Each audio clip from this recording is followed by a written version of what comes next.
Okay, someone said the sound, my bad. What I was saying was Genesis, you seem to have disappeared from Instagram. What happened to your Instagram account?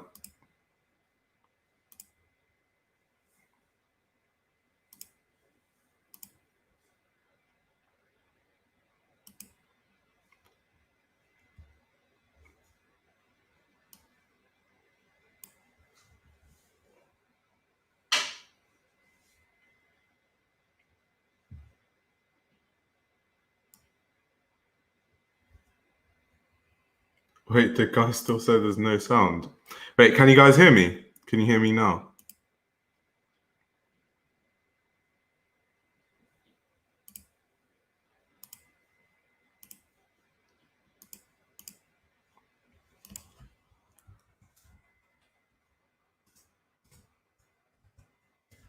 Hopefully the sound's working.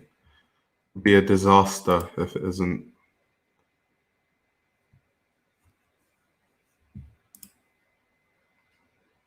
Oh, okay, people can hear me. All right, cool. Okay, so the premise of today's live stream, because people want to know the process of writing, like how long it takes and stuff like that. So what I'm going to do is write my script for my next video and just answer questions while I do it, so I don't get bored writing my script. But yeah, it should be interesting.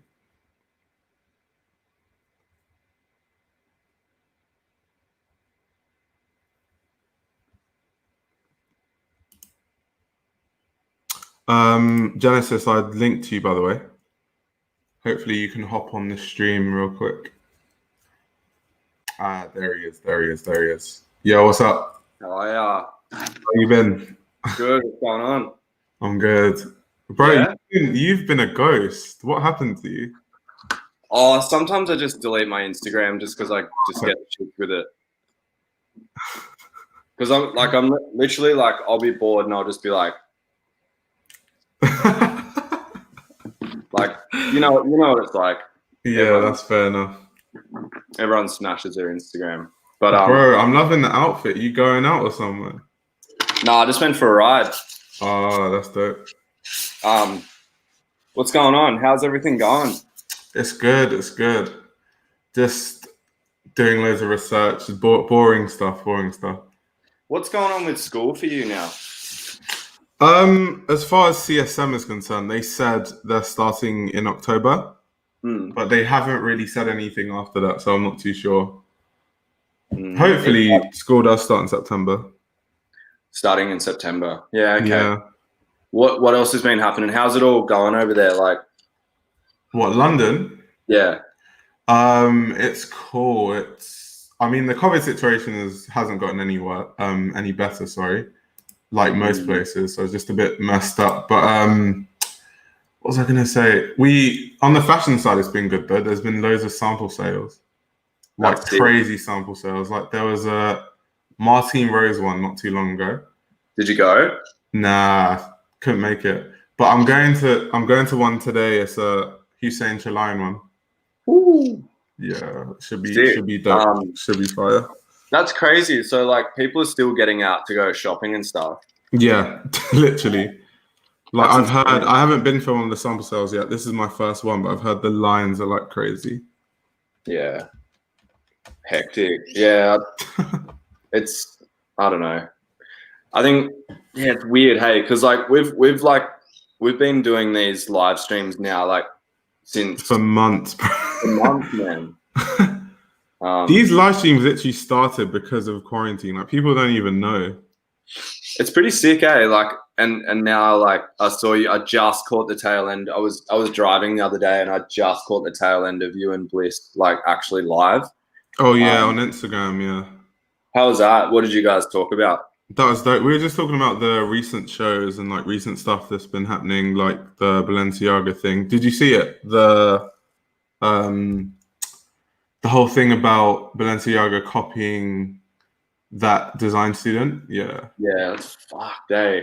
What do you think about that? Like, have you spoken about it? Because I don't like. I've sort of all I do is just look at the group. Yeah, I spoke about it. What I did say was that obviously we don't know who to believe because these things come out damn near every day. So it's like, from a journalistic standpoint, at least, you can't just jump to conclusions like with one side of the story. That being said, the evidence against Balenciaga looks very convincing. Against them. Yeah. Fuck. That's hectic. And like, what's gonna Wait, what's going to happen? Nothing. Like, nothing's going to happen. Balenciaga have like a multi-million-dollar legal team. What's a one person going to do? Yeah, it's pretty hectic, eh? I mean, fuck. Like, I've kind of just had the mindset lately that, like, man, like, because of COVID, I mean, this might be a pretty, like, throwaway comment, but Yeah. it's like shit's just gonna happen, and like, it's fucked. Like, yeah, I don't know what you say to that, you know, like, I know it's fucked. the poor person who's thought of this original idea is just like, you know. It's just crazy how they never get compensated from brands that could definitely afford it. Like, if Balenciaga did copy it, because they said they didn't, but if they did, it's like you pay influencers millions. Like, you can afford to pay a design student. Oh, thanks for the idea. Here's 2,000. At least just a couple of grand to like maybe Yeah. start. It's crazy, man. Someone's asking you what your next video will be about. I want it to be about hair, but it just doesn't like. I didn't see enough of the shows to really comment. Like, I didn't think that so Julian Deese, who does the hair for Com, he wasn't able to do the hair for the presentation that they did. Okay. Which I think is really interesting because it's the first time in like probably, I would almost say like 20 plus years that he hasn't done the hair. So, I don't know. I haven't really been like, I think because of a lot of negativity in the world at the moment, I think a lot of my energy is just not going towards fashion at the moment. Right. Like, I've moved back to my hometown, which is about 14 hours north of Melbourne, where I was living. Yeah. And I'm trying to just not to project like, you know, mental health. Like, I'm pretty mentally healthy, but just, you know, I'm just trying to like figure out what I'm actually, Yeah. you know, what I'm actually interested in, why I like fashion, you know, just trying to figure it out for myself. Like, That's really good. I did have kind of like a restart this quarantine where I kind of had to take a step back and really think deeply about like where I want to go in the future. But yeah, have any second guesses in terms of fashion? not really. I think the only second guess I've had in fashion was when I read a book about like fashion marketing and how brands market, and then it was just like, oh, this is just all a scam, isn't it? But then after a while, I like came back to it, and I was like, yeah, there's like two aspects of fashion. There's the commercial side, and then the artistic side. Yeah, definitely, and you know, you hear about Nick Knight saying that he has to, like, I'm sure Nick Knight shoots like for whatever massive corporation, but then goes and does like Sunday service for probably not that much money. You know what I mean? Right. Like, and it's the same with me. Like, I think everyone, if you can strike the balance between being commercial and being an artist, I think that's probably the most, like, it's all subjective in what you desire, but I think Right. that's how I would like to exist. Like, someone like Nick Knight, who is commercial yet an artist. Yeah. Like, but not a commercial artist, if that makes sense. Yeah.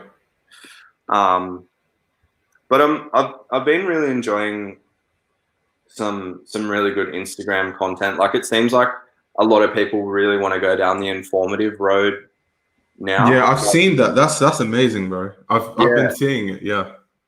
Like I think Geo Casket's Instagram is like the information that guy's providing on Rico. Shout out to Demi. Yeah, guys, subscribe to the Patreon, guys. Link in the description below. I'll leave that on the screen. Keep saying what you said. Yeah. Subscribe to the motherfucking Patreon as our man says. But yeah, just kind of been like taking a step back from a lot of culture at the moment. I'm not in a town that permits me to go to a gallery or to go and look at clothes, or so I've kind of just been thinking about other things. Just I don't know. What did you think of the whole, like, in a sort of, you don't have to go too far into it, but what did you think about the whole like digital presentation? Oh yeah, we've done a few live streams on those, but some of them were good, some were bad. Yeah, just how it goes really. Some people still try to make it sort of artistic and crazy, despite the whole times and the situation. Some just try to like make it reflect the times and make their presentation be a bit more mellow. Like people like Rick Owens did that. So there was a lot to think. Like even just creative ways people were presenting stuff, like Loewe with the boxes they were sending journalists and stuff like that. Oh yeah, I like the Bottega one. Yeah, like they sent like a little. I think they sent like a little projector or something, and like it projected like the show onto a wall or something. Yeah, it looked crazy. But yeah, I didn't really. To be honest, I didn't. As I said, I haven't been looking at much, so I didn't really look at it like. But yeah, I've enjoyed the Instagram content, the people that are really sort of pushing that, like the information out there.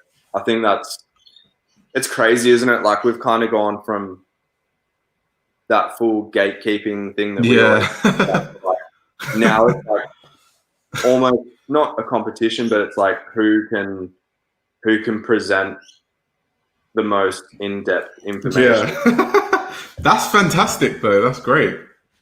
I think it's great. Yeah, I think it's really good. I think it's interesting that, yeah. Do you know what it actually reminds me of? It reminds me of like the 80s and the 90s. You know when there was like the peak of fashion journalism, like Susie Menkes, Tim Blanks. Like think of all the research that those type of journalists do.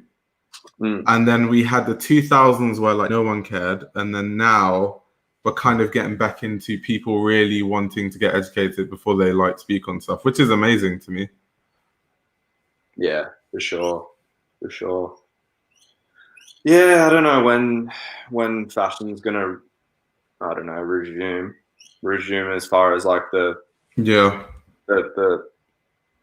show seasons. I don't know. That's why I'm just not really like. I think creativity right now is more important than like the presentation of it. For sure.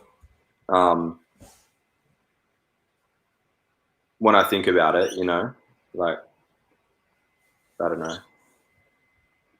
I feel you, bro. I have a lot of friends who are like consuming less fashion and stuff because it's like the times is more serious. Like some people have actual serious lives, and like fashion is not a job, it's a hobby. So it's like they've got work to worry about, finances to worry about, like rent money, like more important stuff. Yeah, for sure. Yeah, I think, I don't know if I've spoke about it before, but I think as I was saying, just like being honest with myself and knowing what I'm actually interested in, like, am I just trying to know about every single show because it's not cool, but I don't know, am I just trying to keep up, or am I? Right. Yeah. I know. And you know what? I had that same thought. And that's why I had to remember when I said I took a step back. So I think now I'm just, I'm taking things at a slow pace. So like now I'm working on a series on Prada. And after that, I'm just looking at designers that no one looks at, because then there's no real competition. Like, oh, we need to land this show because everyone's like everyone knows about this show now. So I've taken a step back and I'm reading more about old designers like Paul Perret, Sonia Rykiel, Schiaparelli, those type of designers. Yeah. So it can just be a slow grind and there's no like real rush to it. Yeah, I think that's cool. I think like I'm so lucky, man, because like the two guys that taught me how to cut hair and to style hair, they're in their 50s, so they kind of grew up when like Helmut Lang was like popping off and stuff, and right, and like they kind of lived through that total like Sonia Rykiel or whatever her name is, like that whole like, so they've kind of like passed that direct knowledge onto me, and that was why I was so like when the whole, because when like Helmut Lang really started blowing up, I was like, man, like my friends used to wear Helmut Lang in the 90s. Like my friend has a story where he went to do a shoot with one of the big supermodels, and that's crazy. He basically it's a long-winded story, but it ended up he did her a favor, and she was just like, oh, I sent you something, and then like 2 days later, like a Helmut Lang bag like rocked up with like a jacket, you know, like, and yeah, so I never really thought about it. That's good, bro. He's like, you might as well start voguing.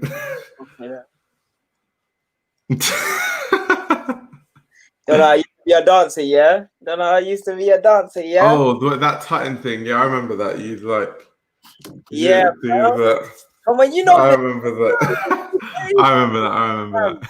We basically did the same thing. Our lives have basically been parallel.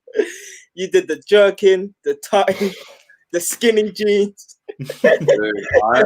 Dude, I used to wish I was black so I could dance, because like, dude, like, bro, come on, bro. White people can... I was just shocked. No, like honestly, like I used to wish I was Chris Brown. Well, black people can't even dance like Chris Brown. So Chris Brown's a one of a kind type dancer. True. I want to be able to dance again. That's true. Let me see if I can. But yeah, I don't know. Like it's I've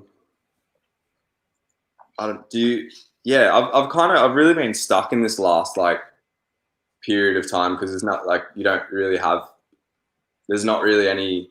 I mean, there's history being made, but it's not really like too.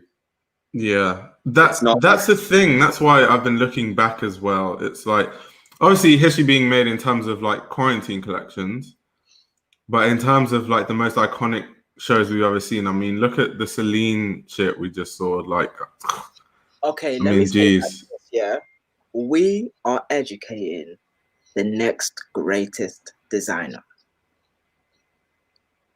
That's what I'm. Do you think so? I know so. Do you think that shadow of a doubt in my mind? Do you think that up and coming designers watch Bliss Foster and me? Definitely. Yeah. Really? Are channels for designers though? People watch like back when even I was doing 3D work, I would just put on like Zoe Hong or you. Or Zoe Hong, I remember. I know her. Just like watch fashion videos while I was like doing 3D work, or like watch Scott Robinson. Like I would literally just watch people talk about art while I was doing art. Okay, fair enough. Like that is literally what we do. Someone even said we do in the chat. Yeah, of course. Like I always thought that my videos appeal to people who just want to learn about fashion, or like other journalists, because I know other journalists do follow me. That is artists. That's artists. I always say like if you're into something, like and that's why I've sort of like gone back to this whole honesty thing. Like if you're really into something, then you should like literally research from start to finish, top to bottom. Like you should know it. Like if you want to be a designer, I mean, and I don't know, I hear other designers say like, you know, you hear about like that Namachiko brand, like they didn't go to design school. They were like accountants or whatever they were, you know, like, and it's like, So you don't have to know everything, but I don't know. That's just my like. No, I feel you. For me and hair, like I want to know everything about like how hair became to be. You know what I mean? Like, so I don't know. I feel like, yeah, it's like art history. If you want to be an art historian, you've got to know. Yeah, for sure. Front to back, top to bottom. I'm still gonna make stuff. I just felt. Yeah, I've been talking to Dammy in the on Instagram DMs because, bro, how much money have we spent on Amazon on books, bro? Oh my god. I think it's easily touching 500. Yeah, it's definitely touching like £500 between both of us on books. Yeah. I think I spent That's so sick because that's what you should be spending your money on. Like, I want to be a journalist. It's the life I chose. Like, I've been thinking about like old, like not old world, but you know, kind of like pre-phone era, like what people did for fun. You know, they cooked, they read, they walked. Like it's kind of like what we've been doing in COVID. You know, like. I love the old world aspect of like leisure, you know, like reading, cooking, exercising, whatever else comes with it, you know, making clothes, like being handy, you know what I mean? Working on a car, I don't know, whatever you choose. I find that really interesting. And I think reading is a really good one to spend your money on. I think a good thing is, luckily, because obviously people do subscribe to the Patreon.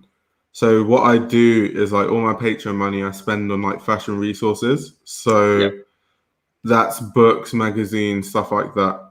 So as my Patreon money goes up, I can spend more money in it because there's some books. Oh my god, they're so expensive. Yeah, well, Bliss is doing that as well, which is really cool. Yeah. He told me about that actually. He got some books recently that were super expensive. I was like, thank goodness the Patreon is like up now because my god. He got that Street magazine, the Margiela, his print. I'm pretty sure he got the com book. Do you know how much that costs, dude? I have the PDF version, but I just can't read it off the screen, so I need to get that book as well. But it's like at least a couple hundred, at least. I know a guy in Melbourne who had the first ever com book. Like the first one, there's a 70s version and an 80s version, and he was selling it for 2,800 Australian. Wow, that sounds about right. Everything to do with Ray, like even System Magazine, one of their earliest issues was all about Ray Kawakubo, and that magazine resells for like a couple hundred, just that issue. So yeah, anything com is just super expensive. I think anything collectible, like the first A magazine, the Margiela. Yeah. That's why I make sure I pick up everything in the current time, because I know all this stuff is going to be super expensive in the future. I'm like building my own archive for magazines and stuff. That's sick. That's so sick. I'm going to need more space though. That's the thing. Yeah. Books take up a lot of space. Wait, let me see if I can show you guys. Because I've got like over 100 books. Whoa. I'm not that deep. Not yet. Collectively, I've got maybe like 40. Not to little bro it, but like literally, I started buying books when I was like your age. So I read 100 books in the first year, but those were all audio books, funnily enough. So I spent like hours and hours just listening to books. But yeah, let me see if I can just do this. Can you see that? Yeah. Oh yeah. That's not all the books. But yeah. Like Rodrigo is asking, is 032? Yeah. 032C is amazing. It's actually it's really good. It's definitely one of the best because they don't just cover fashion. Like I just think their art direction's so good. Yeah. Yeah. And art ties in so deeply into fashion. That's why I read magazines that aren't really fashion magazines. Like Luncheon magazine is food and art, but once in a while they might talk about fashion. But if you understand art concepts, you understand fashion, because fashion designers reference art all the time. Yeah. Yeah, I got the Ray Kawakubo 032C special. Damn, is that expensive to buy now? It must be. Dude, I found it at a store when I lived in Sydney, and it was only, I think I got it for like $40 because no one knew what it was. Yeah, now it's probably reselling for crazy amounts. Yeah, the Helmut Lang one as well. Damn, that's a really good one. Yeah, I think 032. Like, man, they get interviews. Like, they did an interview with Stephen Meisel, who like never does interviews, and you can go on the website and like they just there's a whole interview. Yeah, the website is amazing, but it's really hard to navigate. I kind of like that though. I think do you? Yeah, it can be so hard to navigate at times. Like, I remember I was reading like their Raf Simons retrospective on their website, like their 10-year retrospective, and it was so hard to navigate. Yeah, some people aren't like writers. They like I was saying before, like with Robin Gavin and like Judith Watt, they like know how to map out a story, but some people got pieces of information on paper and don't know how to like lay out and like and that's where it goes into like editorializing your work and stuff like that. It's the UI, it's the user interface. It's not the writing of it. Yeah. I think they just wanted it to look a certain artistic way. Aesthetically, it looks really nice. It really does. Yeah, there's a lot of, because I read a lot of dissertations and like essays and stuff. Like, I haven't really like started reading fashion articles to this year. Right. Bro, for some designers, you have to. Like Phoebe Philo, there's no such thing as a Phoebe Philo book. Yeah. So, like, if you want to learn about Phoebe Philo, it's magazines and articles, and that's it. Yeah, like I forget who broke the news. I probably read the Business of Fashion article because that's pretty much the main place I go to read fashion on the web. But like, or maybe the Guardian, one of those two. But yeah. All of like I'm not really into like just articles. But those people like are journalists, so they know. Do you know the problem I have with articles? What's this? A lot of the time they get stuff wrong, and it's really annoying because it's like, bro, like you got commissioned to write this. That's why anytime I see something wrong, I have to make a video about it. Like, remember the Raf Simons one? Yeah. I had to talk about that in my video because, like, bro, like you literally got paid to like, bro. If you just read anything about Raf, because I haven't even read deep on Raf like that. I've just read Raf Simons Redux, and then the 032C retrospective, and just from those two things, I knew that they got the reference wrong. So it's like, bro, like, come on. What did they say? So they misreferenced the collection. So they basically said, you know, the collection that has the collapse hoodie and all that stuff. They said that it's inspired by, what did they say? It was inspired by terrorism because that was it happened like what they didn't get basically was that the Raf Simons show happened slightly before 9/11. Who wrote that? But they wrote it as if it took reference from the terrorism that happened in the 9/11 situation. But it was about terrorism, but it wasn't about that. It was about freedom because Raf Simons was basically talking about the terrorism that has happened before and making a reference to that. So he got a lot of flack and there was a lot of bad press he got because journalists at the time did actually think it was about 9/11 when it wasn't. It even came out before 9/11. So that what it says to me is that journalists probably read a few articles about journalists saying it's from 9/11, didn't look deeper into it, and then just wrote that in the article. And then someone's going to read that article and then get the wrong information. So that's the only thing I don't like about it. It's just they're not accurate. I'd rather read books first.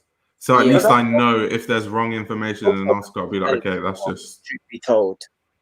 But that's like a haircut. Like, why would I half-ass a haircut? Like, I know. It's crazy. Yeah. Like, I just don't get it. I don't... it's like driving me up the wall. Like, I don't understand. Like, apart from the people that you said, like I can't, in good faith, like even reference people to read on articles, like, because that's how much I don't like. I read the information and then I cross-ref. Like, okay, let's say with this Claire Waite Keller article I just dropped, right? I probably read 5-6 articles on her, right? From like the early 2000s to now, innit? And I probably don't even know how much of the information is solid, because there's about maybe 1 or 2 where she's actually using her own words for her. So it's like people are just coming off op-ed. So it's like they're not really saying what she said. They're saying what they think she means. So like, and I don't even like looking at, apart from the fact that it reads well, there's not a part of me that says I can reference this article for someone else. Yeah. Like, I think you have to look at who wrote the article as well. Like, if Tim Blanks reads an article, then there's weight to it. Yeah. As opposed to some like random person on like Hypebeast. Yeah, that's so why it does depend. That's why I have to put 5-6 articles together to make one 700-word essay. Yeah, facts. Her being actually good and not shit.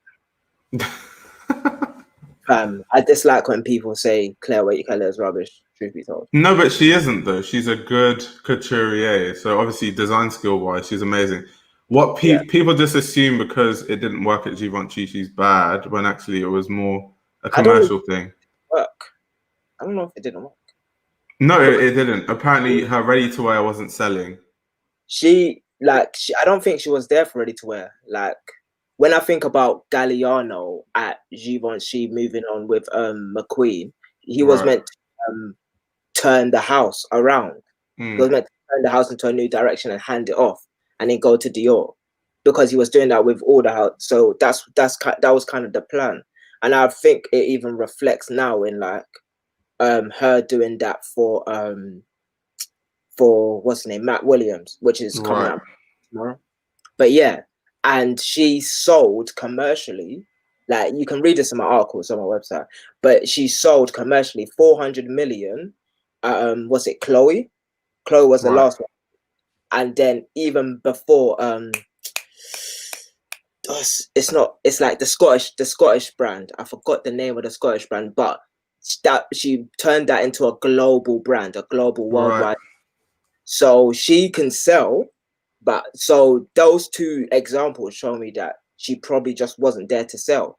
She was there for. Or sometimes you're just not a good fit commercially. I mean, just look at Ras Simmons and Calvin Klein. Sometimes it's just from a commercial standpoint. It just isn't a fit. Like, that can happen. Definitely. Oh, is that an actual Genesis they asked?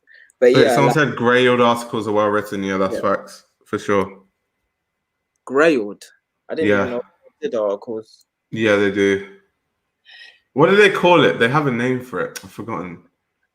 The article? Yeah, there's like, they call it like, what do they call it? Laundry or some shit like that. Yeah, I follow the guy that writes all those articles. His name's Gunner. Yeah. Whenever I see him on Instagram, I'm like, Gunner, who's Gunner? And then I'm like, oh, it's the Grailed guy. Gunner, like, wow, okay. This guy thought Gunner the rapper. No. Yeah, I was like, oh, I thought Gunner stole. Like, no, it's not Gunner Star. It's okay. Yeah, dry clean. Sorry. Yeah, not laundry. I'm bugging. Dry clean. Yeah, there we go. Shout out to George Robles. Yeah, fam. But yeah, super OG. Like, me, British designers like this, fam. I can't. Yeah, you have to back. I can't take the slot. I can't take the slot. Gunner Park. Interesting. Yeah, he writes all the articles. I will for sure read Grailed art. Like, I just didn't know they did articles. Truth be told. They do. Really well. Like, someone's really well. Really well. Yeah. But yeah, they're good, like real good informative pieces, eh? Yeah, for sure. So many good things. Like I read about all the people that have worked under Com off of Grailed. Yeah. Oh, yeah. Yeah. Maybe I'll start there. I need to go through it, eh? I need to like read them all because they're actually, as we keep saying, they're really good. Yeah. Yeah. You said Genesis got the fitted. Like, like telling me someone writes really well is like a big deal to me. So I'm genuinely. So you said it's Grailed. Yeah, we can't say that. But I can tell you many places where the writing's awful. I can go that route.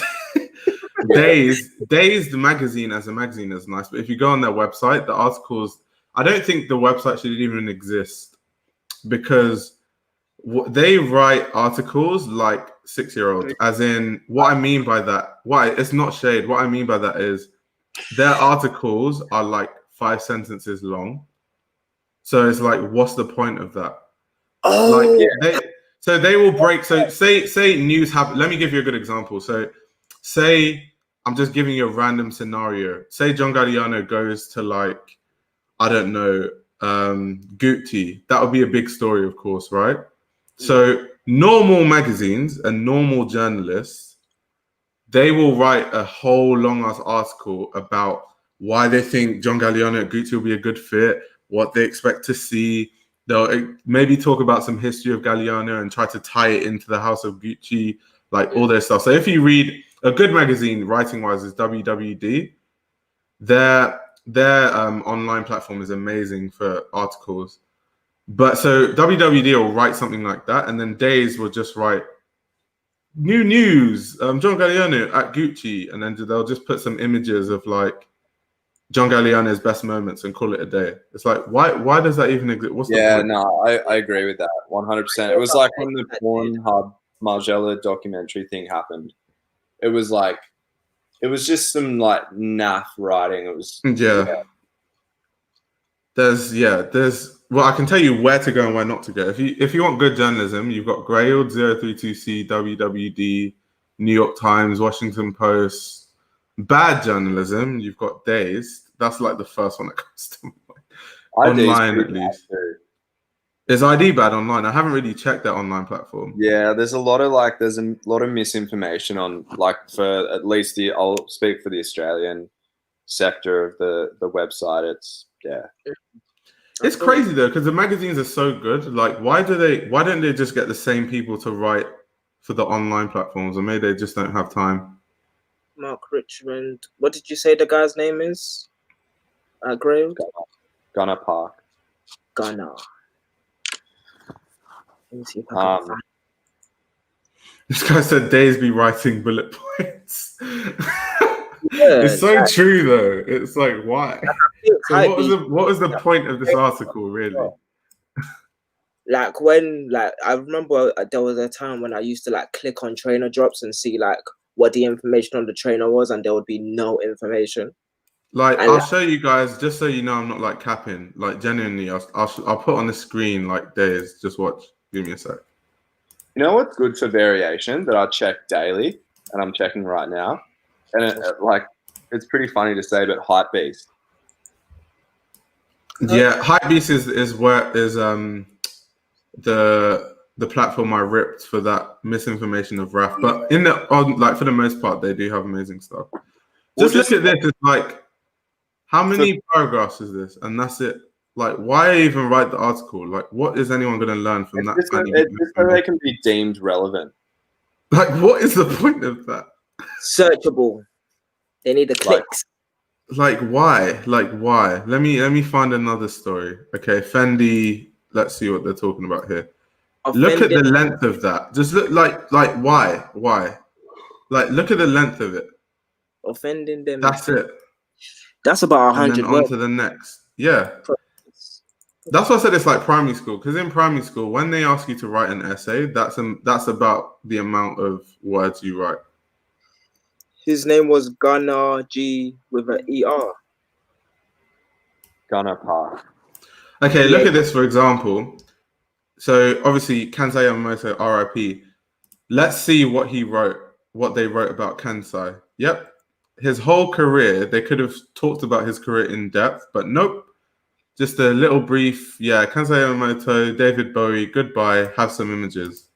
But what do you think they think? Are they thinking like, oh, Business of Fashion, or like a bigger, more known for writing website will cover that? Like, do you reckon they'll be like, oh, Business of Fashion will get the bulk of the, like, they'll do the bulk of the writing. Like, we'll just. But then Days is a massive publication though, so why can't they just do that?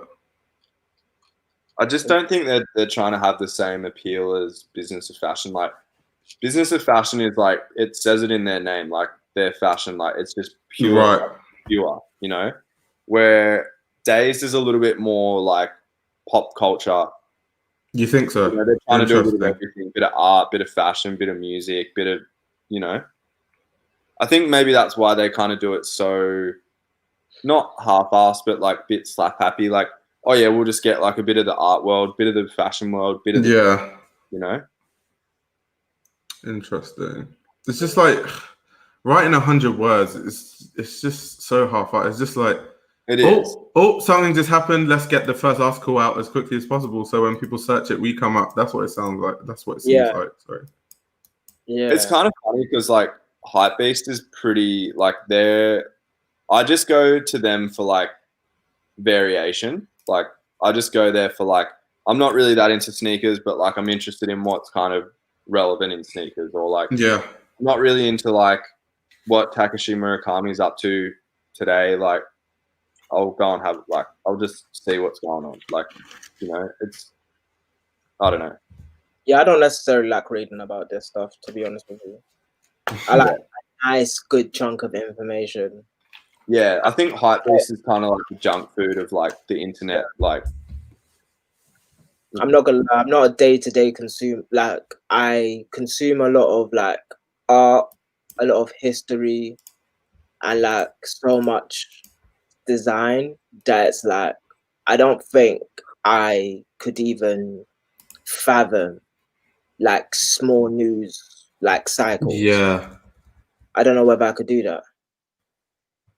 Like, unless like I need to deep dive into an artist and the articles are out there, then 100% I'm with you. I'm gonna read all the articles that I possibly can just to make sure I have a vast understanding of the artist. But outside of that, you're gonna be hard pressed to find me on these websites giving them my cookies. No way. Yeah, someone giving them my cookies. Abloh said Hypebeast magazine is very good. It's actually very, very good. Like, I've never read it. I need to check it out. To be fair, I definitely heard that.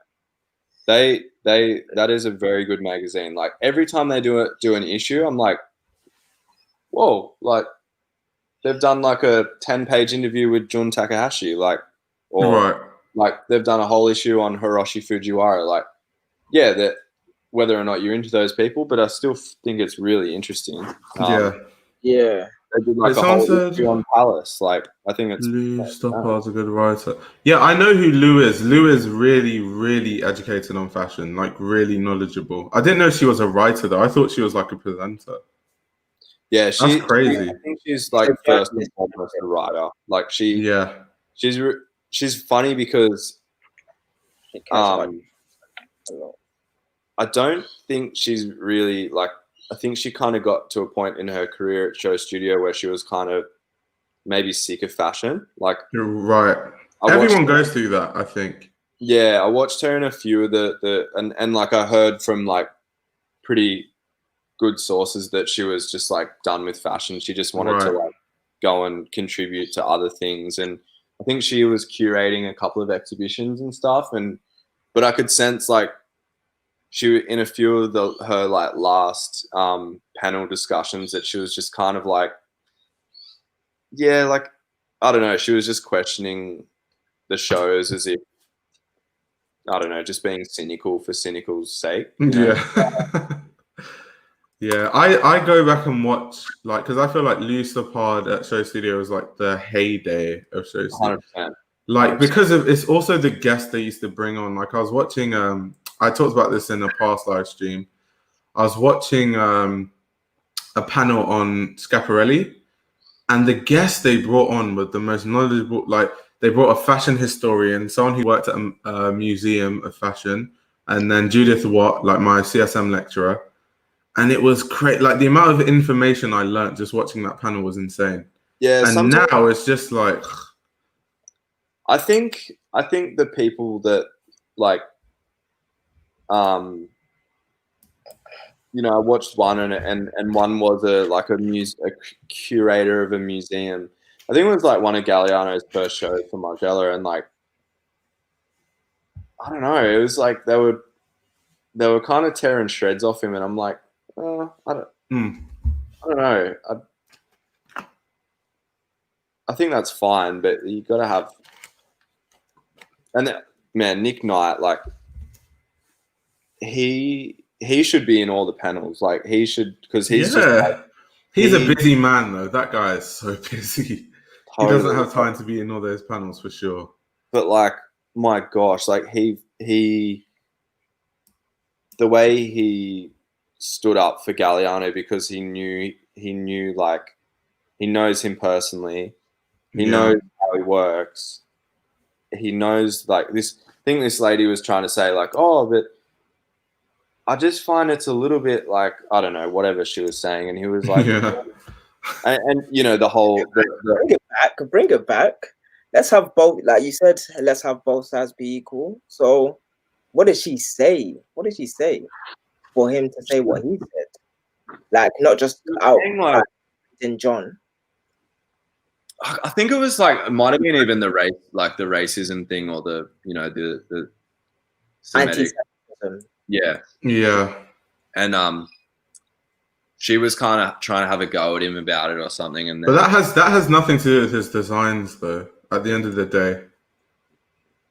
Yeah, but just the way that Nick was like, he could, like, he knows John personally, so right.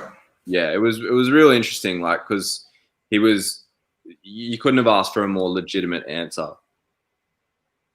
Yeah, I feel like some journalists, and I know we've talked about this actually, Genesis, that some fashion journalists, sometimes they just want to like give you shock value for the sake of it. Like I said, I've been watching old panels, and one of the panels I saw was this woman who was basically trying to be controversial, and she was like, I don't like McQueen. McQueen is a terrible designer. I don't respect the work of McQueen. Like, I was like, what is she talking? Like, what? Dude, every time I see a McQueen vault post, I was just like, what are you talking about? Like, I'm almost at the point of tears. Like, his clothes were fucked. Like, you can't, there's, like, he's God tier. He is like, dude, I'll show you the post, man. This dress, it was so insane. There's no way that you can say, oh, I don't like McQueen. Like, she even said that she doesn't think he has design skill. I'm like, what the hell? He was working at Savile Row. Who are you to say anything? Like, what are you talking about? Yeah, McQueen Vault, he's amazing. He actually followed me today, which is amazing, because I was talking about McQueen today. Wait, McQueen followed you? McQueen Vault. Vault. McQueen Vault is a he. Yeah, I don't even. Yeah. It's McQueen Vault. He has a YouTube channel. His name's John. He's such a nice guy. Yeah. But McQueen Vault was a she. No, but that lady on was it on Show Studio when she was like, I don't like McQueen, like we spoke. Yeah. She's happy. You know what? She's happy that Judith wasn't there. I think that Judy would like pull a saw and just be like. I think she could only say that because no offense to the people on the panel, but there wasn't a deep historian on that panel. Yeah. Because deep historians all respect McQueen, and she would have been eaten alive. Like, if Judith Watt was on that panel, she would have been eaten alive for sure. I'm reading her book now, and it's such a good book. It's going through every show that he did. Yeah. How he did it, who financed it, like people that he surrounded himself with. My God, it is so good. Oh, I cannot stop. It is so good. Yeah. I started, so today, one of the collections I've been doing a deep dive on is Jack the Ripper stalks his victim. So I'm starting from the beginning. Okay. And it's so damn deep. I was reading about that one. I was reading about the Highland rape, which was, I think, like in 95 or something like that. Right. But the Jack the Ripper, like, that was his first CSM graduate collection, that was his first collection. Everybody was like shocked and pissed off. Is that the McQueen vault, isn't it? Yeah. That's he owns some pieces, right? Loads. He owns a lot of pieces. Loads, yeah. That's crazy, dude. That's an interesting guy, man. Yeah, someone said Mima. Yeah, I love listening to Mima and Stephen Jones. Mima and Stephen Jones are like the people that I go to religiously. There's another guy. He's like an Asian man, I think. I forgot. What's his name? I can't remember his name. But I think he's like Southeast Asian or something. But he has really good takes as well. I think McQueen followed anti-fashion fashion show. I like Yeah, he did. I like Dean. Amazing. Kissick as well. Who do you like? Who's that? Dean Kissick. He's a art writer. He's got a pretty good he's got a pretty good perspective on things. I like how they bring in pretty random people. Like some are a bit questionable, like, but I like how they bring in like a good array of people. It's what they try to do. Like I remember there was a panel where they brought a footballer, right? And it was like, okay, he's not going to have fashion knowledge, first of all, but he has money to buy all these pieces. So all the questions at him were just related to, what do you and your football friends decide when buying clothing? Would you guys see this as too experimental? And it was just around him and like what he would buy. And it was just such a dead panel. Did you see the Yeezy one where the guy that was like Nick Knight's assistant was like sitting like this? He was just like, I haven't seen that one. It's pretty funny, but he had some good stuff to say. But I was like, come on, like, bro. show some respect, dude. Come on. Yeah, he had his sunnies on the whole. Like he was like, that's interesting. So that's disgusting. Come on. That's mad. That's mad. Oh, that sucks. But I read about, like, now when we're talking about McQueen, I did not know. I mean, like, the whole Isabella Abloh, I mean, like, that was like his protege and like his like golden ticket. But I did not. I read somewhere that she was the one that told him to get rid of Lee and then Alexander McQueen. So I'm reading the book, and Judith is writing. She's like, that is not true, and I'm like, oh God, this is good stuff. Guess what it was? Okay, I'll see. Did she say what happened? She said, because I guess that he was collecting unemployment. Yeah, unemployment benefits. Yeah. Like, that made so me like him. He was collecting unemployment benefits in the name Lee McQueen. Yeah. So the issue was that I actually read this today in the book I read, but in the issue, basically the issue is they would find out he had a job and he could go to prison for it because it's like fraud. Yeah. So he had to actually change his name. Dude, I loved him even more for that. That was so funny. Yeah, he was probably on the dole, fam.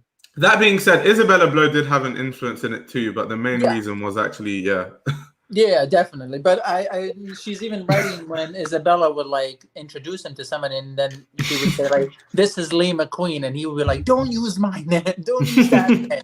It is so funny, honestly. It's like stuff like this that like you're not gonna find anywhere else. It's like facts. books and that's it. Yeah, it's crazy. Have you guys been looking? Have you guys watched like all the old show studio videos and archives with Nick Knight and McQueen? Yeah. Like so another thing I watched today is where McQueen transformed like a suit into a bridal dress. Oh wow! And it was crazy. You need to watch it. It's on Show Studio. He just like there was like a suit and he just cut it up and just did all types of crazy stuff. And then before we knew it was like a whole bridal dress.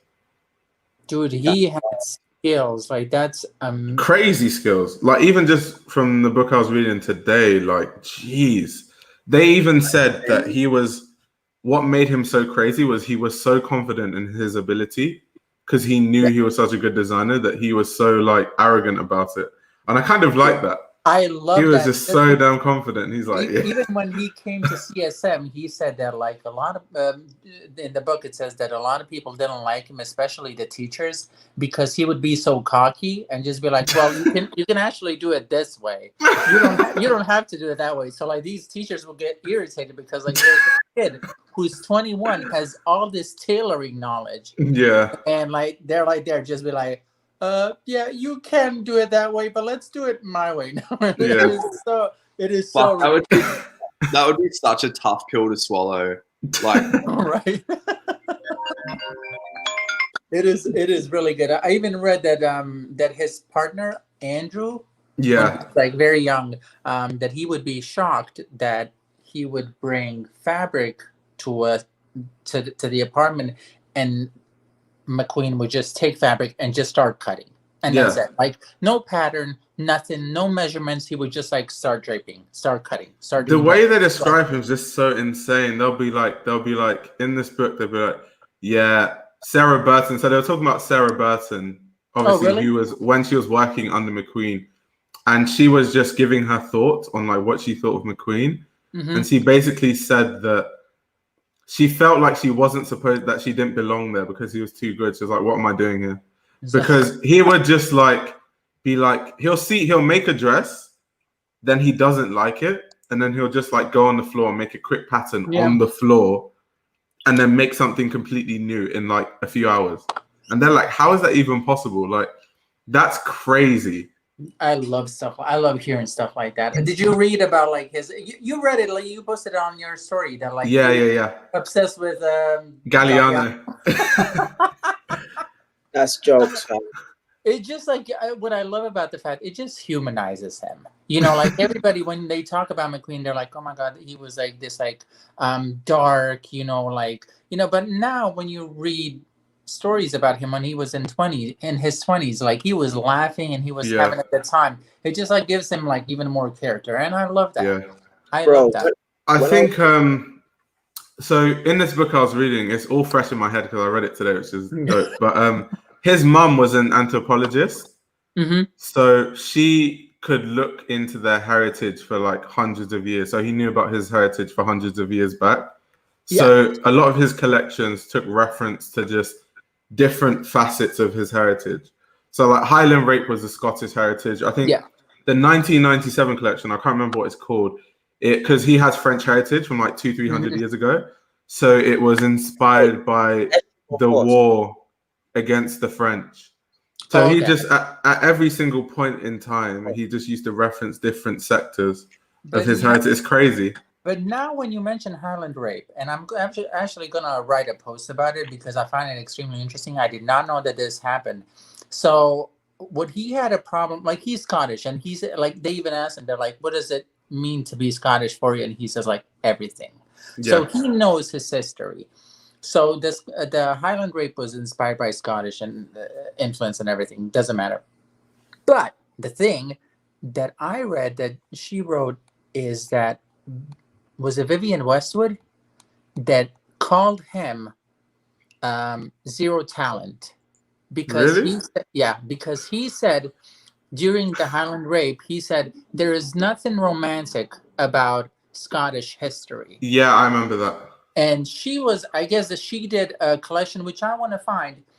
She did a collection that was also like inspired by Scottish history, like very romantic, like, and he did like complete opposite. And he also called it like anti-truth fashion show by Vivienne Westwood. And then she replies, this kid has zero talent. And I'm like, are you serious with this lady? If we're really gonna get down to it, though, design skill, McQueen is way better than Westwood. That's just fact. Yeah, I agree, 100%. Well, the thing is, like, often one will be a creative and not a sewer or a cutter. Like, but McQueen was everything. Yeah. He was the creative genius and the practical genius. Like he's a craftsman. Yeah. Yeah, Westwood is more amazing ideas, but on the craftsmanship side, she's not like the best of the best. She's not McQueen. What I really love about him, he's like, to break the rules, you have to know the rules. Right. But I'm trying to keep the tradition, and like that's especially when it comes to his tailoring. Like nobody does tailoring like McQueen. So honestly, so I cannot say a bad thing about him. I'm so happy with this book, honestly. So happy. Yeah, like, I love the complexities about McQueen. Like, legitimately. Yeah, I don't even know why I decided to read about him today. I was like, yeah, let me just do a deep dive on McQueen. People can't change my opinion on McQueen like at all, fam. It's actually impossible. Ever since I was like I keep saying, he was like my entryway into like whatever fashion is, and like just the way he spoke about elitism, the way he spoke about like just breaking down the barriers to like showing people, like giving the collections to the world and all of that stuff, live streaming collections, all of like just the way he faced outwards into the public, even when like he couldn't. Shout out to Genesis for hopping on, by the way. Peace, Genesis. Yeah, like even when he couldn't, like when he was like just when he was Lee McQueen collecting money and all of that stuff. Like the only one like situation is like that I can never wrap my head around is like, well, why he killed himself. Because from what I know, his mom died, and that was like a final hit for him. And plus the drugs and other factors. The substance abuse with him, he was like very heavily on the drugs. But when his mom passed away, I think it wasn't even 40 days that he exercised after them. Like that was real. And then plus the Bella Blow also. When I was young, they really like, I think it was a BBC documentary that really romanticized their relationship about being on Soho and the Strip, and like that was my fantasy for London, like being with the Bohemians and all of that stuff. Like that, their relationship really cemented like just the way that I knew I could be in London. But yeah, like they really romanticized their relationship and said, oh, she died, and then like he was so stricken with guilt and like didn't repair their relationship properly and all of that stuff, and then suddenly he killed himself. And like that really like, and then it was like, wait, hold on a second. Because this happened with like around the same time as Amy Winehouse as well, and like when I think this happened around the time when Kanye's mom died as well. So like people were dying around this time. I couldn't wrap my head around just him killing himself. Like, and I still can't really and truly. Like, out of everything that I read, even up until his final collection, it's like you shouldn't have been gone. Like you should have been. That Pluto's Atlantis was, I'm gonna say, maybe top 3 best shows I've ever seen. Who says Atlantis was crazy? Honestly, bro, literally, like, fam. Yeah, you can't. There's so many insane McQueen collections because obviously I did a deep dive today, and I don't even know what to choose at this point. Well, to be honest, for me, it would be Pluto's Atlantis, and then there was in 2009, it was the Horn of Plenty.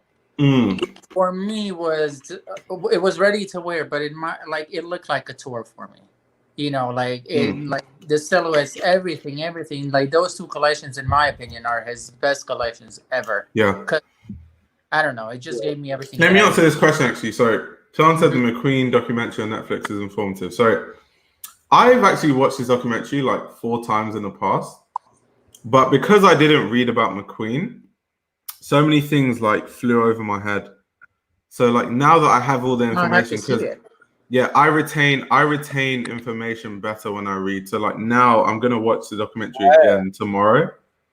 Alexa. And then I'm gonna like understand what's going on way better because I even know the references in the collections and stuff. If someone speaks to me, then I remember everything. I can't just read. Like I've learned how to speed read, but reading didn't come. Like reading and retention didn't come natural. I don't think. Really, I'm better at like reading and retention rather than because when I watch something, I'm not fully concentrated on it. Exactly. I can't just sit down, do nothing, and watch a documentary. I'm going to end up messaging people on Instagram and stuff. So I'm not really focused. The problem with me reading is that like I like to read every single word and then notes at the same time. I'm like, I can watch a video and just watch a video, but then like when I want to make notes, I can watch the video back on 1.5, and then like I can really like put the information and distill the information down into like what my thought process is. But when I'm reading, I'm like, okay, do you know what I do? Because I make notes as well. So I read it first, so I have an idea of it, and then I read it again, and then when I read it the second time, I make notes. Yeah. Because otherwise, it takes so long if you're reading it and making notes because you're trying to like process it at the same time. Yeah. Yeah. Like I'm just like, wow. Like, you know. Yo, I tried that because I wanted to make a video about Christian Dior. So I have this book about Christian Dior, and I was trying to make notes and read. And bro, it was taking me weeks. I was like, nah, I just need to read this book first and then come back to it. Yeah. No, but what I did for the McQueen one is that as she's writing, she's basically like dissecting every show. Yeah. I would go on the Runway app and then just see the show that she's talking about. That's the same book that you read from today, or is it a different one? I read 2 books today. So I read he's smart. I read The Life and Legacy, Alexander McQueen. That's the book that Hanan has, and then I read Vogue on McQueen. Okay. So I've been reading those simultaneously. Wait, is the one that you have, is it Judith's book? Yeah, Judith what? Okay. Yeah. Okay. Nice. Same one.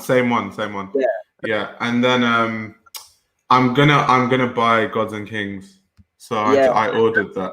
I was looking at that today. I was looking at that one also. I'm waiting for 2 books. I'm waiting for Schiaparelli product. That's the one that I'm waiting for. I was gonna buy that. Oh my god, that's crazy. Impossible for. Because now I'm reading about Prada. And then, so the next video is probably going to be on Prada. And then after I'm going back to Schiaparelli, then after I need to see, because the whole point of that book is to show the duality between designs of Mucha and Schiaparelli, which is crazy. Yeah. So I'm waiting for Schiaparelli and Prada. And then the one that I ordered is,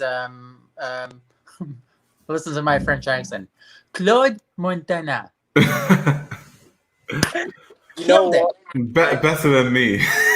A muggler.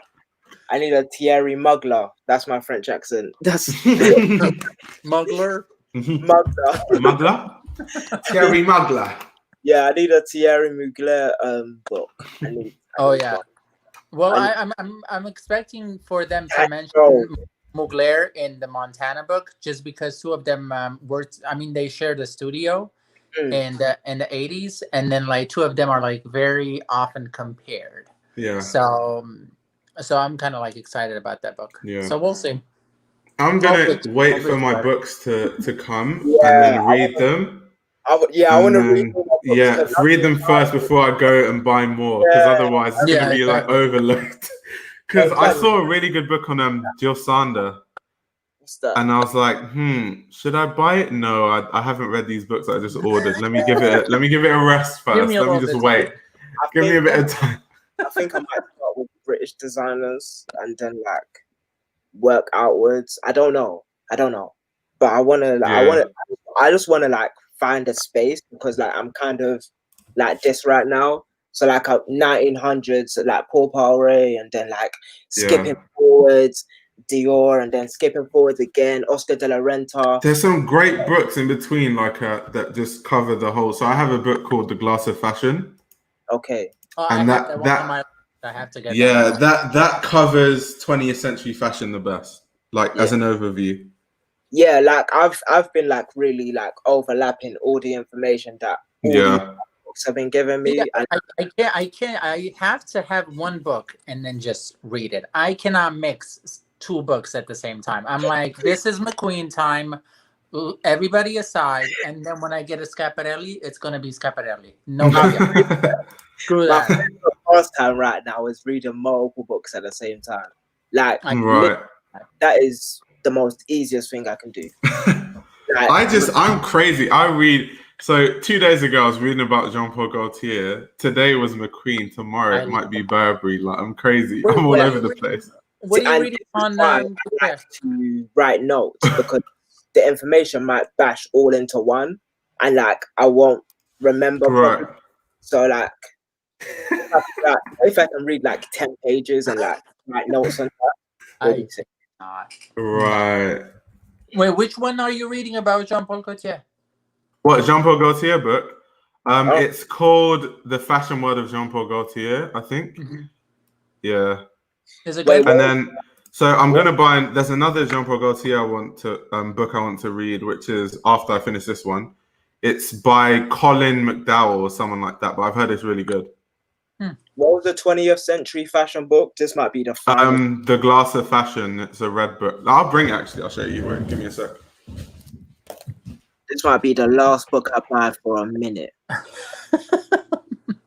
Dude, I'm waiting for the ones that I like literally, because even though a lot of people don't know this, but I don't really fuck with Margiela like that. Like, it's not one of my favorite designers, like so many other people. Don't say that again, dude. Like, they're already people in the chat are gonna be like, I'm not gonna say what he said because I'm a nice guy, but he said that he doesn't fuck with Margiela like everybody is.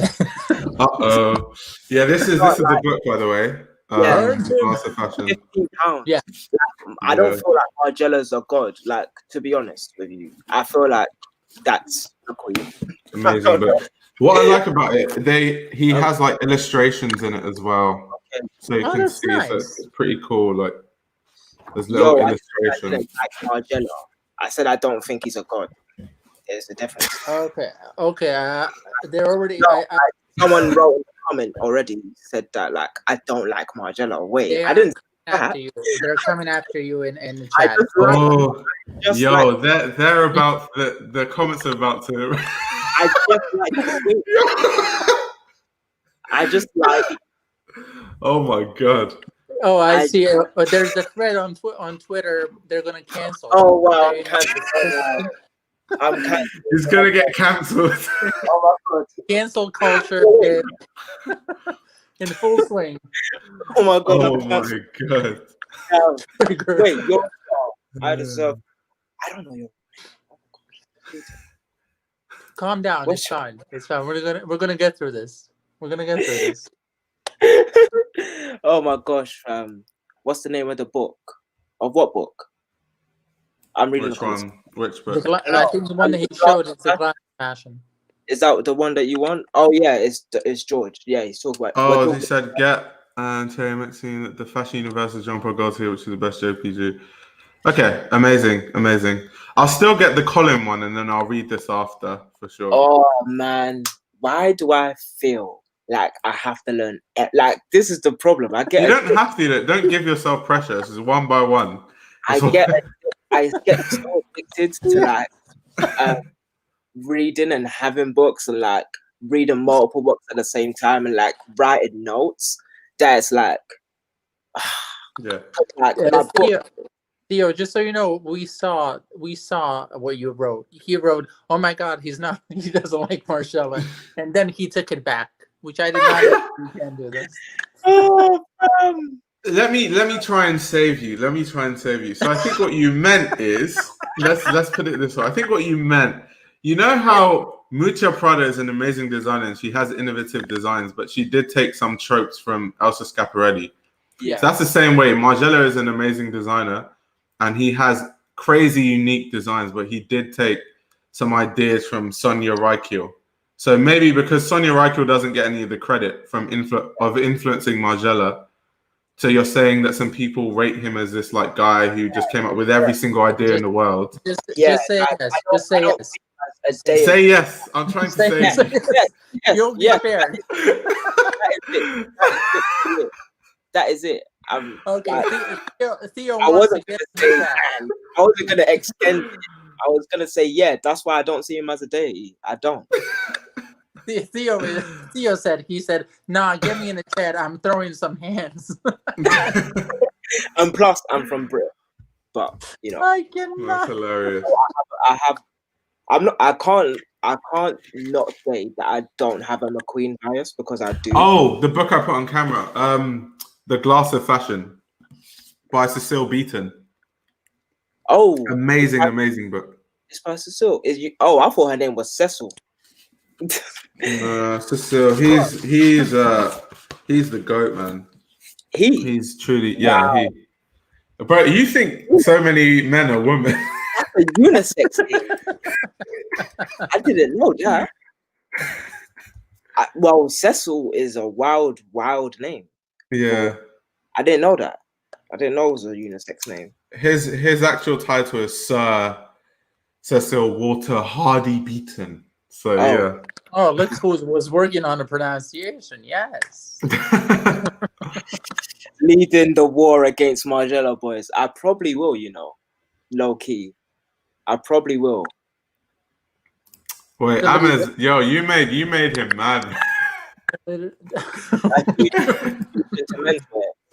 not discounting him. He said he wants to know the reasoning for what he said about Margiela. Dude. Oh my god, bro. Margiela fans go crazy, bro. Be careful. Weird, fam. They might dox your address, bro.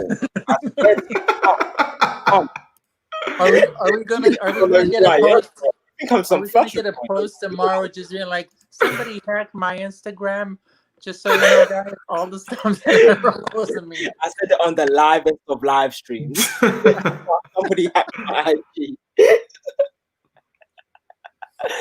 Oh man. That is hilarious. No. It's okay. We respect everybody's opinion. Wait. Yeah, wait. Hold up. So Virgil, he did take influence from Virgil. That's the thing. Yes, he translated it into menswear. We're not discrediting it. We're just saying he took a lot of influence from Virgil, which is just facts, though. Yeah, please. My heavy shoes flying right now. See, it's stuff like that. Like genuinely, it's stuff like that. It's like Margiela. Yeah, I think what it is like Margiela is obviously one of the greatest designers of our time, but because of that, people don't want to accept that he also took influence from other people. It takes away from the what's the word? The mystique of Margiela. That wow, he actually took reference, but he did. But he did take influence from Sonia Rykiel there.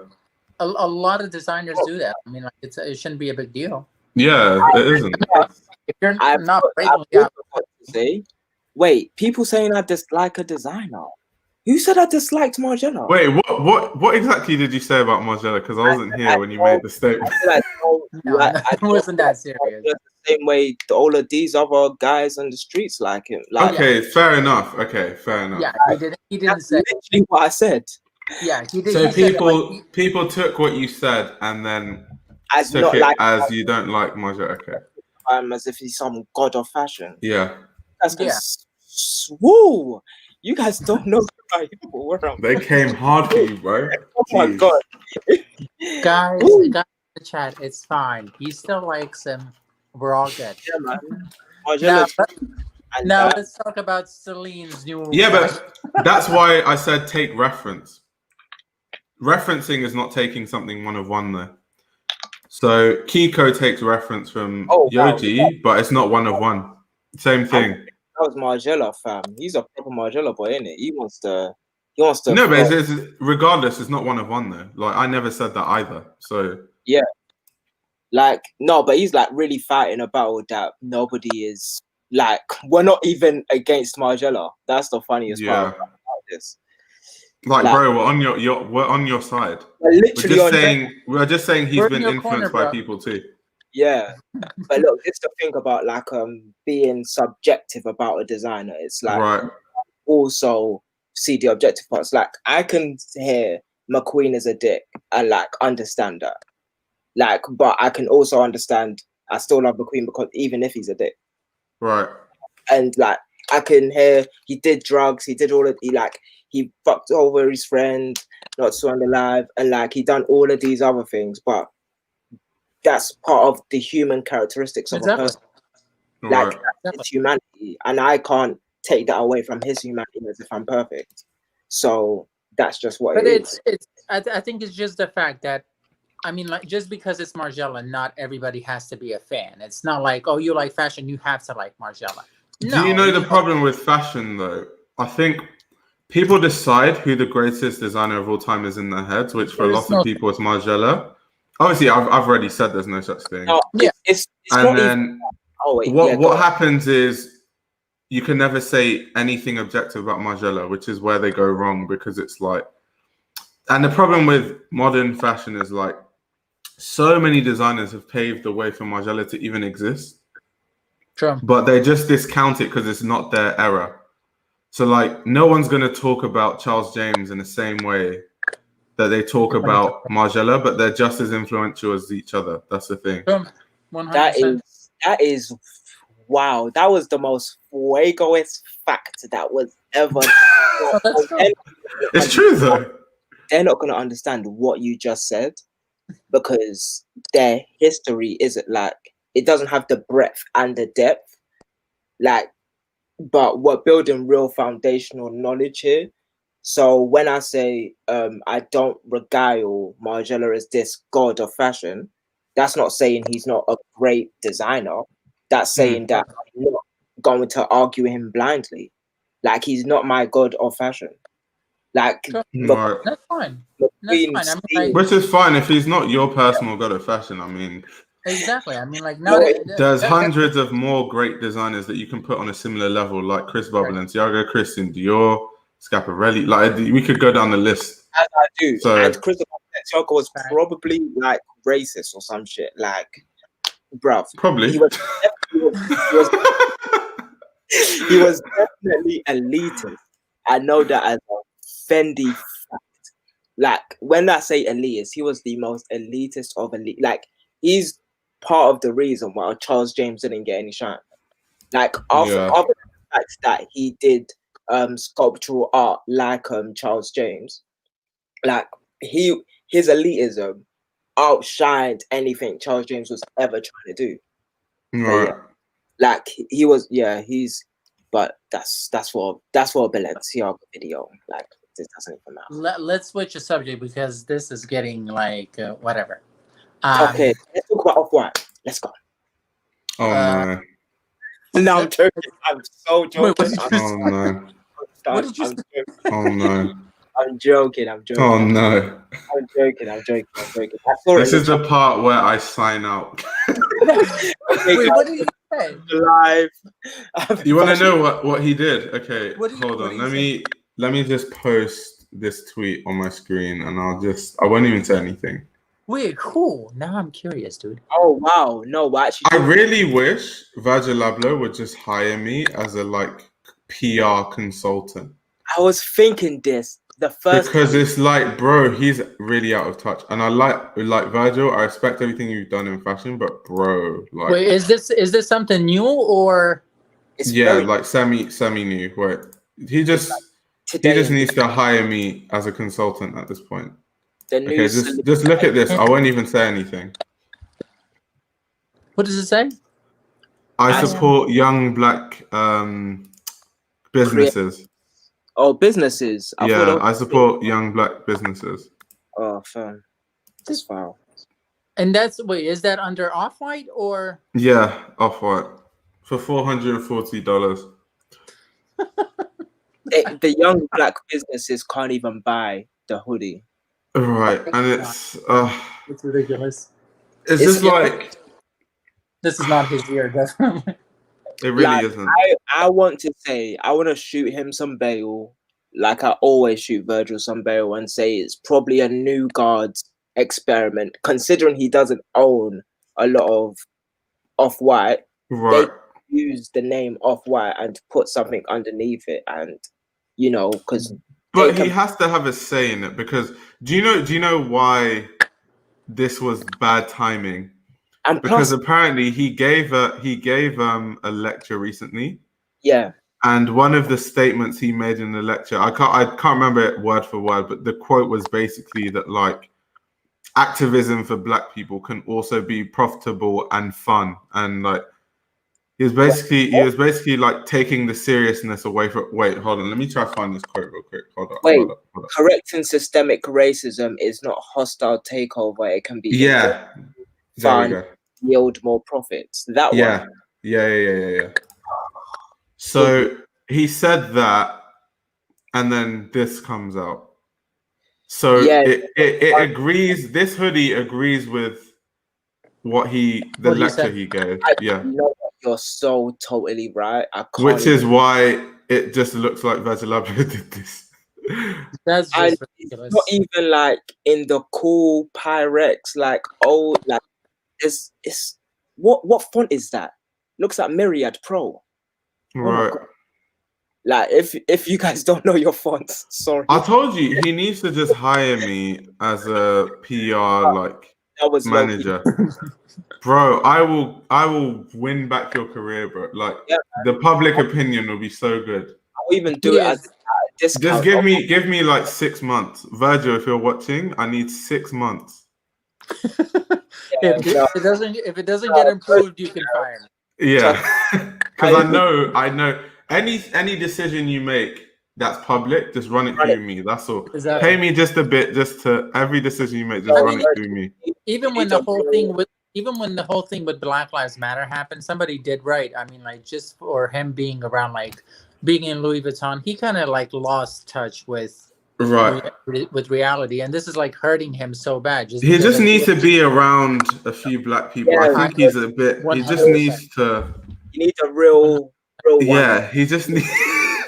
That's why I said, bro, hire me, bro. Add me to the real one. You feel me? I will tell you not to. Because once I see that hoodie, I'm like, nope. Especially with that lecture you gave, nope, don't do it. You're so right. I didn't even deep it like that. Like, I need an insight into everything you're gonna say, everything you're gonna put out, everything you're gonna do, everywhere you're gonna move. Give me the show notes. Give me the business show notes. Oh my god, this guy said this is some Dior women's wear level. Oh wow, you're so right. Oh my god. Block it. Yo, I don't even want to say anything about that. That's hilarious. I'll say it's 100% right, Lucas. You hit the nail.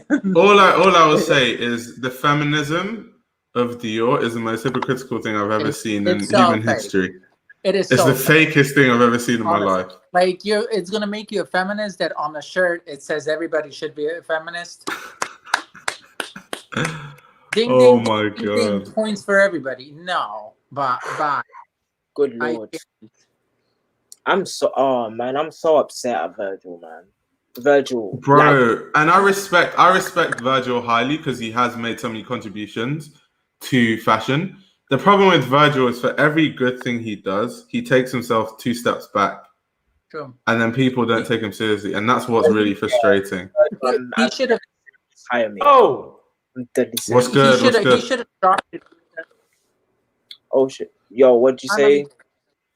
He should have dropped it because what he did not so long ago, I read about it. He did that foundation for I think that like him and Evian and a couple of other companies donated money for Black excellence. So like a foundation for scholarships and stuff like that. And I'm like, okay, good. We're going in a good direction. And now this, right? Like, come on, like it was like this. It was trash. What are you saying, Malik? Though, what's good, bro? Hi. Did you have something to say about the Virgil thing? Because I know you wanted to hop in. Oh yeah, shit. You're still on the Virgil level type. Man, I think the only controversial part about that whole thing was the profitable part. Right. I'll be honest though, like I'm not mad at it because I think he knew his audience. I think he knows that he wasn't just speaking to people of color. I think. Right. I don't know. Also, it's kind of tough because Virgil's kind of been on the spot the past few months where he's in the spotlight and people got a lot to say about him. So it's kind of like anything he says is gonna be criticized. Right. But I think wait, hold on, my mom's calling me. Yo, yeah, like but wait, quick question. Do you think like, I didn't have that? Yeah, what's good? But all of Oh, no. You see, when like we mentioned Virgil, everybody's like, you know what? Let me get on. If he was donating that money to other black businesses, it would be calm. What's up? If he was donating the money, it would be all right. Correct. I agree with that. What, the proceeds of the hoodie? Because Off-White isn't a small black business. Yeah. True. But to be fair, everything bad that's happened to him, he kind of I'm not gonna say everything, but like lately, he's been the reason why it's been happening. You know, like even with the Black Lives Matter, like you know, like he's concerned about the store, like you know, like his input in this is what blew this thing up. So I think he's just been slightly missing the mark. Okay. Time and time again. The first thing is you're being so nice when you say slightly, fam. on some G shit, like you know this already. Like I've been back in Virgil since both of us have before we even knew each other interpersonally. We just been on our own Virgil crusades for years. So like this is not the first time that Virgil's been a waste man. Like it's not. Nah, bro. But to be honest, like it's not. Listen, the whole profitable part is really the only controversy. But at the end of the day, right? Racist people, they're always going to exist. So by him saying that whole activism is technically profitable, I know that like primarily we would kind of be like, how do I put this? Like if we know a white-owned business, right, and they came out with some like activist campaign, blah, blah, blah, blah, but we knew the person behind the scenes was like kind of racist or they had a history of saying so, it would come off as performative. Right. But at the end of the day, not everybody knows the person behind the scenes. So marketing at the end of the day, kind of, it plays tricks on us, right? When you force marketing, you force certain messages on your customers, they start to kind of believe the things that they see. So I think what that whole profitable Mark was saying, that put your own personal prejudice aside. Right. And use your business to promote this. So even if you don't necessarily believe that all people should be equal or whatever, if your brand stands for that, it'll be profitable.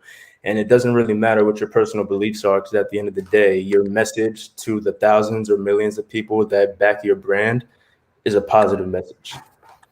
If that makes sense. It makes sense. Like it's hypocritical, but at the end of the day, like if the goal is met, then the goal is met. You should be on Virgil's PR team with Io and I. That was a great spin, but nah, because he can't do this himself. That's for sure. On some real like, but because I've been researching Virgil for like the best part. Like I showed you the cover of I've got this whole article that I was gonna. Yo, Daniel, do you want to come on? Daniel's coming in strong. Damn. So today he wants. Yeah, sorry, my bad. Yes. Virgil, first of all, is like is mad suburban, basically. Like let me put this in the nicest way. He's a suburban black kid that went to the city to chill with other cool kids, right? Right. And the best part of his life, he wasn't personally with the OGs. He wasn't with the OGs, so he wasn't around any real like Johnnies. You feel me? Boom. Now that doesn't mean anything if you're like certified, if your parents are certified, all of that. Boom. Virgil now, he has been moving books for oh my gosh. If you're corny, you're corny. Let me say it like that. If some corny stuff and it's continued on. I don't care if you're with Mercedes, yeah. Mercedes is cool, but Mercedes can't be cooler than the black person that they're collabing with. Do you feel me? Like Mercedes is not cooler than ASAP Rocky. You feel me? But when they did the ASAP Rocky collab, like that looked that was a good look for both of them. But for Virgil, it's like nobody, like when that came out, do you know how many people were slandering Virgil, fam? And that's just to say that, he's gonna put bonnet on the hood of the car and all of that stuff. It's like, and door on. So you've already built a brand of corniness. Your audience is corny. Even though me personally, I don't think he was speaking to those corny like kids on TikTok and all of that when he was making his Pyrex hoodies. He 100% wasn't, because it's a Pyrex hoodie. And if you know the meaning of Pyrex and you know what Off-White is, then you know exactly what I'm on about. But yeah, like at the same time, you can't hang with the cool kids and then do some cool kid stuff. But then at the time when you need to be 30, you aren't 30. Yeah. If you know what I agree. That's true. But to be honest, I'm gonna mispronounce your name. Othniel? Yeah. Oh, you made a 100% correct point. If he donated that money, that would like go, the whole thing would go in the right direction. But you cannot expect, like this is a $440 shirt. This is not $35 shirt. Right. If he just like put it towards Black businesses who are struggling, and towards, or like the same thing that he did with the foundation, like there are so many things where you can donate the money, that would speak volume. That would be like, hey, I'm here for you guys. That's the thing. Here's my other, and I'm happy I get to say my gripes on here, because then I get to release all of these toxins and like talk nice about Virgil afterwards, innit? But on some real stuff, like you can't just keep throwing money at a situation. End of the day, I was about to say, like, as a celebrity, you can never please everybody. Like, how much money is to me, we like. I'm gonna speak like to all the 73 people here. Like, I'm gonna speak on some real Black stuff that like I don't usually say in like mixed company, but like just don't mention Margiela. Just don't mention. I personally thought we have to start again with a whole new cap. Like, do you know how long it took us to build up Virgil? Yeah, George said, let's not forget the shifty in his collective career. Yeah, I always 100%. Openly say all the influence he's had on fashion, for sure. Hey, hear me, for sure. Hear me, yeah. When it comes down to it, yeah. If you're just another Black face at the top. I was just about to say, before you continue what you're going to say, I was just going to say that, because someone asked a question, why are we hard on Virgil when there's other companies making billions, right? What I will say to that is, there's a visibility problem with Black people in the industry. So whatever people say, I feel like Black people at the top have a responsibility to make sure that they have the due diligence to bring other Black people in. So this is Andre Leon Talley. That's the biggest criticism I have for him. It's like you could have brought in so many Black people. You had Prodigy, so it's like that's the reason why I don't like him. Couture, yeah. Oh my gosh, fam. He's a dope, fam. He's like DOLT for all of those people that didn't get my right. He's a Speaking of Virgil, why do y'all think Louis V hired him? Like, what do you think the real reason is? Money. Let me give you like how I rated Virgil from the beginning. Yeah, Virgil in the beginning, without any talking and all of that stuff, he was cooler than LV, plain and simple. At the time he went into LV, he was cooler than them. He made LV menswear cool. Right. Facts. You cooler than Kim Jones, and Kim Jones right now at Dior is the best fit I've ever seen for anyone our generation, in it. Like, it's basically Hedy at YSL all over again. But yeah, like the thing I was saying about lots of grooming designers, like, you know how you have like Matthew Williams, right? He got groomed for sure. Yeah, so like he was off the Wait, Othniel, what did you say? All these people trying to make their brands cool. Oh yeah, for sure. What we've done in like the culture, so the whole Donda team, is validate the whole conglomerates and all these old houses and the heritage houses and made them cool again. So because we felt like we needed their validation. Wait, sorry, can I answer this question? So someone said they just about got in themselves. That's the point. So you're just basically proving my point because they struggled so hard to get in, which shows that there's a problem. So when you get there, finally, you need to bring others in because it's so hard that even you just said they just about got in themselves. And do you know what? That shows you how hard it is to get in. Because there wasn't more than one of them. That's why it's hard to get in yourself. Right. And thinking that you have to defend your position and not help anybody else is what keeps us in these predicaments. Right. Like when you're on your wand in like a place like LV, you put some 30 people around you. You say, hey Kirby, yo, come this way. Hey, yo, Pusha T, like whoever is the most 30th people, you get them around you, fam.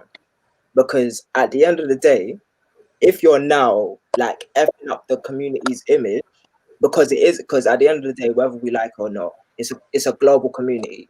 Nobody's looking at me and saying I'm Nigerian and like Yoruba and all of that stuff. You're saying I'm a black guy in the West. So if you're effing up the image, then now you have something to like, you got some questions to answer. Right. Because now I'm now me trying to be in fashion, you're putting me in like jeopardy. Because now all the kids looking at me is gonna think, am I somebody like Virgil as well? And then I'm gonna have to prove all of these other things. So because Virgil was not fighting the good fight, as it said, then somebody else is gonna fight the good fight. And so Virgil will be a one-off in that position, per se. That's the problem. Because there's not another black editor at large at Vogue in the same way that Andre Leon Tully is. Right. Like Andre Leon Tully was that guy at Vogue. If you knew him in his heyday, he was that guy. He was. So, but he never helped anybody else get to the stage that he was at all. Like what was it that you said? Like, you don't carry your luggage at Yeah, when you said like this is the Ritz, you don't carry your luggage around here. No, it's fine if she carries her luggage.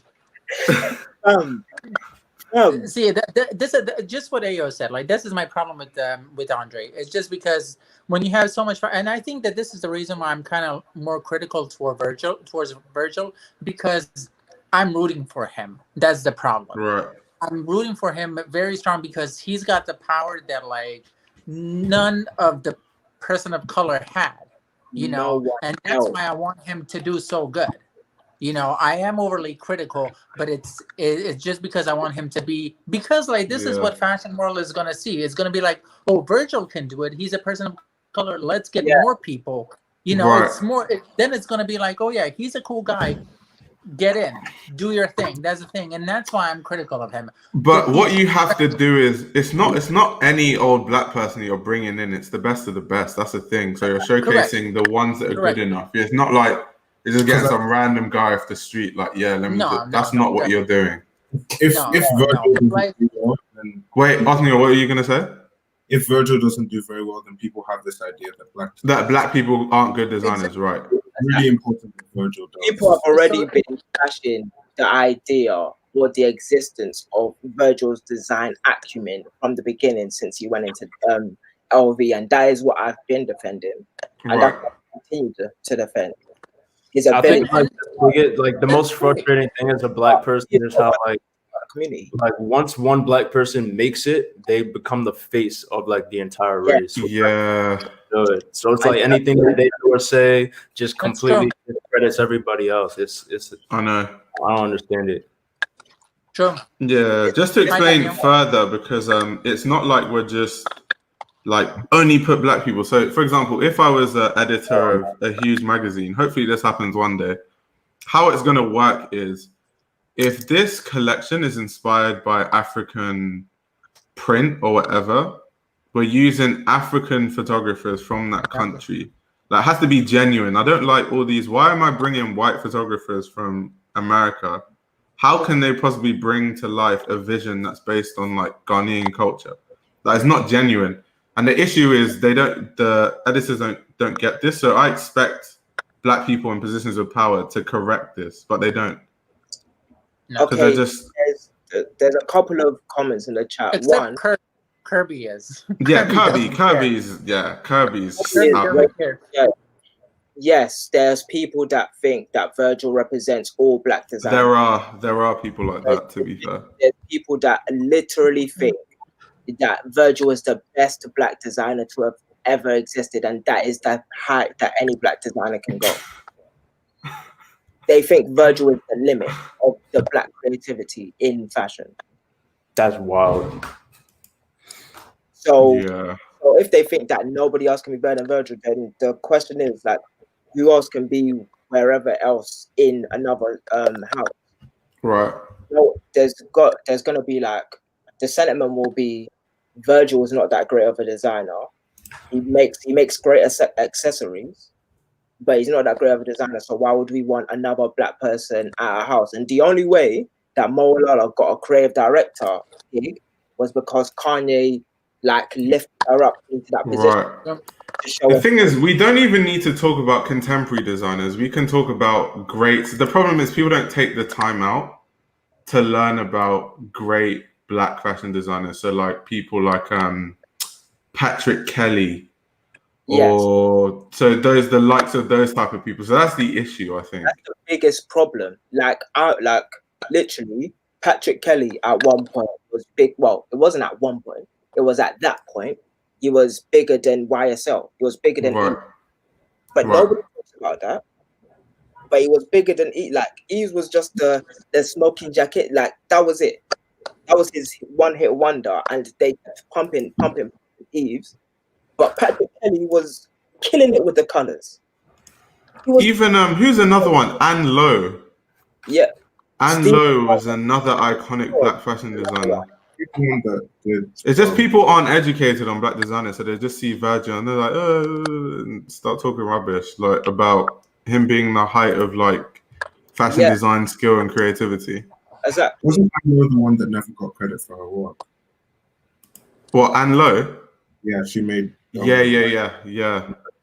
and never got credit. She made dresses for like royalty, and then it would have at the time, because they're so racist, there was no way they could accept that a black woman designed their clothes, so they just had to lie that it was some white person. Oh wow! Yeah. And she said, "Wait, I'm not. I don't know a lot about her. Where is she from?" America. Oh wow! Yeah. When was she at? When was she designing? I don't know anything about her. 20th century. So not too long ago. Late 20th century. Yeah, late 20th century. Not too long ago at all. Was she? How do you spell her last name? Lowe, I think Lowe. Okay. I think there's a documentary about, actually, I've read one article about her, but I think there's a documentary out as well. Yeah, and Lowe is a legend in fashion. She's a lot of black designers you should know lists. But the thing is, Virgil's voice is so loud, just like Kanye's, that everything he says dictates the culture. Yeah. Or dictates where we're going to go or how we're going to maneuver. So saying his voice should, like, we all think different, blase. If it was the ideal world, we wouldn't be having these conversations. Best not. So when one person gets the chance and the opportunity, they can be saying the right stuff. Like, I don't like people we think different. Of course we think different, man. They're still going to look at us the same if they want to shoot us. That's the point. So I'm not really down with all of that. And all of that, we need to be on. This is why I love YouTube, because like you're not gonna hear about Anne Lowe, in a world of Balenciagas, and that's sad. That's Anne Lowe, fam. Let's get some Anne Lowe pictures up, bro, or something. I don't. Yeah, George said there's so many great designers. Facts. She said Anne Lowe made the first lady dresses also. See, that's crazy. You said LVMH would drop Virgil in a heartbeat if he started putting Revolution. Well, either way, he has Off-White, which is massive. So who's going to drop him from Off-White? Exactly. They can't push. Majesty is coming from a place of fear that I see in a lot of people, and I don't. Wait, what did Daniel say? Daniel?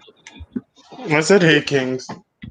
Yo, what's up? Oh, I thought this was a Kang. No. Oh, calm. Okay, so are you still having the Virgil conversation? I was doing that shit. Yeah, we're still in it. We're still in it. Oh, we're still in it? Oh, my days, fam. I thought we were going to switch to English. No, we pivoted to Anne Lowe and Patrick Kelly because we were talking about like... Can we talk about Marnie? Hey, what happened to Marnie? Oh, well, they did the chains things. They did the photo. Oh, you know what? I didn't see it. Let me Google it now as you're talking about that. What happened? Can someone tell me what happened? So I don't know if you saw PS tweet. I have to like pull it up. Hold on. He tweeted something to he tweeted something about real quick.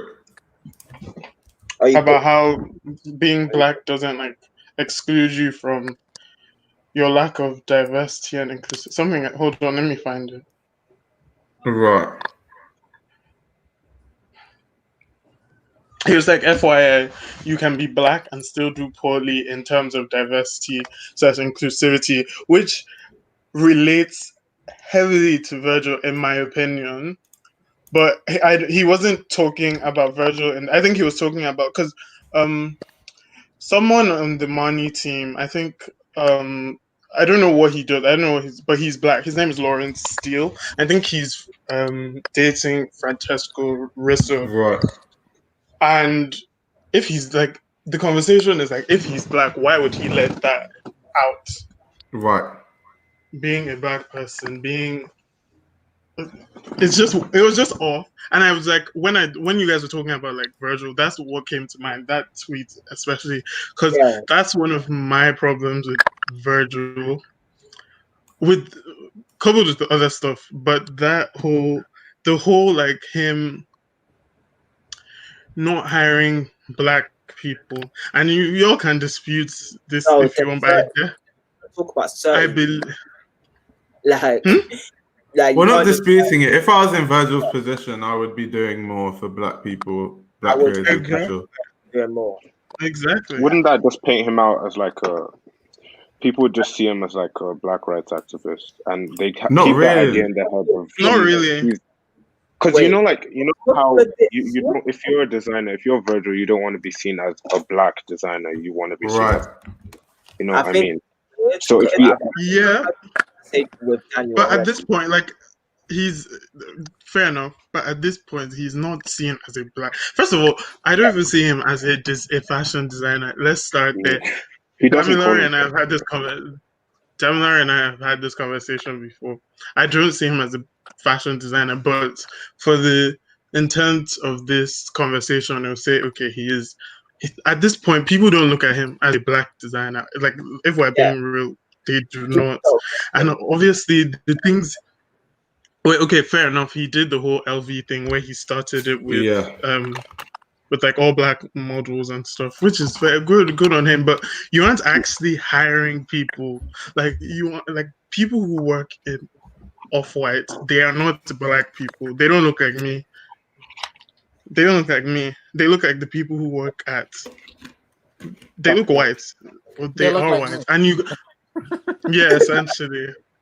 No, if they were like you, it would be totally different, though. That's the other thing. It was like, yeah, exactly. But yeah, as you were saying, I don't know. There's just something off about Virgil. I can't put my finger on it. At first, I was like, okay, fair. I was like, wait, sorry, can I reply to this? The best person is not always the established person. Let me just give it to you straight. Yeah. Because I've worked at established brands. I've worked at established brands with people who have 20 years experience, and I'm doing their job because they can't do it properly. How good you do a job is not based on like, if you're famous for that job, by the way. Yeah. I just wanted to add.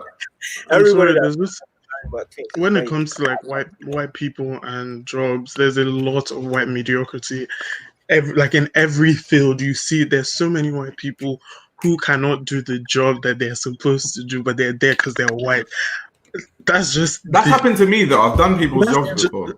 In higher positions than me, for sure. Literally.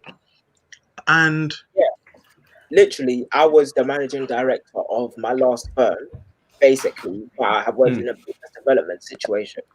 So although I was still developing the business, I was also acting as an MD. And like, that's when me and the woman butt heads, and we had like a difference in opinion because I had the direction and she had the direction.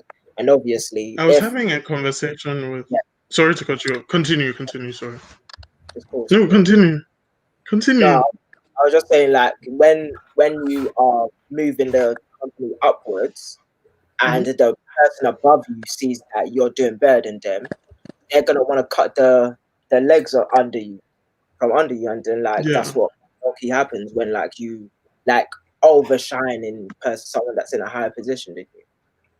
But okay, someone said the system is flawed and it's people like Virgil's responsibility to use the immense power he now has to push the box and put the lights on people who are disadvantaged. That is my exact point. That's the essence of the case. Because of where he is, he's literally the head of the top brand. Like LVMH is Louis Vuitton, Moet Hennessy. He's literally the artistic director or creative director of the LV and LVMH. Do you know how there's so many people he could have put on, but he has not. I agree. He has not. Should I just add? Because every time we have this discussion of like bring black people in, this is just for like white people watching, which will be the majority, like non-black people who are watching, basically. What we're saying is black people that are capable for the job. Capable, because I think the issue in fashion, this is coming from, I've worked in fashion for the past 5 years now, is that most of the time they don't choose who's the best for the job. Fashion is very much who you know. It's like that person's friends with that person. So that's why they get the job. It's not about ability. Yeah. So for me, for example, when I first started in fashion, I didn't know anyone. So the only means I had to get in was to be actually good enough for the job. So then when I get hired in these jobs, I have bosses who just knew this person, who knew that person. Like I always say, I was in a job where my boss was the CEO's best friend. So he couldn't do his job. He was just the CEO's best friend. So like I was doing his job and he got paid $100K a year. So it's like, what people need to understand is a lot of these companies, they're not good evaluators of talent. So we just want them to be better evaluators of talent. If the better person is white, then hire the white person. The best person is black. The problem is that's not how it functions now. The fashion industry is white, and then the fashion industry has nepotism. So that's why you see a lot of mediocre people in workspaces. That's why. So it's not like just only hire black people radically. That's not what we're saying. Yeah, cut a picture of Jacquemus' team. And being seen oh my god. And Black Revolutionary by hiring black people. Are you guys sick? Like, I see someone say that, and like, it's just a bit mad, fam, because we're talking about hiring somebody, giving someone a job that's capable, and you're calling him a revolutionary. Do you not know, like, where your mind is at right now? You know, I'm gonna say it straight. You're not thinking correctly. Like, we're talking about the bare minimum. That's the bare minimum. So you don't think you deserve a job from another black person because you think they're being revolutionary? You're sad, fam.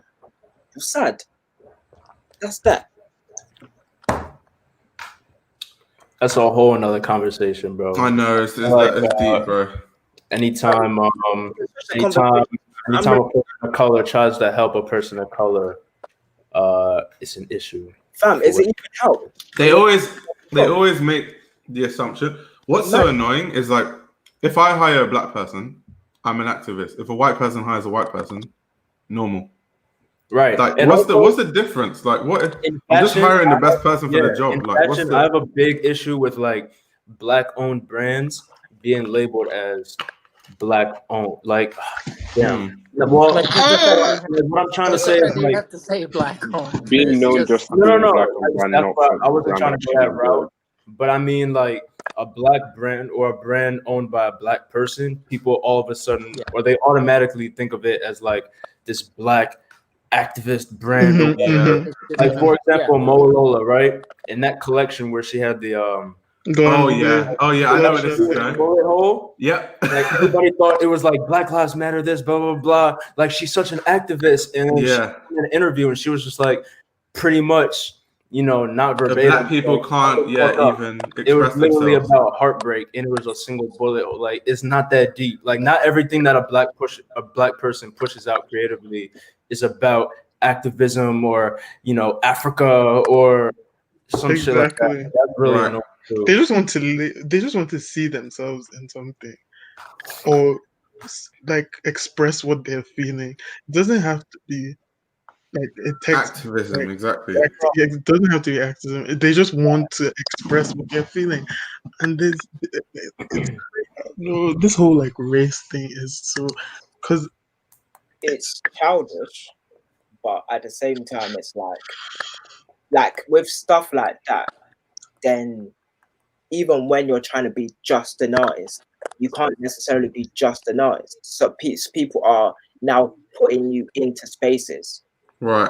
And when you're actually actively putting into those spaces, people are calling you a revolutionary. Because that's the narrative I hate about Kirby Jean Raymond, because they see him as like this huge black activist just because he takes references from like black culture.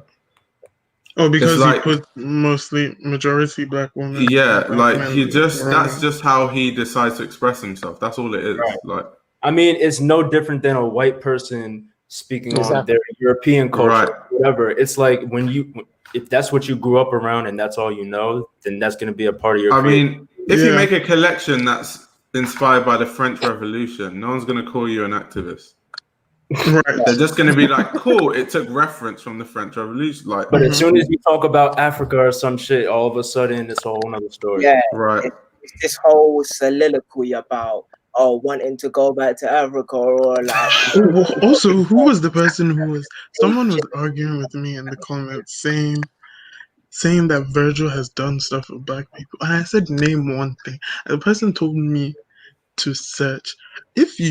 Whoever you were, if you're saying that he has done stuff for black, why can't you name one? What's the problem with naming one?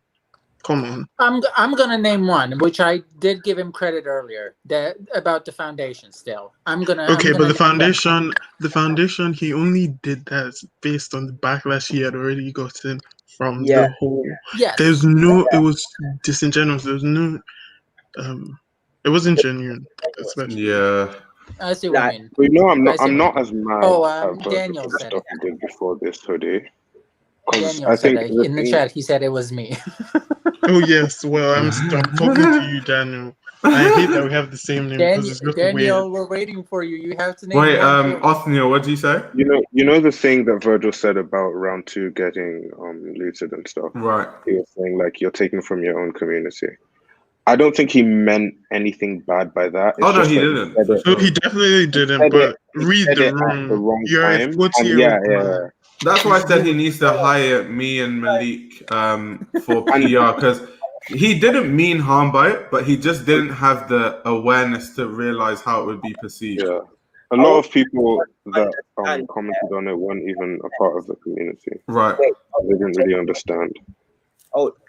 OT, I want you to understand the lengths that I have gone to defending Virgil this year alone. Daniel can testify. Daniel can attest to how we have gone against him to defend Virgil. That's how much I've backed Virgil. This year alone, we have 10 hours worth of live stream of me. I need someone to show that Tyra Banks clip when she was like yelling at the model, and she's like, "We were rooting for you. We were all rooting for you." Literally, that is me and Virgil Abloh. That's as soon as I heard the first thing that he saw. By the way, this is not accurate. But I'll just. He's not the first. He's not. Wasn't Oswald Boateng? That's not accurate.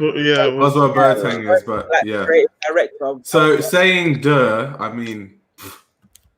Duh. Next time, read. Oswald wasn't as good as him. Wait. It's not accurate. Wait. So you think the thing Virgil did for black people is be a creative director of LVMH? That's nuts, fam. No, but even what you said was not accurate. You said Virgil is the first black creative director at LVMH, but he's not though. If we just encapsulate the comment, like, and say this is what you're offering up to the community, just being a face, just being a face. No, fam. I'm sorry, we've gone past that.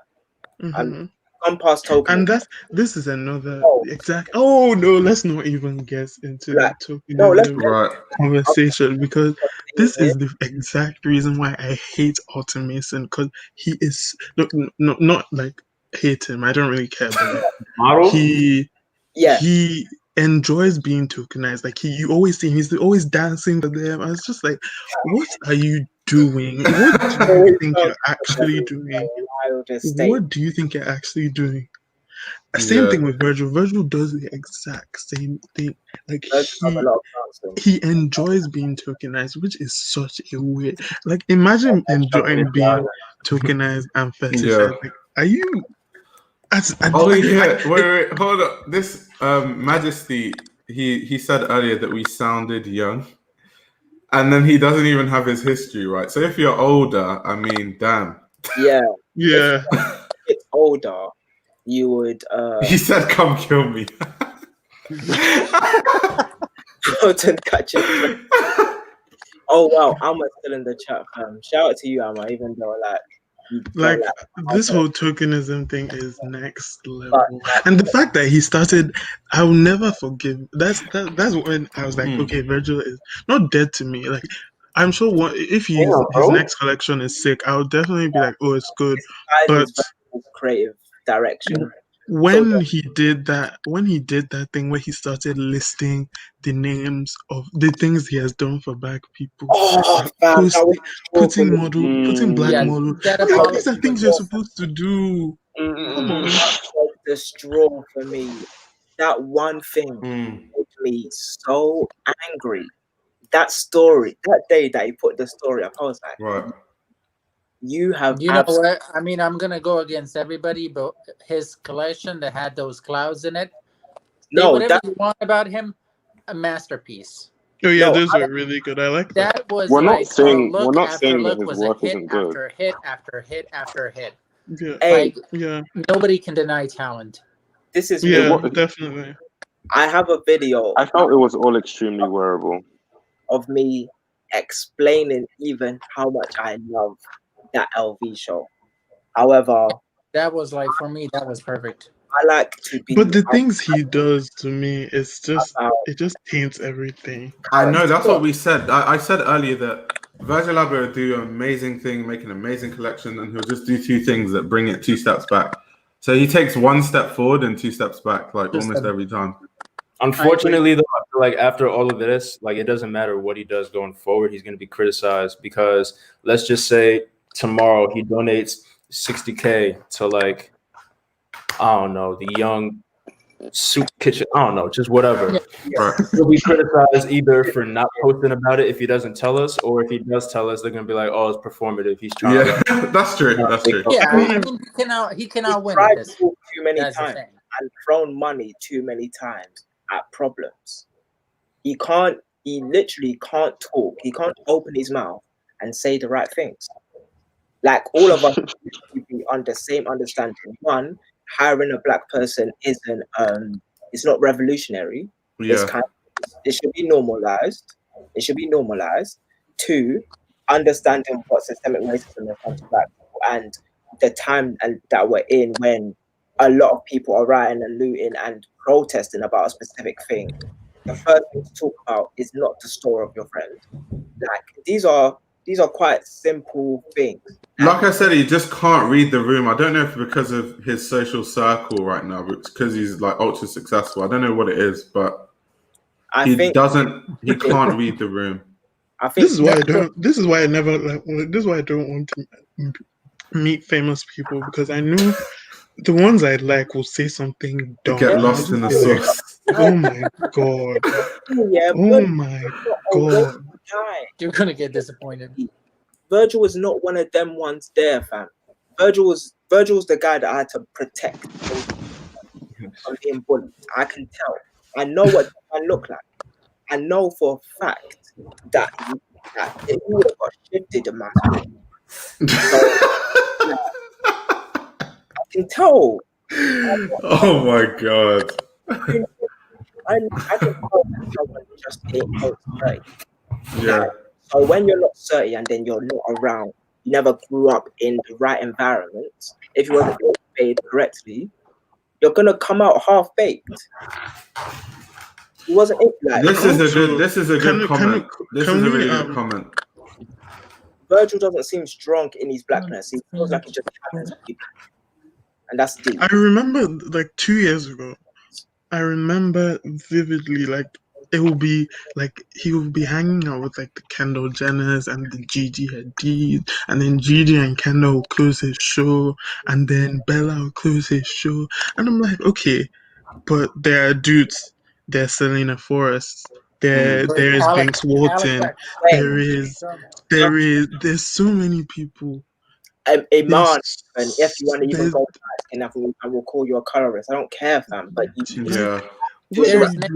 there's like Alex Wack.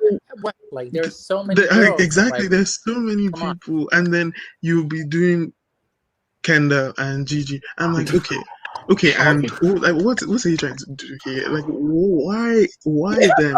Why? Because if you think about it, there's so many black. There's so there's so many black models that could have closed his show that he could have put on. There's so many, but no, he did not. It had to be Pier Paolo Piccioli or whatever his name is. Yeah, that did it. Adut Akejo. Like, come on. Yeah. Okay. Yeah, and that collection was perfect, and plus, like all the models, I mean, perfect. OMG, speaking about Adut, there was a time she blocked me on Instagram. I don't know why. I don't know why, but she blocked me on Instagram. Bro, what did you say? No, she didn't block Nigerian music. I've had a plethora of Instagram. I've had a plethora of like social media, none under my name, nothing like that. But like, I just had a lot. But she blocked me on one of my former social media accounts. I don't know what I said. I didn't say anything. Wait, just one day I was a dude. No way. Why would she block you? I have no idea. You're literally the Nigerian Gothic family. But yeah, that's what I'm saying. It wasn't that. It was another account, but I didn't do anything. Anyways, that's besides the point. I just remembered that. Yeah. I love Adut though. But Adut is getting to the point where she's becoming tokenized. But I don't think it's her fault. I just feel like everybody just wants a piece of. Because she's the it girl now. She even won Model of the Year, didn't she? So she's literally being tokenized. She's not an it. She is. They're not being like because the Jacquemus we're gonna go for Afrocentric, we're gonna go for dark skin, we're gonna go for African. She ticks the box. Bro, when it comes to Jacquemus, he's just been missing the mark left, right, and center. Not even about that staff thing, but just other things. God, well. His ad campaign ugly. The images from the backstage of his show. The 2015 collection, quickly. Which 2015 collection? SS, I believe. The one with the hands. The one with the hands and the holes. Which one, Jacquemus? Was that the one that was... That was the one before La Bomba, right? I don't know. That's the one before everything went downhill. Yeah, like the one that's... the one. Like, I think I remember... Yeah, let's bomb some other designer. Yeah, I mean, I said my piece on Jacquemus in my Gucci video. I said people are so focused on this idea of him being south of France, la di da di da, partying. Strays in that video. Partying, blah blah blah blah blah. That people want him to be. They've lost focus on the clothes. It's pretty privileged. It's pretty privileged. That's what it is. Erwin. Because do you know what it is? You know that the issue I have, and this is just me being critical because as a aspiring fashion journalist, I have to have a critical eye. I can't just say someone's doing good things just because other people say it. Like Jacquemus in recent times, he'll have an amazing show, as in the ambiance of it. Correct. But the clothing, the construction is lackluster. And the issue I have with it is Jacquemus is what people try to use as an example of Jacquemus didn't study fashion design, so anyone can make it without studying fashion design. But he's not a good, like, construction-wise and skill-wise. He should not be the face of, like, he did not study fashion design. There's better designers who had a Virgil shouldn't be either. To be fair, he makes up for his lack of, like, design and innovation with great branding. Like, he's got such a strong brand, such a strong following that, like, he could put out a foo-foo ass collection and still sell out. Okay, because he puts the collection on the runway of Wheatfields. It's how he presents it. Let me expose the presentation that like is a lifesaver. I think that exactly. It's the presentation. I think that all the fields in France and in Belgium are just like, okay, when is he gonna cut us? Because like we got we got lavender, we got what was the last one? The wheat field. I mean, like, if you do it again, it's kind of getting gold at this point. We get it. You can use that machine that can chop fields perfectly fine. I mean, I feel the need to put this on the screen because I don't want people to ever think like I just hate on people for no reason. But I promise I'm just being critical. Wait, I'll put his latest collection on the film. We can look at the garment construction, the fit. Wait, hold on. Let me bring this up. His materials are not that expensive looking, to be honest, and the prices that he has for his clothes are, I'm not going to say overpriced because that's an understatement. They're extremely expensive for the type of the clothes that he does, especially material. No, Malik John. So take that to the lavender field. Yo, that's my baby. Nobody finna touch him. Vote for Jacquemus. So that game was wild. Man. Yeah, someone said Ray is a better example. Exactly. There's so many better examples, man. Yeah, honestly. Yeah. Flying Jacquemus is the wave of he didn't study fashion design. Here's a great designer. Like, he has a long way to go. Every time I see a Jacquemus post, his clothes, it just grinds my bones. I just want to fight. I don't know what it is. His clothing is terrible. And the retail store I worked at, they stocked him. I used to look at it, I was like, is this Sarah? From a construction standpoint, and luckily the first internship I did, I had to learn to make patterns. So I know when something was done in a lackluster way, or something is done from a point of view where this guy doesn't have skill. How I can evaluate actually is a person who taught me to make patterns is a pattern maker for Balenciaga. So I got taught by someone who's one of the best. Granted, I'm not fantastic because I only had a few months to learn, but I got to see firsthand what a good pattern maker looks like, what an elite pattern maker looks like. And that pattern maker will run circles around Jacquemus for lunch. Like, look at this. Look at this. After this, can you play the La Bombe film, please? Yeah. Look at the left side of this dress and how it fits. Wait, I have it here. Let me... Just look at. Can you see my cursor? Yeah. Just look here. Yeah, but she's cute. Yeah. It doesn't fit good. Yo, that should be at the basis of your design. Yo, everyone subscribe to the Patreon because you're not going to see this stream because really and truly, I don't want my Virgil take staying up on YouTube. Like, just look at the way if you want to do avant-garde, he needs, like, if you look at a Ray Kawakubo, when she does avant-garde, it fits like immaculately. Let me not talk. I think that's what people forget. Wait, who says this? Somebody's saying the micro bag is hitting. The micro bag might have hit 2 years ago, but not anymore. Like, he needs to pack it like up. He's overdoing just it. Hang it up. It's getting look boring. Here. Can you guys look at my cursor? Can you see the excess fabric here? That's not good look. Look at this. Like, he's construction-wise, it's off. He's been missing the mark. It's quite annoying. Because he's people are waving Jacquemus like this amazing designer. It's like, yo, he needs to work on his craft. Yeah, like, go back to the studio. I'm looking on my iPad and go back to school. And I'm not trying to be mean. It's just being critical. Look at this dress. It does not fit right. Wait, yeah. You will never look at my cursor. You will never see this Shouldn't by a designer that knows how to construct garments. You'll never see this on a McQueen runway show ever.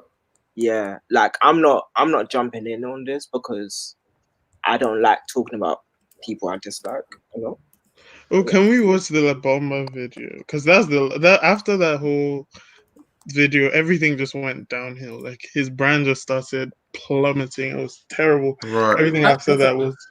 No, okay. I'm gonna be fair. I did like a couple of looks from this last collection that he did. I have to be fair. He did have a couple of things as far as like jackets, like that have like hearts cut out, and then there was a couple of good looks. I cannot say, but as far as like execution of a garment, as far as the seams go and stuff like that, that's 100%. I mean, just the one that you showed is just ridiculous. But I cannot say that it was the worst collection that he ever did. I cannot say that. It's okay to say that the collection as a whole, the presentation as a whole wasn't good, but still like a couple things. Right.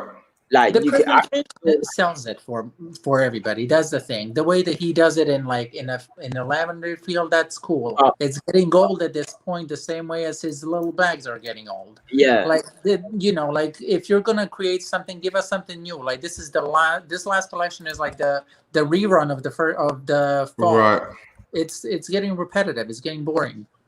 I'm not. Wait, Io, put the second to last comment up real quick. The sex one.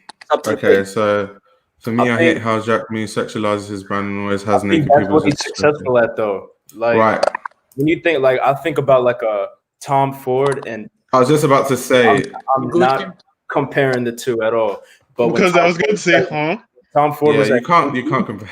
Like, no, I'm just saying, like when Tom Ford, his whole theme is sex, right? He sells sex. So even if you don't like the product or whatever it is that season, you're kind of captivated by the campaigns. But the truth, like this idea of like wearing that Gucci suit or having that Gucci bag makes you sexy. Right. And I feel like that's what Jacquemus is great at. But the construction of Tom Ford. I was just about to say that's the big difference. The construction of Jacquemus, like two different stratospheres. No, that's true. But also, not all Jacquemus customers are as critical as we are. So, like, they don't pay attention to fashion as much, so they might think it looks great. And because they're like stuck with the brand itself and this like cute, sexy idea of like this young Parisian girl or young French girl, like they're too brainwashed by that to even see the. Damn, that was a harsh ass word, huh? No, but they are. And plus, I think like during the times matter. I mean, when Tom did it in Gucci, that was the first time that you kind of saw this aggressive marketing of sex. Of sex, right? So I love this. I mean, I wasn't live, but I love it now. I was, but I loved it. Damn. No, but it's, I mean, I was born in '98, so I didn't really. I was alive, but I didn't really. Yeah, me too. Wow, thanks, guys. Thank you so much for this. It really made me feel better. I was born in '98. Wait, I was born in '97. Yeah. I was born in 1990. Yeah. Like, thank you. 1990. Sorry.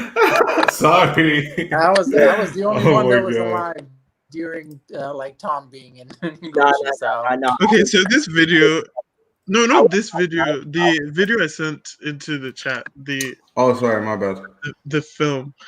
This collection was good too, but the film for me is what like capped it. It made it so. Wait, what season is it? We took it to the next level. I'm not a massive fan. Like, I don't know why. Where was this? You're not a massive what? Moose fan. What's Moose? Who's Moose? This guy.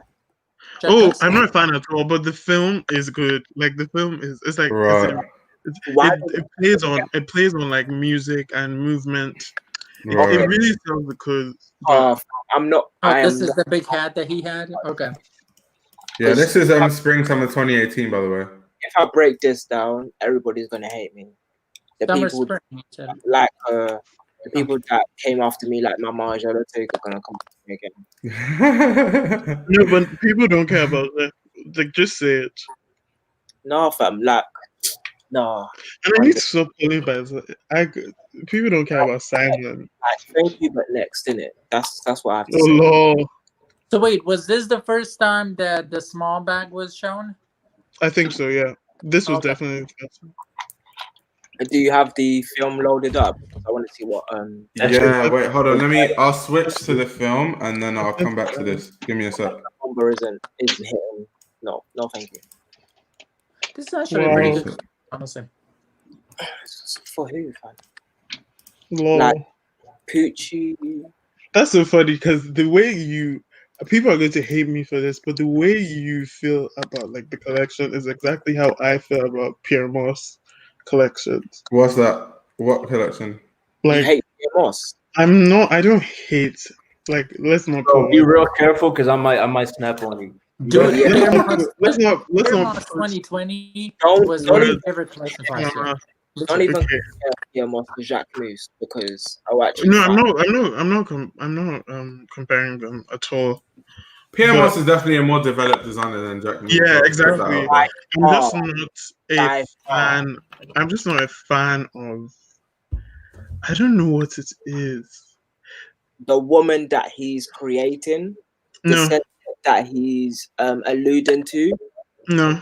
Because I don't know what you could like is it just the clothes? Because I'm not gonna lie, like let me say one part of my take. These clothes are not clothes I've never seen before. It's the brand. It's the brand. Yeah, it's the brand. Like I've seen these. Never mind. But it also helps when he has people like Rihanna and the Hadid sisters wearing his shit. That's for sure. Like, please don't put even like they don't even have the same. See, I'm putting words in my mouth. I said this is more of a commercial brand, isn't it? I don't think the intention is to be groundbreaking. Yeah, that's why we need to stop making it out as if Jacquemus is this revolutionary designer because he's not. Never. That's what I'm saying. So, Lord, somebody said cancel Daniel. I love that. Please, more of that. But yeah, as I was saying, I don't want to say my Jacques take, fam. That move take is nuts. I don't know what it is about Pierre Moss that for me, Pierre Moss, spring 2020 was, I'm gonna say, top 3 collections of the year, definitely. Wow. Because the colors. I love that show. Come on. That show was so beautiful. Wow. I love the show. Definitely love the show. I just don't like the I think also if you read up on what don't you like about it? I'm just curious. Yeah, I don't know what it is. Like I just watch it and I'm just like well, it doesn't move you personally. Yeah, it doesn't move me. Right. Like so the message, so like the show itself, I love that he had like the black choir, like stuff like that moves me. But I just started looking at because I'm like, okay. And I love that. I love that. Though, I feel like you really got to read up on the shows to understand what it's about to appreciate it. Like there's a lot of American references in there that I feel like you're missing. What collection was the Rosetta Sharp one? Which one was that one? That one was 2019. Okay, that was the one I really liked. Yeah. The thing about fashion shows in 2019 and 2020 were for me amazing, but I think it's just like more of a taste. If somebody doesn't like it, it's okay. Yeah, like, I don't have anything. I don't have anything against him. It's not like we're saying what we said with Jacquemus, where the garment construction's even not. Yeah, exactly. It just doesn't move me. Like I like I like the sneakers, his Reebok sneakers. Those are really cool, but I just didn't feel anything. And I'm the kind of person when I'm watching something or I'm listening to music or I need to feel like I obsessively that's what I'm looking for. I don't with that's fair enough. That's more of a like personal preference thing, exactly. rather than like he's bad. rather than he's a bad designer or anything. There's nothing wrong with that. The thing about fashion shows is once you understand the references, the clothes mean a lot more to you. Right. Yeah, but the thing is, because I can watch a show and be like, oh, okay, that's a dress, it's shaped in this way, or that's cool. But once you understand what the designer was referencing, so is my audio not good? No, it's cool. All right. Once you understand what the designer was referencing, and what they were trying to show or portray. Let me come back. A lot deeper. That's exactly how I feel about Demna. I really wish everyone released the show notes because it would honestly, I feel like it would fix fashion if people like if it became normal to release your show notes. Yeah, because then people would feel like their clothes had to mean something, and they can't. How I see it is, yeah. So George said it's all personal preference, yeah, but there's a cap to it though. So for it to get to personal preference, you have to be a master of craft. So you have to be such a good designer that we're never going to have to worry about how a garment is constructed because you just mastered that. Like you're too good for us to even worry about that. So when we're talking about people like McQueen, we don't care about how the garment looks because he's a master of tailoring. So it's like whatever we get is what we get. Let's just look at the references. Yeah. The issue is Jacquemus is not garment construction wise is not advanced enough to even be seen as that. Because his stuff isn't even fitting right from the jump, so we can't even skip that step and then go on like, okay, what are the references? So that's the only issue I have, because if you look at like a Kiko show, he's a good enough tailor to where we can just be like, okay, what are the references? Yeah, have you seen the Mozilla video? I'm looking at this PMOS Spring Summer 20. Which one are you watching, Pierre Moss? Spring Summer 20, yeah. Yes. I think I take my twice. Actually, no. Maybe it was the one before that I did. Like, this is actually good. This isn't bad. Dude, like, my favorite. Let me. Right. What are we talking about now? Pierre Moss, yeah. So I feel like there's a lot of references in the Pierre Moss shows that maybe not hit to a lot of people that don't understand certain American cultures, especially like the true Black American culture, like from down south all the way to New York, and even the South American ones like the Haitian, like if you don't know New Orleans, like and all of those places, or New Orleans, as they would say. Yeah. It's not gonna be for you. This is not what I'm saying. So, okay, so George said that it's down to personal preference, which I agree, but it's to a certain level. So, like, what I mean is when at the highest level of fashion design, designers are so good that it's really just what do you prefer. But at a lower level, you can critique more than just like references and whether you like it personally or not. At the lower level, you can critique things like garment construction and things like that. I think I'm not saying what's that? I think it's like having an artist, like an artist that's trying to paint something, right? And the painting on its own is bad. Right. First, you're going to look at the fact that the painting is bad, and before you even start thinking about what the references are. Exactly. Painting, yeah. It's like that's the first step, actually making good clothes.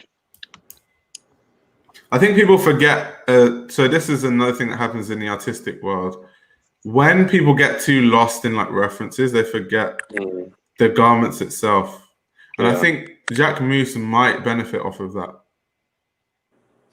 That's like it's a mood board. So a lot of these brands, they just do slight shade there. That was mood boarding. That was a definition of undercover shade. Just so you know. I'm successfully avoiding saying anything about Jacquemus. This is great. Continue. Not someone in the comments trying to drag Travis Scott. What? Sorry, what? Right. Could you? Why? What is Travis Scott? Travis Scott's. I don't think Scott is wearing Jacquemus. What's up with the tendency for things with Jacques in their name being overrated trash? He not put in brackets Jacquemus and Travis Scott. What? How dare? No, he said 200% kidding. By the way, he was kidding. Okay. I was like, no, Jacquemus definitely isn't trash. He just needs. Oh no, he is trash. But Travis. I don't think he's trash. I don't think he's. Whoa. I wouldn't go that far. He's more of a businessman and marketer than a fashion designer. I don't think he is. I really don't think he is. I just think he's a pretty boy who has pretty. Look at how he sort of gained attention. I want to break this down in a nice way. He had a parade outside the show at Fashion Week. That's how he gained attention, isn't it? Yeah. He's a marketer. Like, that's what he's good at. So I don't think he's bothered as much about the clothes. He's bothered about selling clothing. And I don't think his audience are exactly like... elitist, I mean, like, he doesn't have a cult following. It's more of... If I'm going to look for like a good fashion show that is artistic and is good in garments, I'm like construction. Yeah. I'm not going to turn to Jacquemus. Because the references in Jacquemus, in fact, are weak anyway. So if we're really talking about references only, can someone explain to me the referencing in the Jacquemus collection? They're weak. He will be like, when I was growing up. I know. I know it's not intellectual in any. I'm trying so hard to make sure that it doesn't seem like I'm hating, because I'm just trying to be critical. Way too hot, man. This stuff way too hot. When I was growing up, we went to France with my grandma. Blah blah blah. But he said, isn't he painting more of a general picture than having direct references? Yeah. Like, apparently it's meant to be like. So even if we're talking about referencing, I'm not sure. Jacquemus, and just like. Should I be very honest? Oh wow! Watching this, it looks a bit like an ASOS, like, I don't know. It's like ASOS employed a designer. It's just what frustrates me is that people forget that most of these designers we talk about are actually good designers. So like, that's why we never have to talk about garment construction, because we're never going to have to worry about that. From Ray Kawakubo or Martin Margiela or Angelina Mista. They're too good for that. So very safe. We're just going to talk about the references because they're too good to the point where we don't need to worry about, this isn't constructed properly. Or like a Prada collection. We're never going to see that. So it's really, do you resonate personally with the references or not? And how well did they portray those references? Was it too obvious, or did they have a unique way in which they didn't have to make the references so obvious, but it was done so smartly that you could kind of see it? That's where you start to look when you come into like being a fashion critic. But when from the start the product's not even a good product in the first place, that's you have to make a good product first before you upgrade into people deciphering your references. And then Jacquemus is not even a good example of that, because Jacquemus, once again, it's not the type of brand that really has deep referencing. There aren't like looking at this, there aren't references here. It's trends, but he's making it look a bit more elegant. Right. We're just commenting on what y'all was saying. Yeah. Daniel said Margiela Artisanal was amazing. Has anyone seen the Margiela video about the actual collection that they put out? No, I haven't. It came out like it is like, because I saw this collection and I was like, this is a bit weird, because it was like dark pictures and I didn't get what they were doing. And I saw this video and I was like, oh my god, this is amazing. This is hard. Like, did you guys hear about the wet? That's why I want everyone to do this. Do you hear about the wet look thing? So there's this named, but then okay, fair enough. Like I hear, he has done it before, right? Yeah. Because I was reading. Okay, so there's this designer called Dipet Sa. She, her claim to fame essentially is the wet look. So she did this dress or skirt, or dress and skirt that looks wet essentially. Okay. Right. And then John's last collection, this Margiela collection, I think it was called the wet look, and he did the exact same like fabric, used the same fabric, everything. But then they use the same techniques though, because what I saw within the video, it's possible they just came up with this video because they felt like if they didn't, people would think they were copying. But the whole process of like looking at pictures and just like showing his team random pictures that sort of inspire him, and then picking out a fabric and then figuring out ways to make it achieve the effect they were looking for.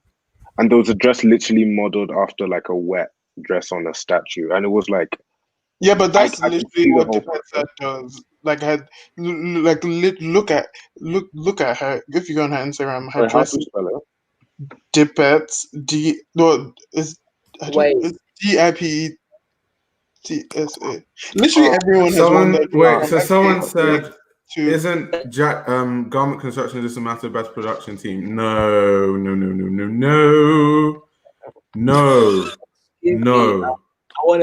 That's the worst excuse I've seen for Jacquemus ever.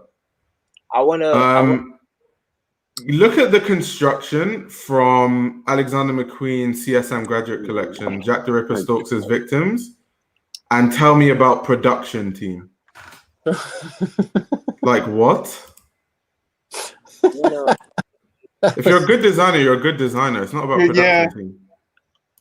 Yeah. I'm putting her Instagram in the chat. So like literally everyone has won that dress. Nikki has won it. Kyle. My god! And she did it so much better. I'm not gonna lie. Wait, I wanted to decide this wet look. It actually looks so wet. Wait, is this dress actually wet? Hang on. No, it's not. None of it is wet. It's just... Okay, we're talking. Is this couture or ready? I think the couture show. I think it was couture. Mm-hmm. Right. Okay. Well, to be fair, she did it better. Oh my god! They said that he has done it before, but it's just weird that he because she has garnered so much attention. This is how she makes her money. Like everyone has bought this dress from her. Everyone. I don't know. Nikki literally wore it for her pregnancy shoot recently. Yeah. Everyone, the Kylie Jenner, FK Twigs, everyone has worn it. It's just weird. I've just sent you, if you could put her Instagram up, there's a specific picture, and I'm actually confused as to Wait, who's that? It's not wet. It's just I just DM'd it to you on Instagram. Instagram. Let me check. What? How? As well, isn't it? I seen that. This has to be wet. Wait, what? That's the crazy. Because the Marcella one was sort of okay, you could see what they were going for, but it didn't look wet. But this is a bit weird. This is creepy.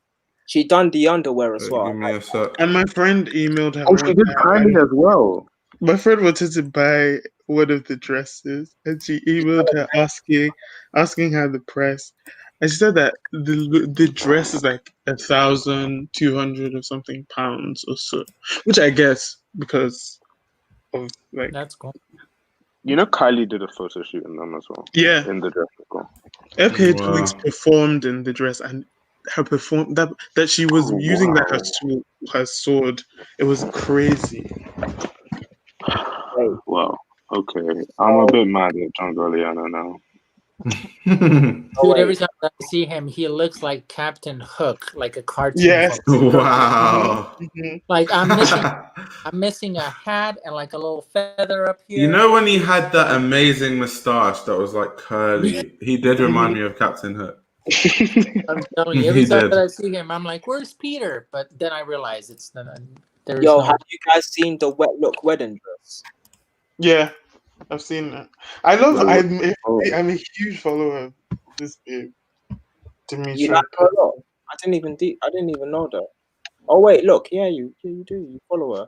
I didn't know that she was popping at that. To be honest with you, I'm obsessed with. I don't know why I'm obsessed with CSM graduates. Whenever I see one that I love, I'm like, okay. There's this guy named Trey. He has this podcast. You guys should check it out. Trey's amazing. Let's talk about Trey. Everything. Trey is a G. I'm gonna call him on Saturday. I'm talking to him about some stuff. Yes, he's also Trey's a G. He's a muse for Mo Lola, isn't he? Yeah, I think yeah. Wait, and for Febin. I don't know if you know Febin. It's Feb. You guys should check her Instagram out. She's really good. I'll check her out. CSM. I know. You guys Daniel, just one question. Did he collaborate? Did Galliano collaborate with the girl for the wedding? He did it all. He did it all sorts of himself. Yeah, his team did it. Daniel, you know Trey's low-key one of my mentors because he studied my course.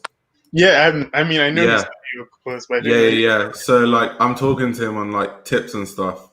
for like what I can do on the court. I think he's so he graduated with a first. Oh my! Of course he so, did. Like I'm like, yo, I'm trying to mirror what Trey did. And his show, I was listening to his first episode of the show because he talks so like he is himself, like just naturally himself.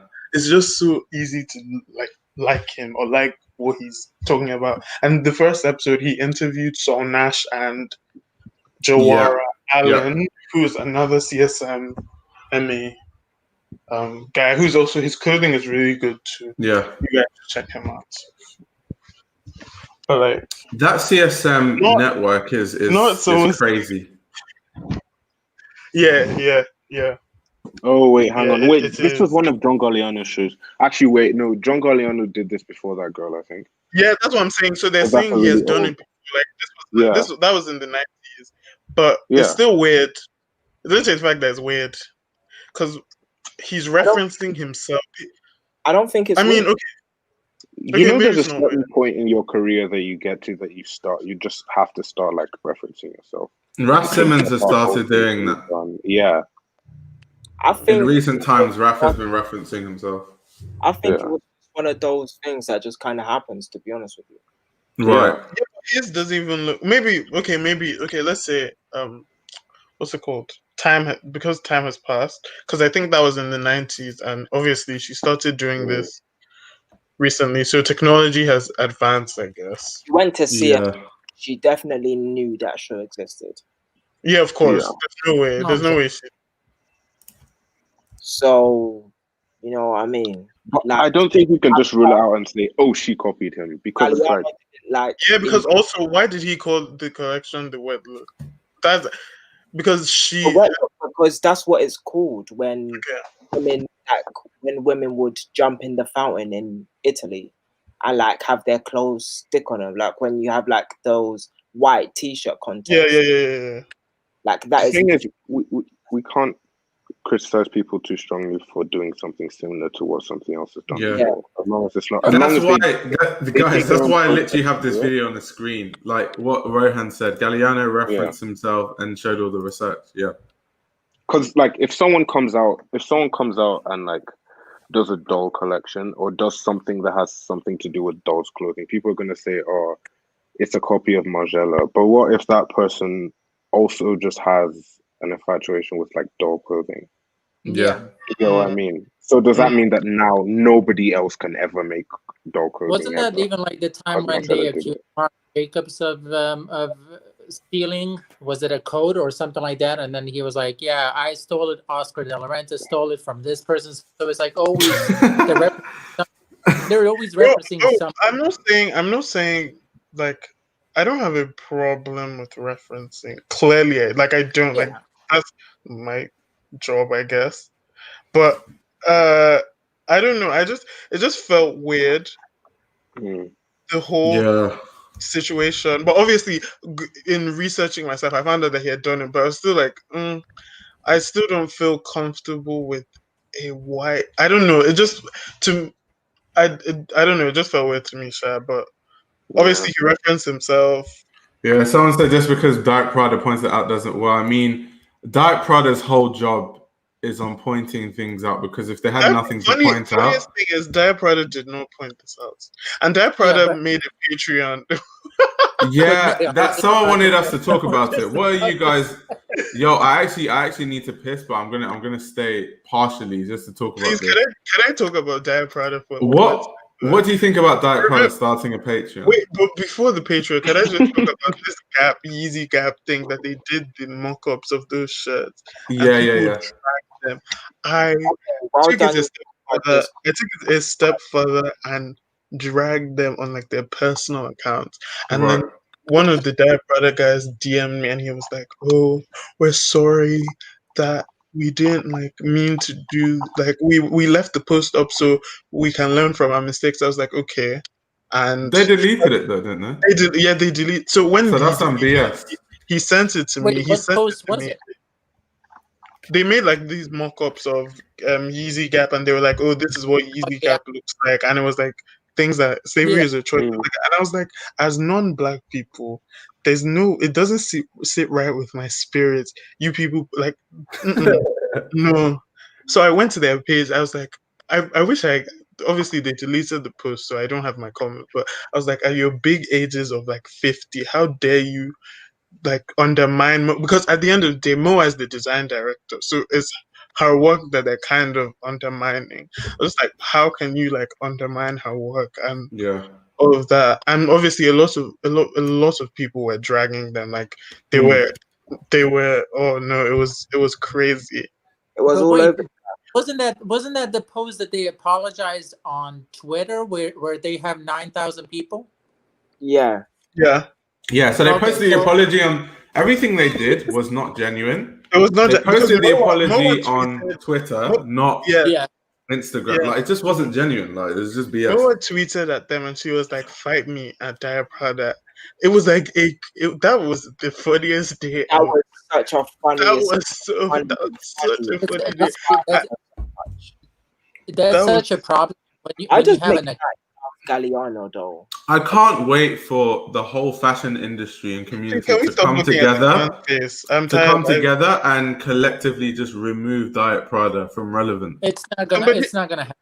It's because they don't like him. They don't like people. Not him. Them. They don't like them. Like people in fashion do not like them. Yeah, people that work in fashion, they don't like Diet Prada. They're problematic. Every journalist I know, every fashion journalist, doesn't respect Diet Prada. Yeah, everyone I know who works in fashion says the same thing. But I don't think that they're going to get canceled because that's the culture right now. Everybody. No, but I'm saying that people don't take them seriously. It's just a matter of time before the whole world doesn't take like right now. Let's say 50%. People are actually going to subscribe to their Patreon. Damn. Yeah, because they need that. Take is that someone said that they need to get a job.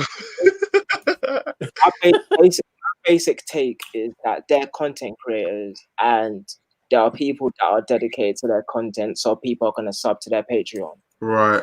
And they technically were doing it for free. Obviously, they're not doing it for free anymore. No. Can I? In the beginning, in the very first, was it a corporate company? The very first. No. Let me just say. So there's a video that Haute Lamode made with Panboy like a year ago, or maybe over a year ago now. I watched that video. Yeah. So the opening statement, they were talking about Diet Prada, and basically Pierre was talking about how he can't see them as real journalists anymore because they took sponsorship from major brands like Prada, Gucci and all that. Prada, and as a journalist, you don't do that unless there's an agreement that you can be critical. Otherwise, they basically pay you to silence you. Yeah. So once they did that, their credibility already went out the window. And they were silenced. That's the thing. They were silenced. They stopped dragging Gucci after Gucci invited them to their show. They stopped talking about Valentino after Pierpaolo invited them to the show. So they want to be seen as these guys who are objective and all that, but they're not. Do you know what I mean? So they've. Damien, I am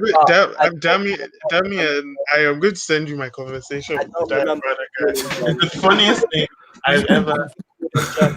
They're content creators, and if they want to be independent of the corporate entities and make money elsewhere, then that's perfect. The problem is they have referred to themselves as journalists, though, and that's the issue. They have in the past. I'm not sure about now, but they have in the past. Sorry, Enmai, go for it. I'm separate from that. They make content.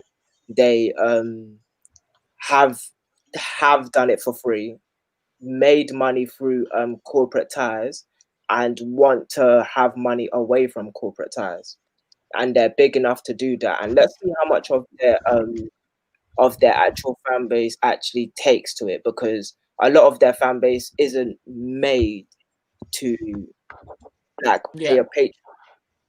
Like, it's if you want to deep it, like there's not. I don't know whether there's like 1,000 people dedicated to Diet Prada, hard, and they're intense. So like they don't do that. They don't make content in the same way everybody else in our circle does.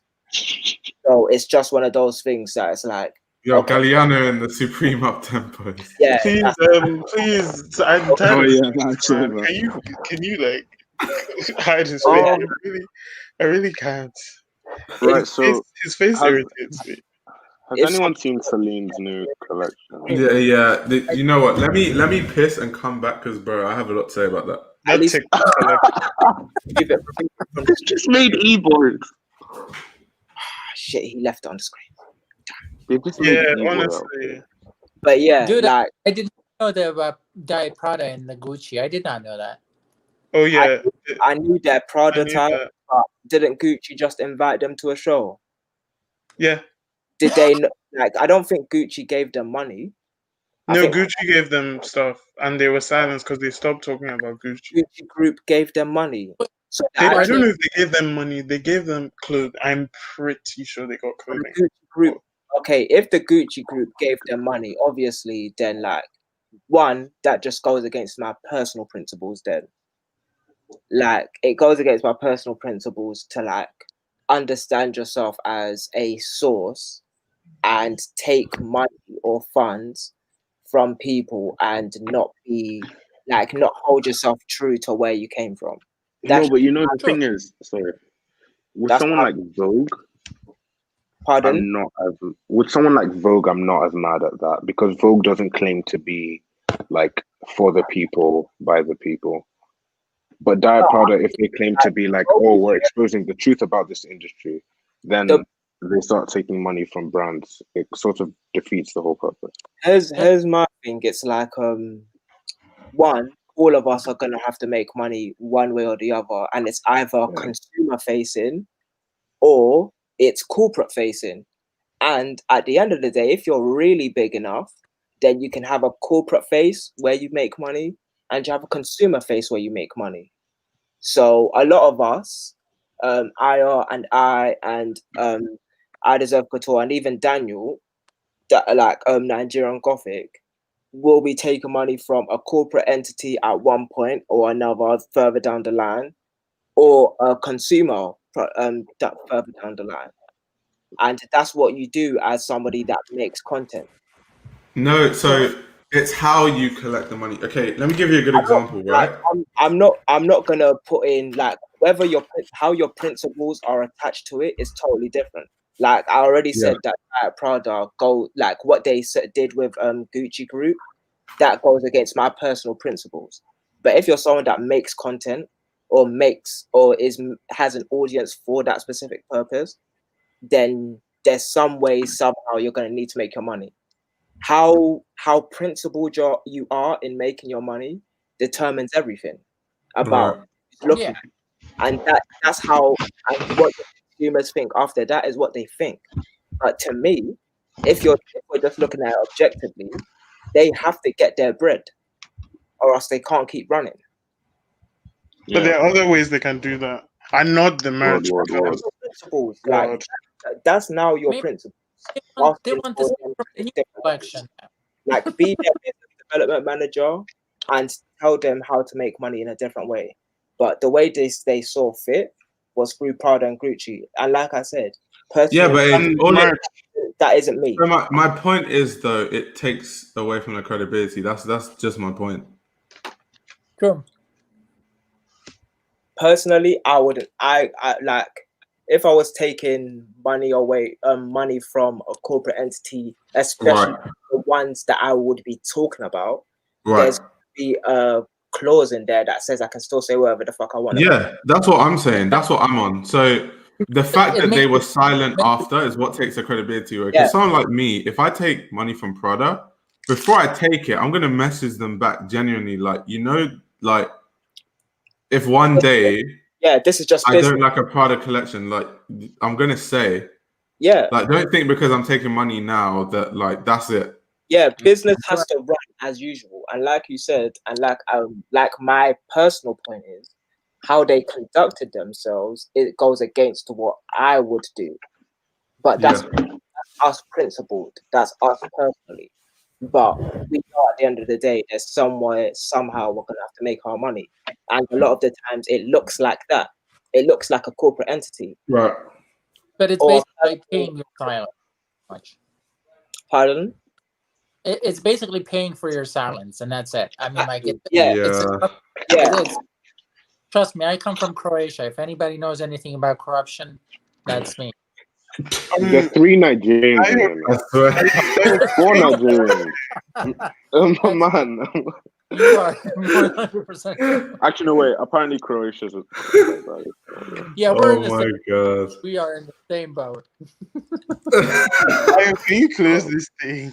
I'm trying to see Galliano's face. Yeah, can we get Galliano off the screen, please? All right, cool.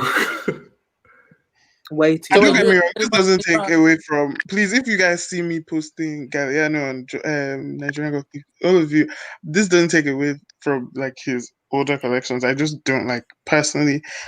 I don't really care for anything he's doing right now. Nor do I care. Margiela, really? I love it. I like so much. I love a lot of it. For sure. A lot of people. How is Daniel shocked that a lot of people love Margiela? That's weird. That's the weird one. One, there's the Margiela boys, so they're obviously gonna do whatever they. Yeah, they came for my man. Yeah, I'm not a Margiela boy, but I just love it. I love the whole. I'm really. Hey, if Daniel, you need to talk to Bliss Foster. I'd be curious to see what you said. Who, me?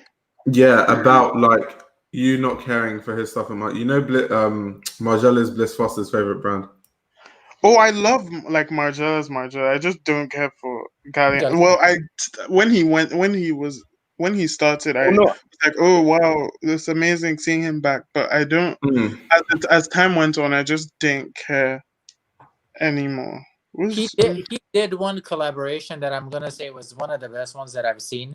I think it was in Couture 2018. He worked with an artist that handles tool, like material. Right. And then this guy would create a face just out of tool. And but that was just, and like he would literally. Oh yeah, I remember that. And for me, that was just that was brilliant. The kid like went to New York and like did windows for Bergdorf.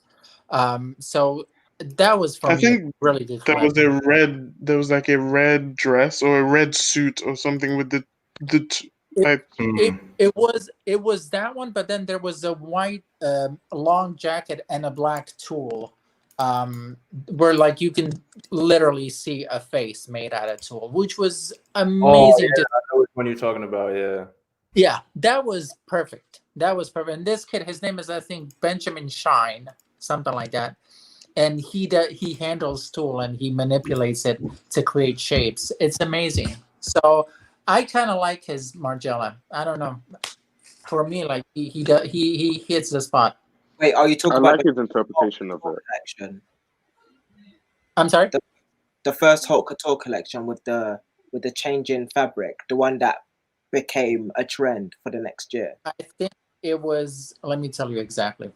I think it was. Was it fall 20? That was fall winter 16 haute couture. That's what. Yeah, I think it was 2017. No, 16. That was the change of the guard, the one that brought me into fashion. I remember that year in fashion, very intrinsic in my spirit. That first. I went so deep in my spirit. Bruv, you do as well. You know exactly what happened in those years, fam. Yeah, those transition years. You made your plan to go to CSM. I made my plan to start writing. A lot of shit happened in them times there. 2015, 16. Everything came together nicely. Look at where we are now. Look at the map. We thank God. Amen. Dude, the more that I see Galliano's stuff, more I like it. I'm not gonna lie. Yeah. The one that I'm talking about was. I don't know what it is, but when someone is racist, even when like obviously he wasn't racist to black people, I don't know how I feel about a person. No, don't tell me about this. I don't want to hear this. Oh, sorry. I want to keep laughing. Stop. No. He's a perfect man. Dior. No. Bro, I get Galliano hate comments every day, bro. Every day. Wait, I forgot what he said. What did he say that was racist? When he was in Paris, when he was in Paris, that Jewish woman should get gassed. He said right. Yeah. Exactly that. Oh, that face you made. Exactly he said Hitler should have killed each one of you, and like it's a shame that he didn't gas you all. He said it just. He said it just like. No. He said he was like this. I'll only do the actions. I'm not gonna say it, but he was like, and he was like all angry, like blasting at her. He was like, who heard him? He was wilding, like drunk out of his mind. So this was before cancel culture then, because. Yeah, but but he was cancelled. He got fired. He never got. He didn't have a job until March. But do you know what's crazy though? So I made a video about that, and I get hate comments every day. It's so funny, bro. Like people excuse what he did. People are like, well, because he's a white man. People be like, you don't know anything about the effects of alcohol because you said you've never been drunk. So how can you judge how a man acts? I'm sorry. Drunk? No. Wait. Listen to you, and I'm just like, listen to yourself. Obviously, I don't reply, but I'm just like, these guys are so stupid. Yeah, clearly. First of all, if you're in a corporate position, you should have the responsibility to not get that drunk. First of all, that's one. If you want to keep your job, that you don't want to say anything daft, you have a responsibility to take care of yourself. Two, most times when people are drunk, they just exude. Yeah, they say what they've been thinking.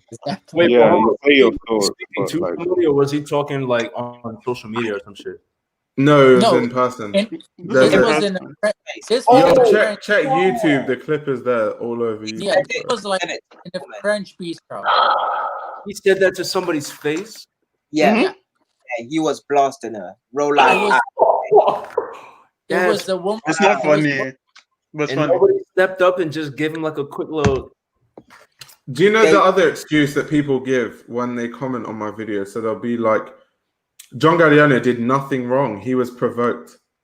Oh, so imagine, I can just imagine if someone said I'm ugly, I can assure you I won't reply with Hitler should kill you or you need to get gassed. Like, what?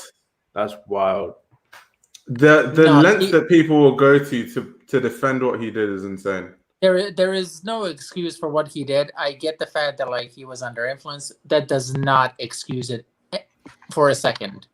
And obviously like that. Well, I've got a couple of Jewish friends, but it's like I don't know what a Jewish person would say if somebody was racist against black people, but at the same time, just on my principle.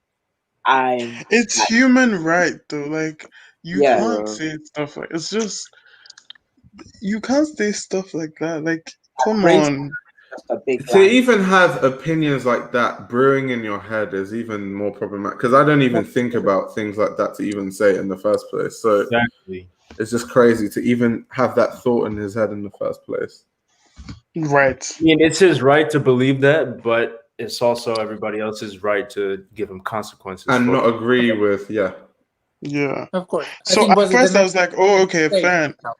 He was like the way that they like the way that they handled it isn't the way that. But for people like defending him, like saying it's people isn't it his responsibility not to let himself get to that point? So like, if I show up late to work.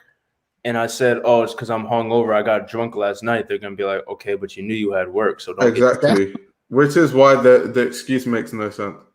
It's basically they don't realize, but the excuses that they give Galliano is the excuses that you give for a 5-year-old who doesn't understand their responsibilities.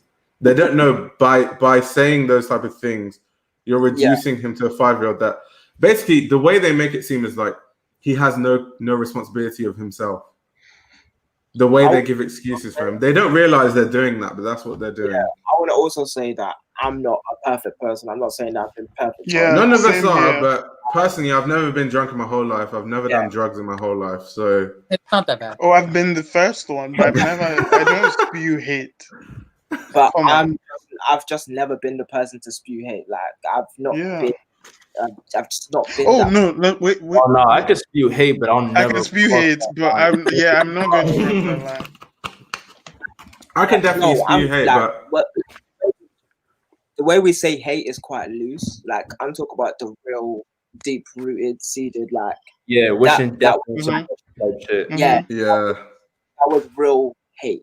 Like that's what the definition of hate is. Yeah, there's a category of the stuff that you just don't say, no matter how much you don't like a person. So, but he went head first and dived in and grabbed the worst thing. So that's why he's the maddest bars I've ever heard anyone like, and the way he said it, in the conviction that he said it, I don't believe he's changed at all. I can like crazy, like just fam. Just something hasn't been public, because what I do know about Galliano that most people don't know is so I know someone who knows someone that used to work under Galliano, and apparently when he was at Dior, he used to constantly get into trouble. Like he'll come to work drunk or on drugs. He was aggressive to staff members when they did something he didn't like. So that situation was actually the last straw. It was like the tipping point. It wasn't like people make it seem like he just did one bad thing and they just exiled him. No, it was a contribution of loads of different factors that added up to that one point. And then they were like, yeah, we can't like keep him here any longer. He is a perfect example of like when the whole industry finds you as like a messiah and is crazy over everything. The perfect example also for that, I was reading a lot about Claude Montana, who was a designer in like the late 80s and the 90s. He would do the same, like he would like have get drunk, do drugs, go out. He would like go out, get drunk for 4 days and then come to rehearsal like drugged up, and this is when the popularity and everything gets in your head and you just like are tone deaf to everything and you're just there to create clothes and that's it. So I mean, that's the same thing with Galliano. What happened? Same thing. Yeah, it's everything about that situation was just wild to me. I can't necessarily get past it. I just don't see how people can excuse it, and people do it in my comments every day. It's insane.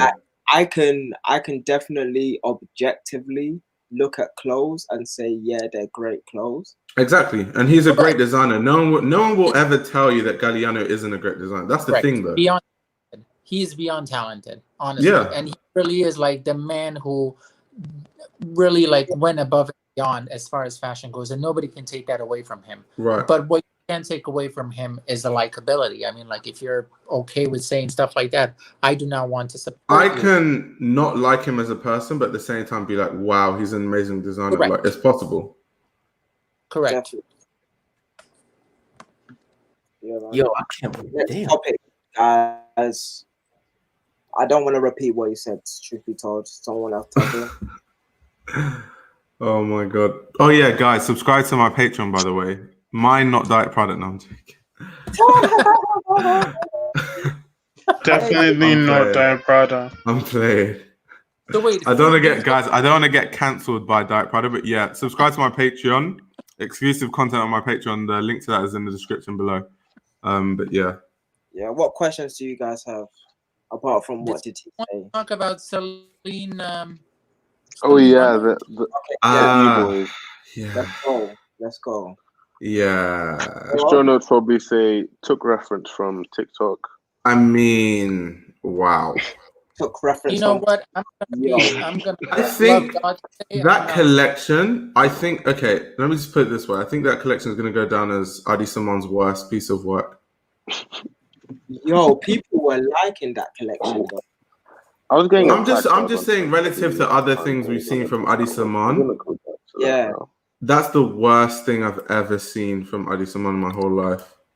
Wow, like, yo. Me personally, I didn't like it at all. Because Adi Simon's such a good designer and he's been so consistent that when something like that comes out, it's like, wow, this is actually, I didn't expect this from Adi Simon. Like, wow, like, you're better than this. This is like if H&M and Zara had a baby, but nobody wanted it, but Bershka went ahead and adopted it. Wow. I just don't like what. Hey, yo. What was the? A couple of Bershka and I want to involve guys in the comments more. I want to involve guys in the comments more. What do you guys think of the collection? Because I didn't like it at all. Wait. Oh my god.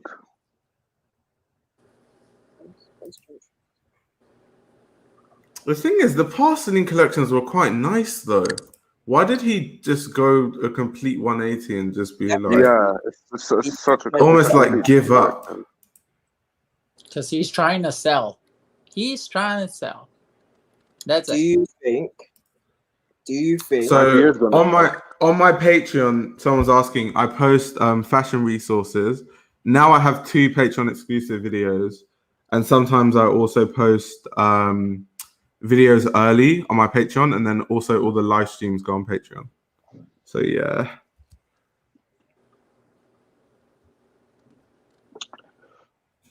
Onlyfans.com. I just want to know what guys think of the Celine collection. I'm really curious.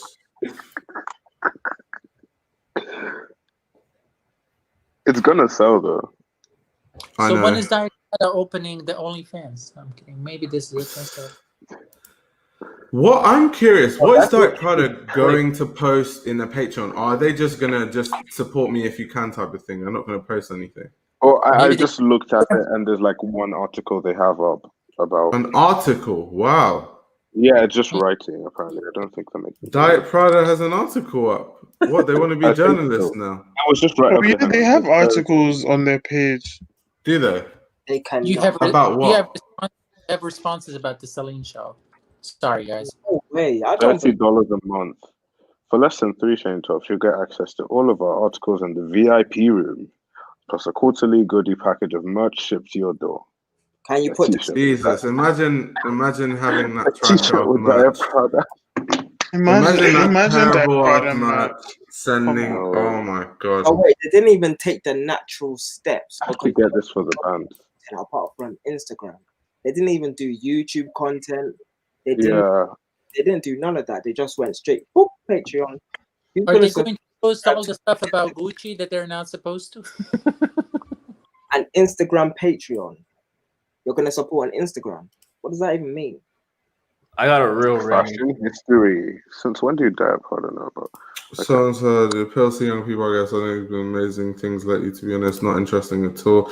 Wasn't it Bliss Foster who made a video about Ali Saman and said he's a master of product? That says a lot. Yeah, he is. The whole TikTok thing is... I was like, okay, like what? And I'm someone who's constantly on TikTok. If you know me, you know I'm I'm on TikTok at least 5 times a day. So the fact that I didn't even know that I didn't know he was having a show until I saw it on TikTok. So the fact that he used TikTok and like TikTokers and all of that is amazing to me. The clothing, meh. TikTok e-boys are seeing this on their Explore page right now and going, yo. Hey, yo, I can't believe it. So you think this collection was 100% fueled by commercialism, essentily? Trends, yeah. Just trying to catch the TikTok audience, essentially. But it is a bit late, though, I think. But then again, isn't the TikTok audience young? Yeah, they are young. That's the crazy thing. How can they afford Celine? The thing is, they buy all that stuff on ASOS and like cheap websites. So like they're not going to be able to afford this. So actually, I'm not really sure how this is going to sell. But see, you know what? You know, now when you're talking about that, this is what it reminds me. It's gonna sound crazy, but give me a minute. I was reading about. I'm gonna digress about Taylor Swift, right? Mm-hmm. So, and they accused her how her lyrics are very childish, right? Like, for example, there's a song called Like Me, and it sounds very childish, but then they explained it and broke it down is that she's kind of securing her future by doing very childish music, but because in 10, 15 years, these kids are still going to know about her. So I think what he's doing, going on TikTok, going to these kids and saying like, hey, this brand And in about 5 to 10 years, when these kids can right, afford, right. they're going to be like, God, I remember. That's pretty smart, but that means he has to be visible to young people for a whole 10 years. Yeah, because there's gonna otherwise another brand is gonna do the same thing and they're gonna forget about Celine. Yeah, so, I'm not gonna say it's smart because like that's a 70s marketing technique. Like actually, there's a word for that. That was if you showed me this collection and asked who designed it, I would never guess it's him. Guess ever. Like I don't know about marketing techniques. Oh, look, I just maintain that this is the worst showing I've ever seen from Adi Saman. I'm not it's a completely different style to what he's always done. I don't know if that's him genuinely being inspired, because he's sort of, I see Eddie Saman as sort of. Are you saying a different style for Eddie or a different style for us? For Eddie. Okay. No. Because I feel like he's the type of guy that will see something and be like, I love this. And he's just sort of like, he sees something, he loves it, he does it. Like, that's just his thing. He doesn't really care about other people's opinion. So it's possible he saw E-Boys and thought, oh, this is the modern version of my movement from back when I was a kid. I want to make it. It might not even be just lazy commercials. It might have been, oh, this sort of speaks to me. This is what I would have done if this was like if I was growing up in this era. So that's what he wanted to create. But there's a word for making a designer's work more deeper than it actually is. Over-conceptualize. Over-conceptualizing it, over-analyzing. Yeah, I feel like that's what he's doing right now. Yeah, it's nothing new. It's nothing creative. I mean, I think we saw leopard print shorts. Oh God, this is not creative. The thing is, I always defend Adi Saman because I like his aesthetic. Like when people bring in the Phoebe Philo thing, but this man, god damn, this is not even him. But the thing is, like all of these, I think he just went on holiday and had someone else design it. I don't know who's gonna wear all of these patterns. No, but it's not, because the thing about a brand, when you design for a brand, you have to consider the Celine customer. It's not. This is not the. And the Celine customer right now is the Adi Saman customer, and the Adi Saman customer is not wearing those clothes. Yes. So that's who is it? Who is it for? Is the first question. It's like something you said about Vogue. It's like when you try to change your customer base. Yeah. But like it doesn't always work, and then you lose the old customers, and then you don't catch this. And then you have no one left. You have no one left. Yeah. Do you know what is interesting about this though is the way that to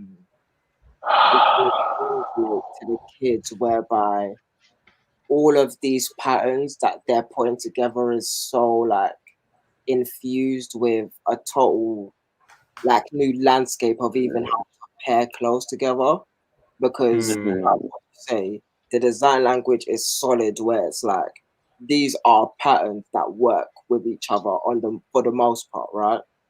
So, but the Celine customer is not wearing a leopard print hat, bro. I'm telling you. To recreate the looks. Also, knowing how he should have done this more slowly, a more slow transition into this, if he wanted to achieve this look. You need to be shown how to pair patterns together, and this is a great point of how to pair patterns. And Eddie Saman collection being shown outside just feels wrong to me. Yeah, also that. Even that was the first thing that came to mind. Because he's the rock and roll lord. Yeah. I don't know how. It's also if you look at the clothing, it's very much like stuff you can find at a thrift store. Yeah, it is. It is.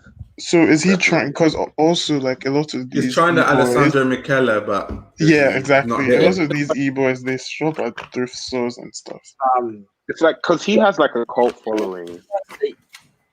E-boys are just such a massive part of the world now that like I feel like we're in some sort of minority or bubble that they might like insanely like love this, like they love the Virgil stuff, and like but they can't afford it, so they can't afford it. But the thing is, these guys they aren't buying this. TikTok pays you, and can make how many people? But that's just the famous people.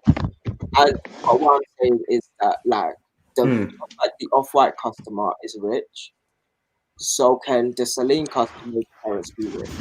Yeah, the Off-White customer definitely has a hell of a lot of money. I mean, when I went to Dubai, all the super rich kids all wore Off-White. Off-White, yeah. Like crazy rich, like kids that are pulling up in Bentleys, like they'll just come out and they're all wearing Off-White and like Balenciaga and stuff. But I'm super interested to see if anybody will understand all of these print matches that's happening right now. Because it's really hard to do this. I hate being negative about designers I love, like Adi Salman, but this is just not it. Maybe this is his response to everybody being like, he only has like one look, you know?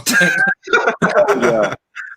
Well, you know, I'm not gonna lie. When I actually see this like in store and online, certain pieces might be like decent. Individually, I might get a piece of the there's not all of it is bad. There is that leather jacket that kind of like deconstructed on the side. That kind of is not bad.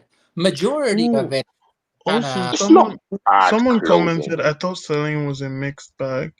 He's having his streetwear moment. It had a vibe of Amiri about it. And honestly, all these LA kids, they wear like Amiri and Fear of God. Yeah, and this is kind of how it looks. Yeah, so maybe he's... And you know Eddie loves like the whole skinny LA. Yeah. I don't know what but this doesn't look like that. That's why I'm confused. But this is how they dress. No, it's not. Now. This is how they dress now. Now, yeah. Yeah, that's what I'm saying. Yeah. Okay. I just don't know where the biker chic went, and it should have been more of a slow transition, man. This is way too extreme. I'm not gonna lie, I've seen it before with somebody else, but I like. Well, Vetmar has made that type of jumper. I mean, there's a Say Cheese has that logo as well. Like, right. I know that. In fact, who was it? I think it's Saint Laurent actually that had the vampire teeth thing. Okay. So he's just recreated that in a different way. You know who else had it? Moschino for their. I've seen it 100 times, but I like it. I always like the cut. I like the cut of that Celine jumper though. But there's a lot of these. There's a lot of that's really good. Like if I'm looking at individual pieces, they're like, you see this outlandish way, like you seen the way I dress when I go all the way out, all a bunch of pattern mashing and texture mashing and all of that stuff, right? Like I could literally do this. But are you gonna buy a £2,000 leopard print jacket from Celine? I'm talking about hang on. I can't necessarily teach people how to put prints together and patterns together. But this is a great showing of how to do that. Like, and I feel like quite firm in saying that. But I don't think this is a good example of how to really put patterns. I think Prada is. Can you look at Dries Van Noten shows first? Like, no, it's not about people that wear Dries doesn't dress like a young person. But my issue with Dries is like I feel like you can't really like buy just one Dries piece. Like it's sort of when you put the whole look together, it looks a lot better. Yeah, these are solid. Like this was the best. All black. Someone said looks like if Zara tries to copy Dries Van Noten. Like the more I think about it, and the print matching, and even the skirts as well, because that's the way that it was pairing the skirts was great. All I'm saying is that the OG of mixing prints and patterns and weird colors together is Prada. All I'm saying is he's showing men how to do it in a great way. Young men as well. I don't know if I agree. I don't know if I agree. Telling me that this isn't great pattern matching and I don't think so.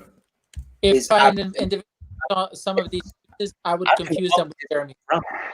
Pardon? That's ugly as hell. What the hell? What is this? Guys, calm down. It lights up. Oh my.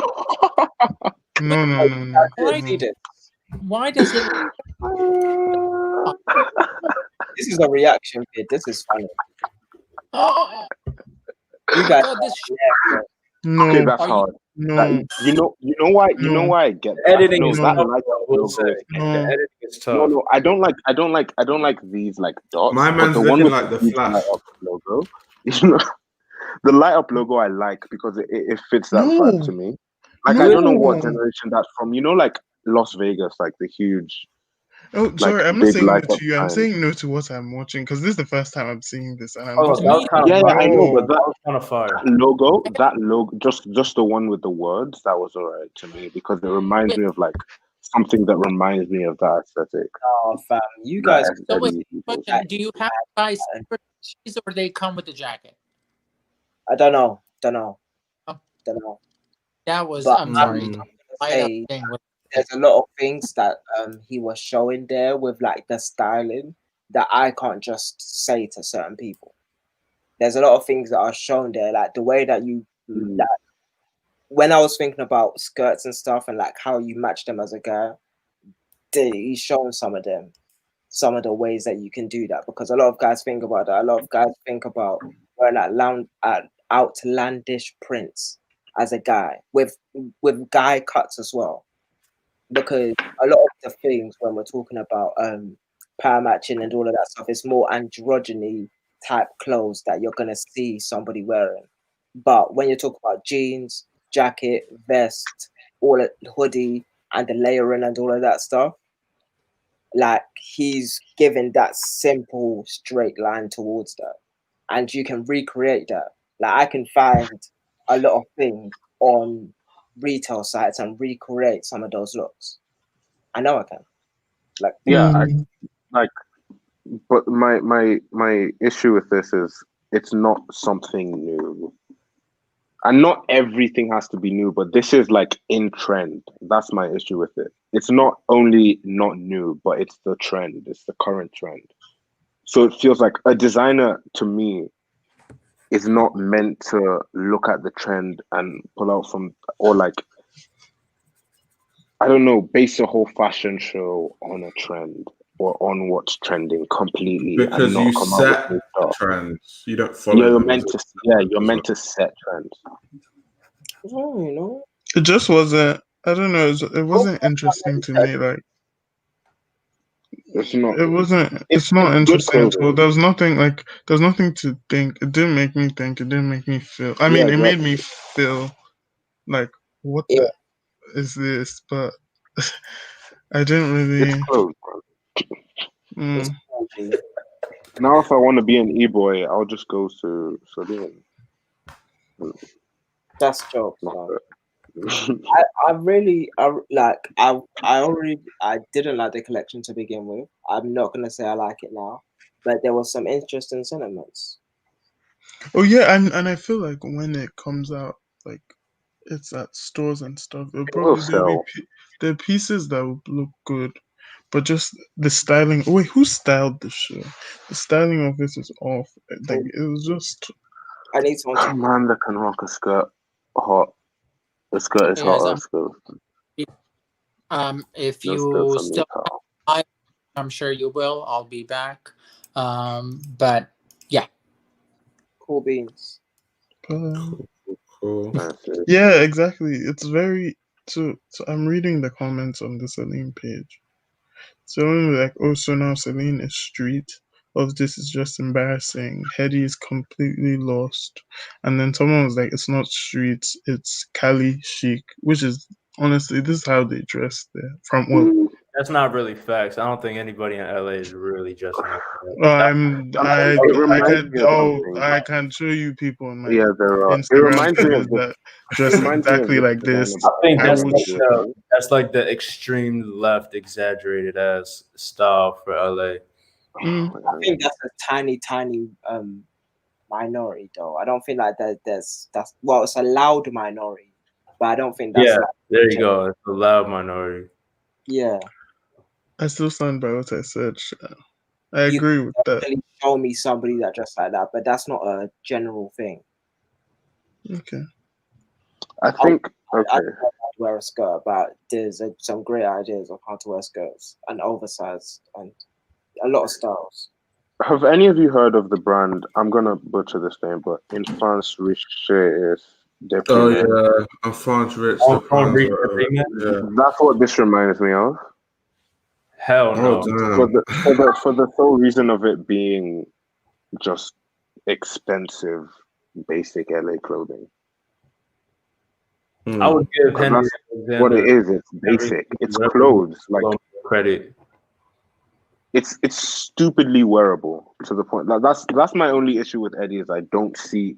Like I like to see, like for a fashion show, I like to see something that's not wearable, something to blow me away and say, "Oh wow!" At least once in your show. Like, how do you take that long to create a collection and it's literally just stuff everyone has seen before? This is your job.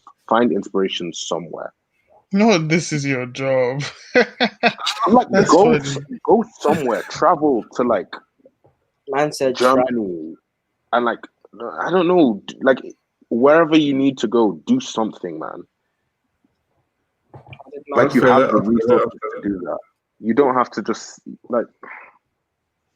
She said going to Jake Paul's parties. Yo, yes. Versace show up. Get a Versace show up. Yeah, she said going to Jake. Do you guys know who Noah Eubanks is? Yeah, I've never seen any of his content. I just know who he is because fashion. So he's the face of Celine. Celine, right? Yeah. And the way he dresses, just like everyday, the way like his everyday, like style. Christopher is. What? Wait, what? Who's the face of Celine? Noah Eubanks or something like that. Oh. Doesn't how I know him actually is Kyra TV have a show with him. Yeah, they have a show. So the way he dresses is kind of like the Celine man, but wait, that means I definitely know. But you guys are interested. Right? Heroin chic, yes. Heroin chic, wow. Wow. The colors were overwhelming in National Majesty. You guys see Virgil still being around in 10 years? Probably. Maybe. Being around and being relevant is a bit. Yeah. He might take a little time off. I do hope he's still alive in 10 years. Oh my god! You know, I've never thought about, because I'm thinking about like, okay, when he's not creative director of Louis Vuitton anymore. Well, because he sold his soul, didn't he? He sold off to whatever company, so doesn't he have power over that anymore? Like, well done, sir. Farfetch, I think, is. What are you doing, man? You don't Off-White now. He's not gonna stay at LV for like a decade, is he? People just don't look at it. I think what people don't do is they never look at things in the long run. Yeah. Because after LV, if they want to push him out of Off-White, they can, because he doesn't own it anymore. Mm-hmm. Yeah, but no, I mean, LV doesn't own Off-White. It's the new guard. Yeah, that's what I mean. He's creative director now.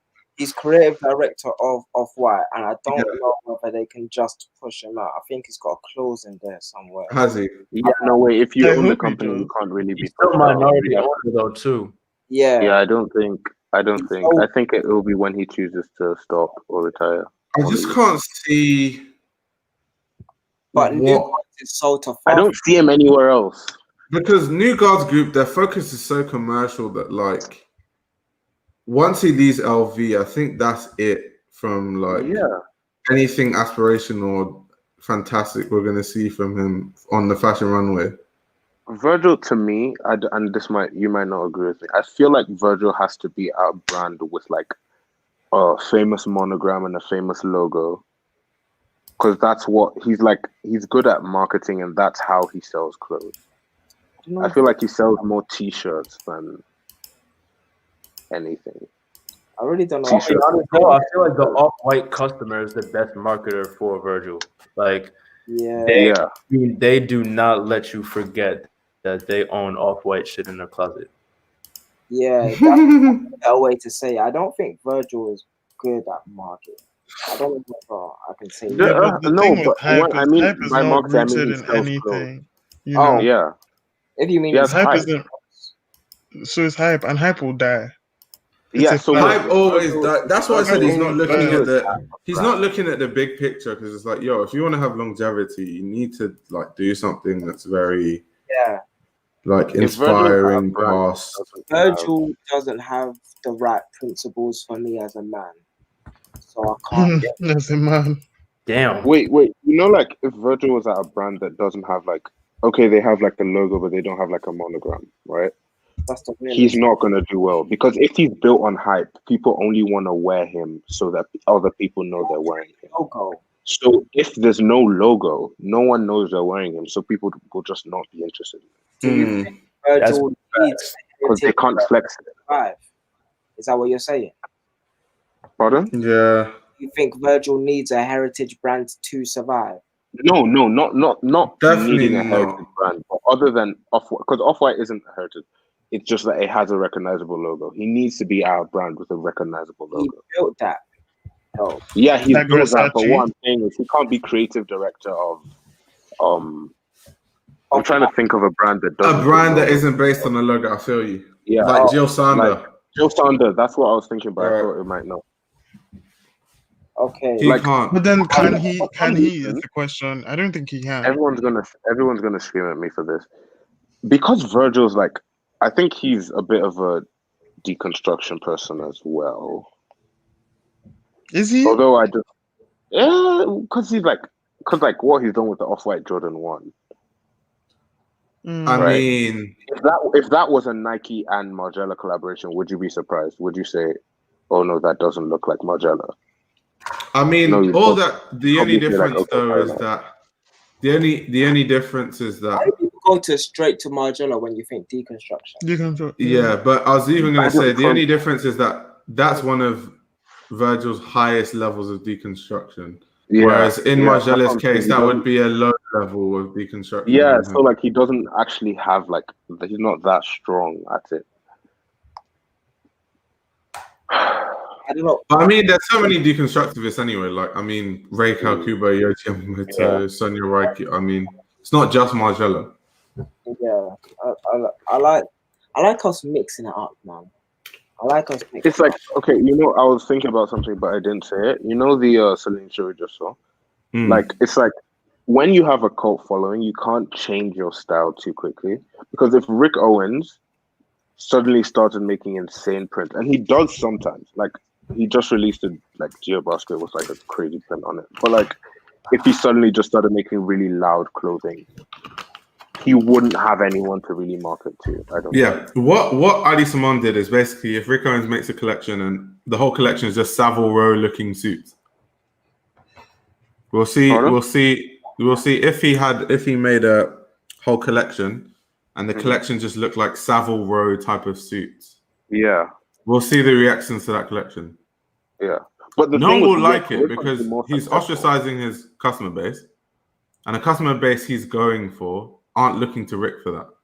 No, but the reason why Rick will be more successful is that I don't feel there are that many people that really hate on Rick Owens. Yeah. People accept him as a good designer regardless. But there's people that don't hate on Eddie Slimane usually love Eddie Slimane.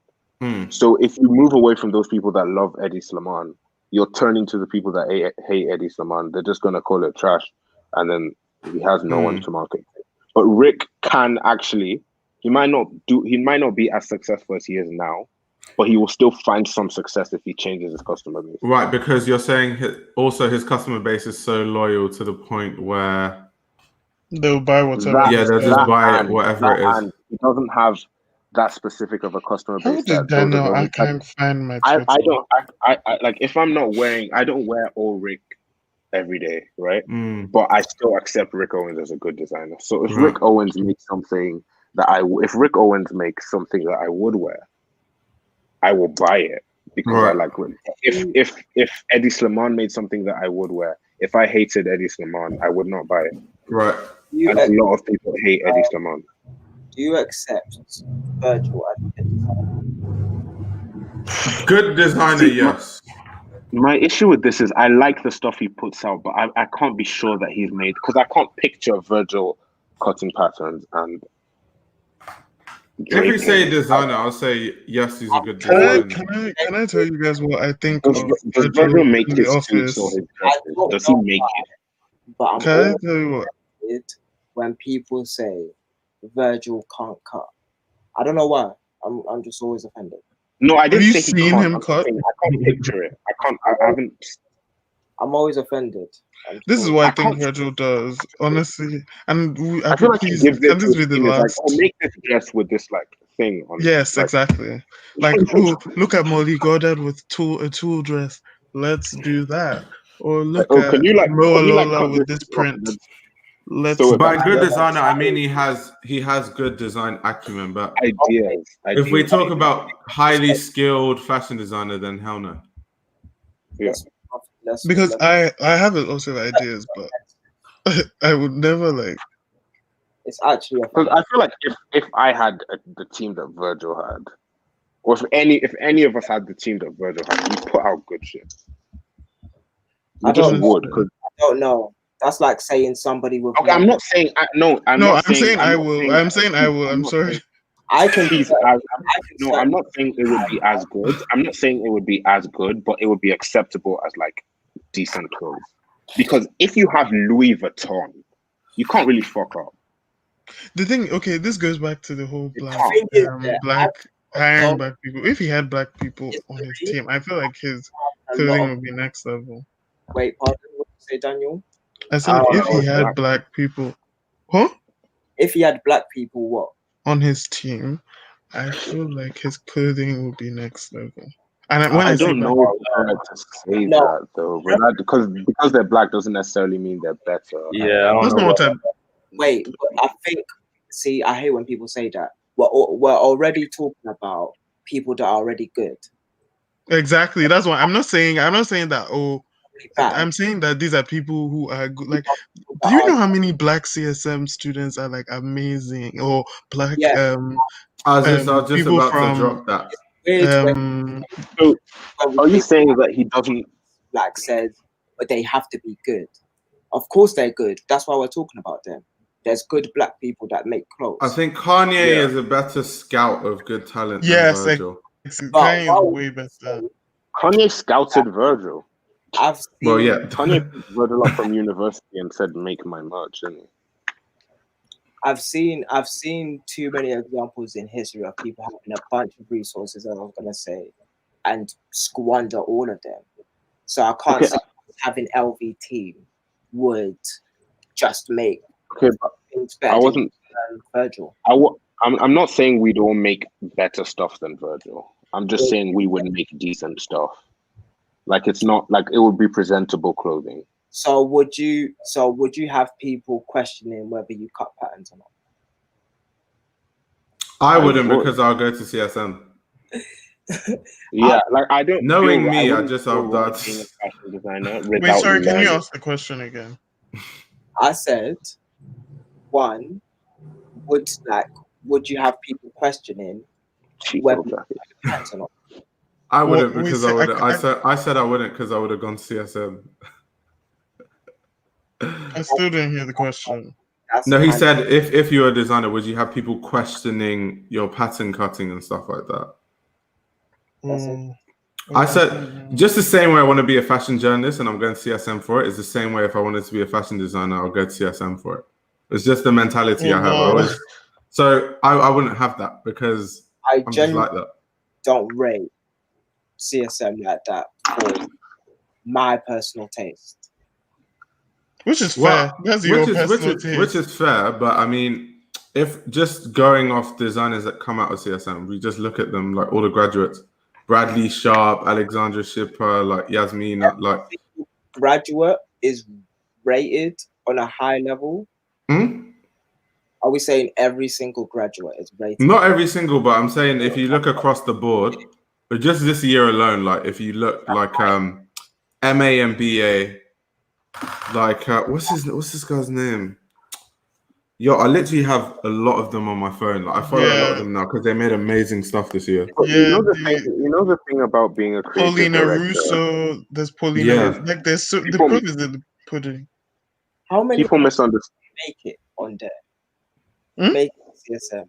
would you make it to like how many of us would make it? But you have to see, so not all of them want to create their own brands. Some of them just want to work. Like some of them do both. Some of them work for the brands and then they work on their own brand. Like Marvin Rock, he works for Pretty and he has his own brand.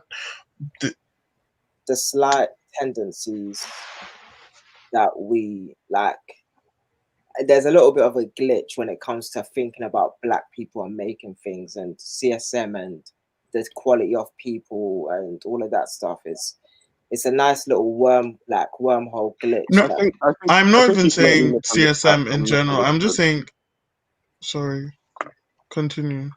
No, go on. No, continue. I was gonna say, like, I feel like you slightly misunderstood what I was saying, because I'm not saying that like we could all just go and be like great designers, because like I just feel people misunderstand the role of a creative director. I definitely didn't say I'll be better than Virgil. I said like I didn't say what the question decent clothing. What the question was would I be questioned for pattern cutting? I said no, because my mentality, I would seek out to be the most skilled first. Like I even know how to make patterns to an extent. I don't even want to be a designer. The first internship I did, I learned under a pattern cutter that was a pattern cutter for Balenciaga. So I'm just saying, the type of person I am, if I was going to be a fashion designer, I'll go the extra mile to learn the craft of it. That's just the mentality I have. But that's what I mean. But I don't think I would sell as well as Virgil. I don't think I would be as successful as Virgil. There's something about him that puts him in the positions that he's been in. So I can't just say that if I was in the same position, I could do what he does. Definitely not.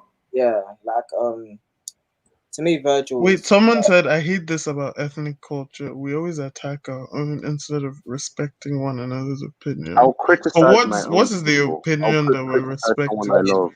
Who's attacking? I'll criticize anyone. I'm not attacking Virgil. I love Virgil. I love Virgil. I think people. Well, I respect Virgil's influence in fashion. Yeah. It's just that people think once you're being critical that you don't like him or you hate him. Or there's just being critical. The presupposition for even talking about Virgil is that you're being negative in the first place.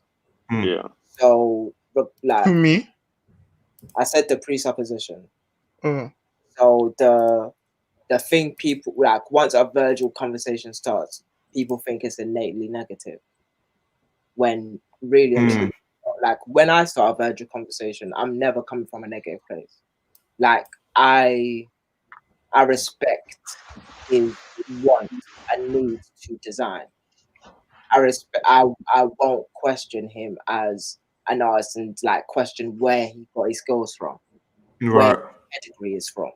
Like that's not something I'm just gonna question off the bat, because OT has already said that just because somebody's Black doesn't mean that they're going to be good, right? And that also comes from the same place as saying, who said Virgil pattern cuts? Like I see them two as connected ideals, because when we're talking about Black people and designing, we immediately want to question their pedigree. So when you start talking, when I start talking about going to CSM, it's because you need that validation from CSM, because people like you don't. It's just so. I think the person just needs to be the best at whatever. I'm like. I just said I just want to be the best, but I mean, Jacquemus didn't study fashion design or whatever, but he didn't seek. I don't feel the skills in the right way, so that's why he's not the best garment construction designer. Is that if you take the right channels, you don't need to go to CSM whatever. But the issue is people don't understand how to take the right channels to learn to design. That's the issue. So someone like Rei Kawakubo knew how to navigate finding the right channels to build her skill. In fact, Rei Kawakubo's process is so advanced that it's more advanced than what you even learn in school. That is not comparable to someone that doesn't even scratch the surface. It's just two different worlds. Rei Kawakubo like, does Virgil need that level of? And I said it also comes from the same place. I didn't say you personally. I said the mindset also comes from the same place, because there are a lot of people that feel they need validation from certain institutions to even be considered. Oh no, you certainly don't. No, but also we have to. That mentality exists in the majority. Like that's literally why Oxbridge is such the university that it is, even though it's like a racist pile of bollocks. But people still go there for the name and LSE. Okay, I think Virgil's a different type of designer to the designer we're used to. Designers no longer generally have to be the ones cutting the patterns. Fact. As a creative director, you don't necessarily have to be because traditionally it's been all about the designer makes the patterns, sends it off to a factory. The team makes some other stuff, and then that creates a collection. But I think now Virgil can literally take some notes, come into an office, maybe show a few drawings and say, basically, this is what I want to create, and you lot go do that. That's why they created because they had the skill. I'm just saying, like, because I'm guessing if I will be very happy if he can cut patterns, but I feel like that's what a lot of creative directors do these days. I feel like that's what Jacquemus does. I can't picture Virgil with a dress model. I can't picture Virgil standing there with a dress model. Yo, can you really? Yes, I don't doubt. I'm open-minded to the idea that he does, but I don't see where he'd have learned that. My first thought isn't doubt. It doesn't doubt Virgil's ability. Like that's not my. I'm not doubting his ability to design, but I'm doubting his ability to make dresses. Like I doubt you could sit Virgil there with like all the materials. Where does that doubt stem from? I think it's interesting. Like I just find it interesting. Where does my idea stem from? Like where does the doubt stem from? I think is the question. Because I don't believe he didn't go to he didn't study fashion design, and you don't have to study fashion design to know. You definitely don't. You learn it elsewhere. But like, would you take health what's it called? Would you let someone who didn't study like? I know where you're going, and that's a completely different context. No, I don't have to be an engineer to assemble a table. You get what I mean? Like I can cut wood and make screw it together. You know, like that's like I can learn how to do that. I can have someone teach me how to construct a table. I don't have to have gone for that. You know what I mean? So it's not like medicine. The comments have finally got active. Oh my God. It's like even with medicine, if I'm taught how to make a specific thing, right? I can make that. I don't have to completely understand it or have done it for years, but like I can make it. It's possible that Virgil can make a suit. He can make a dress. That's very possible, but I just haven't seen it. Like, so you need. I feel like he draws things and sends stuff off to people. I feel like that's what he does. He sits there making things on Photoshop or drawing it, or like, because I've seen like, you know how he like. He's definitely a capable graphic designer for sure. Yeah, he has for sure. Does that change the way you see him as a designer then? Yes, because I picture Yoji still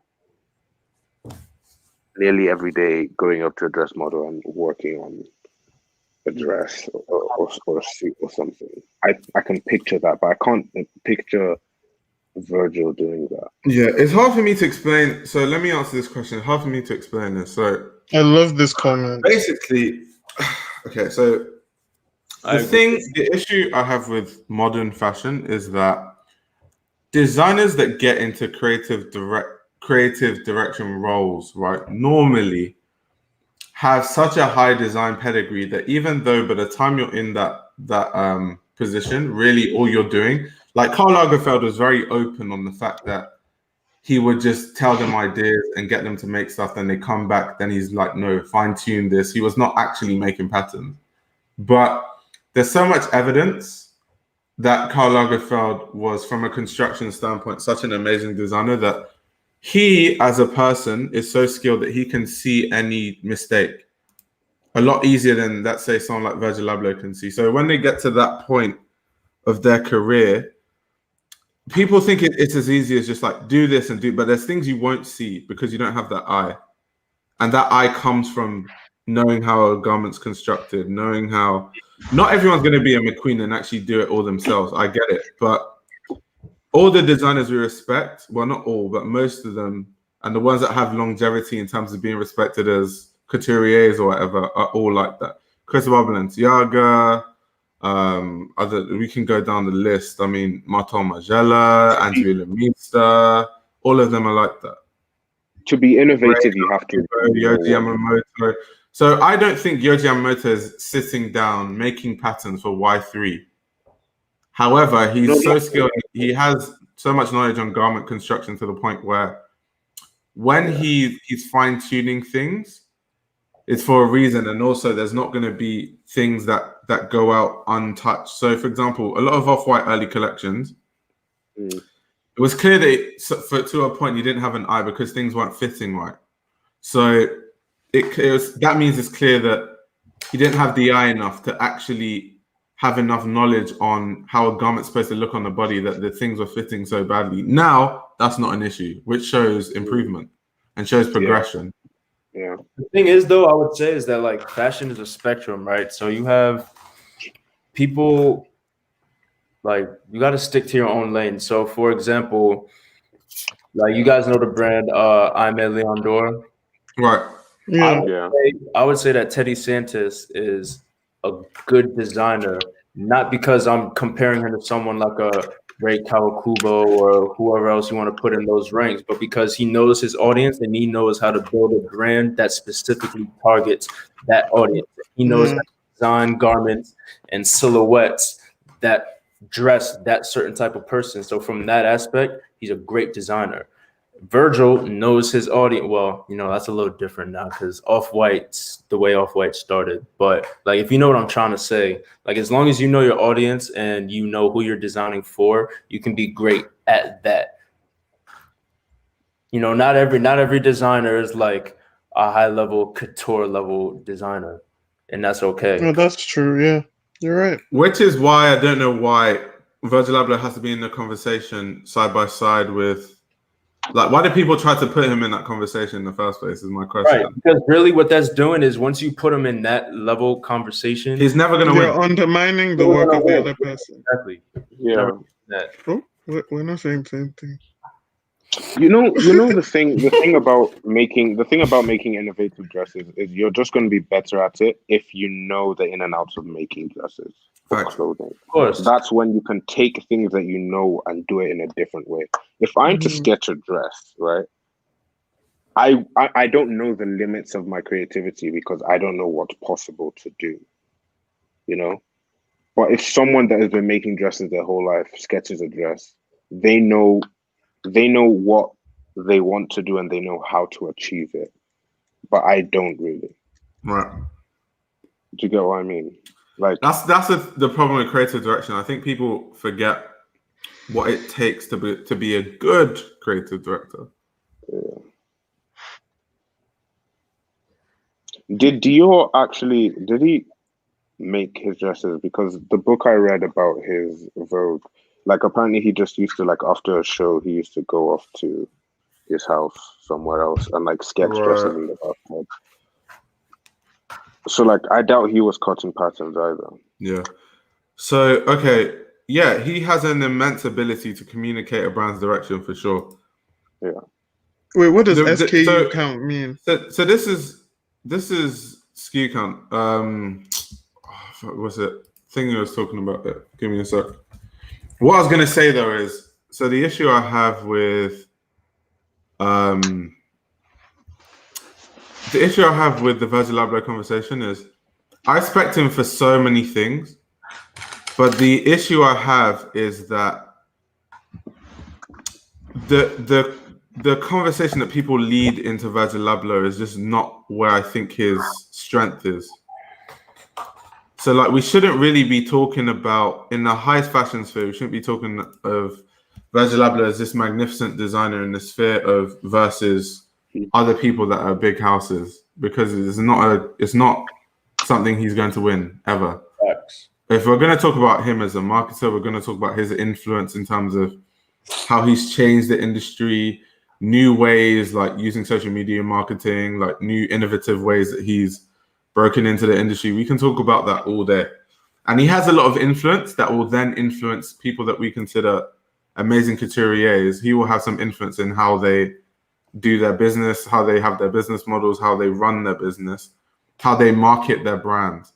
So the issue I have is Virgil Abloh is great for probably 90% of things, but the 10% that he's not good at is what people like to talk about all the time. Yeah. And my respect for his work doesn't mean I'm just going to defend him blindly and say that he's of the construction level of Ray, because that's just not true.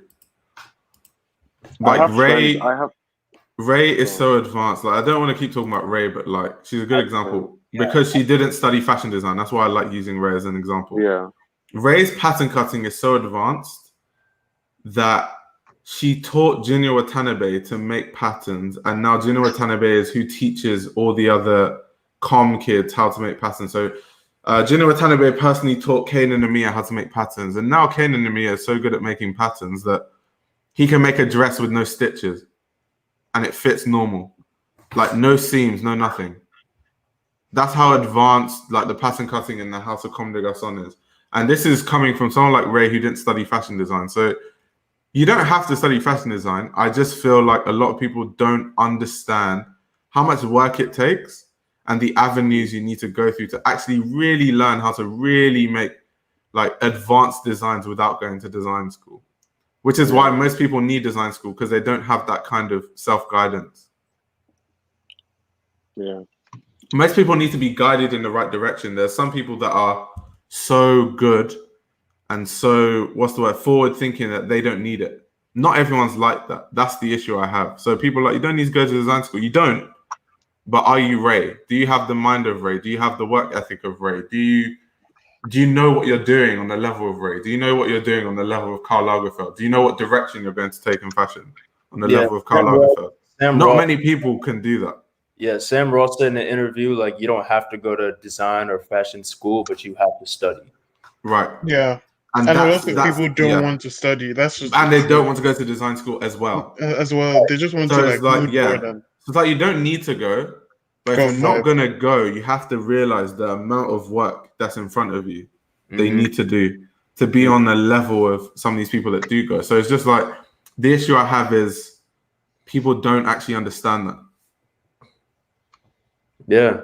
I mean, just like Sam, I guess, like he didn't go to design or fashion school, but like he took the time to gain experience, countless hours of studying, and just like you got to do your due diligence if you're gonna take not necessarily a shortcut, but if you're gonna skip the step that most people take or not take that route, I'll say, then you're gonna have to make up for it in some kind of way. Right. Yeah, definitely. And it's just I feel like a lot of people's point at Virgil is an interesting point. Like the way that people poke at Virgil is the whole schema of how it pans out is just interesting. So I like to go down that rabbit hole a little bit and like. No, I feel you, but some people just hate on Virgil for no reason whatsoever. Like some people love Virgil for no reason either. I don't feel like OT was just hating on Virgil for no reason. No, he wasn't. I just mean people in general. But yeah, like I just have this.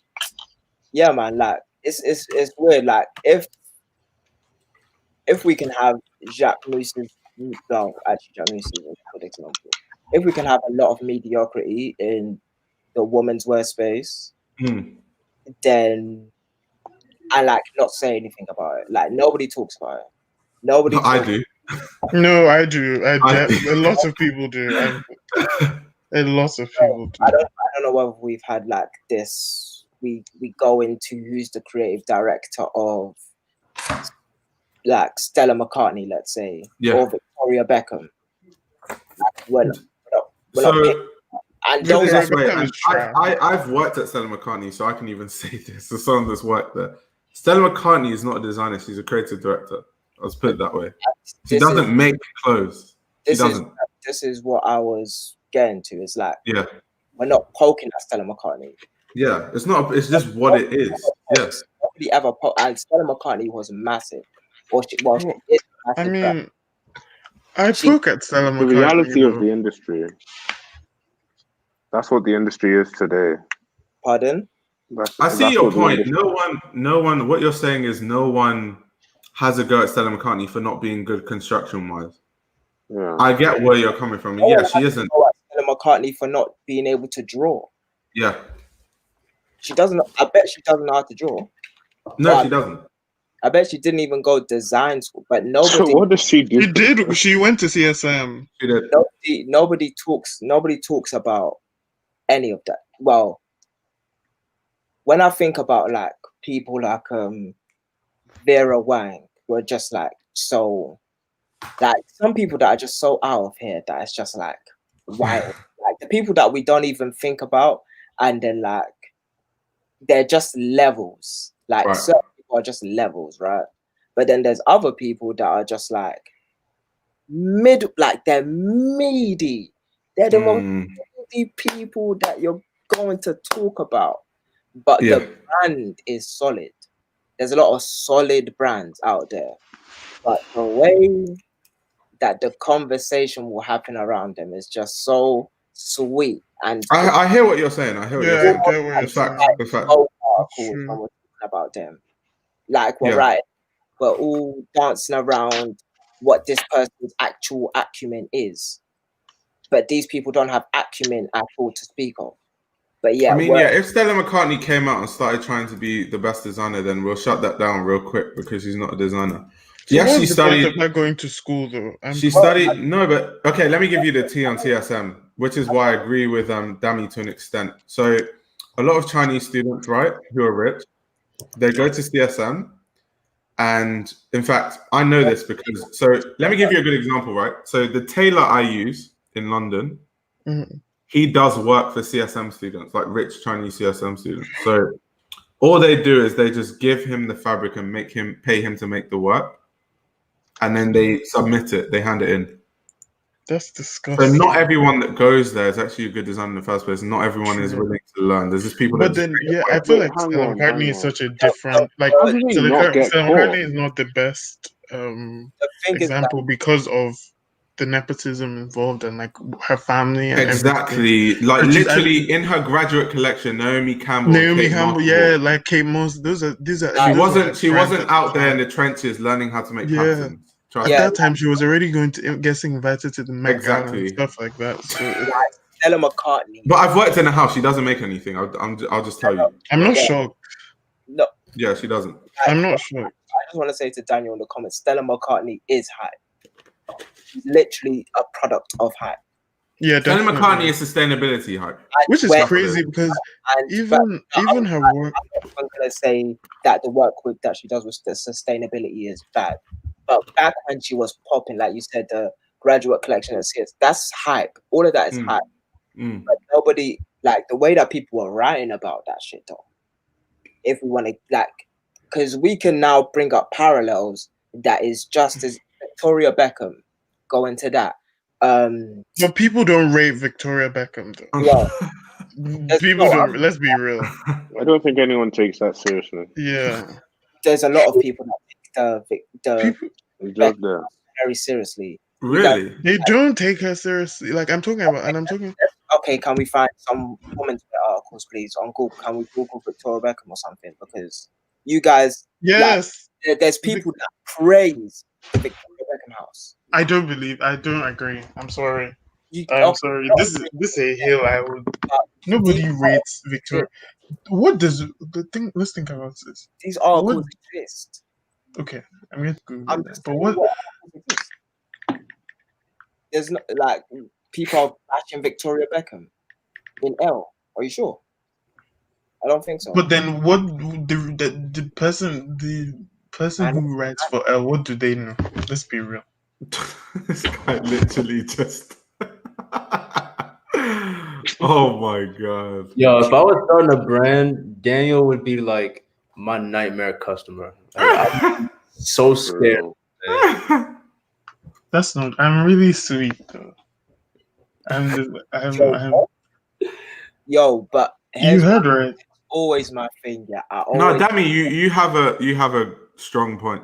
No, I get what you're saying, but your examples are I don't agree with. You should agree with them. But I understand what you're saying. There are things that exist in this world that people aren't answering for yet. Yeah, what you're saying is people don't keep the same energy with Virgil that they do with other designers, which is fact. Which is why I have to be consistent across the board, which is why I'll tell you that Stella McCartney is not some amazing pattern cutter designer. Exactly, yeah. That's just me personally, but I do get that you're saying in a wider sense, there's a manhunt for Virgil when people aren't keeping the same energy for other designers, which is fact. Yeah, and I will make sure it's my responsibility to call people up on it. So that's the same way. But I think earlier I was talking about Jacquemus. I know why that's Jacquemus not being fantastic. The same way, I'm always consistent. I'm not like I said. I'm not gonna I've already successfully avoided having a take on Jacquemus. But yeah, you know why Virgil has that. Like everyone attacks Virgil. No, it's because there are the Virgil fanboys who praise Virgil and say I know so many people who have never seen an Off-White runway show and say Virgil is my favorite designer. Facts. Because of the hype. And there's so many people that scream, oh, Virgil's the best designer ever. But when you ask them, okay. What do you like about Virgil? What do you like about Virgil? They just say, oh, it's fire. I'm like, what's fire about it? Like, explain why you like the clothing. That's why. So people say that because these people put Virgil on such a high pedestal, everyone's like, okay, explain why. The emotion of the youth shouldn't be a measuring stick for someone's design acumen. I mean, right, man, that's not. I'm just saying that because he's so hyped, people want to say he's overhyped, so they want to prove why he's. I'm talking from experience. You aren't going to hold it. I'm like, this conversation is going to end. I promise you. So there's people that do the exact same thing with Margiela, with a lot of people that you will never ever say suddenly now I'm not going to you've put a bad taste in my mouth about this designer. You're not going to do that. Margiela's just not a good example though. No, the Margiela boys are a good example. No, I mean because Margiela has so much design acumen to the point where it's not good to compare. Virgil's industrial design in trainers and in household industrial products like bags and stuff isn't you can't fawn over that. Are you saying you can't fawn over that? Never said that. You can. Exactly, you can. I love it all. It's amazing. I won't say all, but I love it. I love some. Yeah, for sure. He's an architect, so you can't question anything he makes in a homeware. On the other point, started as online store. It didn't start on the runway. Virgil going on the runway and playing Migos was the thing. If we were all there, we're not gonna play. Virgil being on the runway wasn't that was one of those collapsing the industry moments. Wait, on what runway? Virgil went to Paris and played Migos on the runway show. When was that? What show? That was his first Off-White show. The one with the trees and the forest. I think it was on the runway. I didn't even know he did that. Oh, that's cool. Yeah.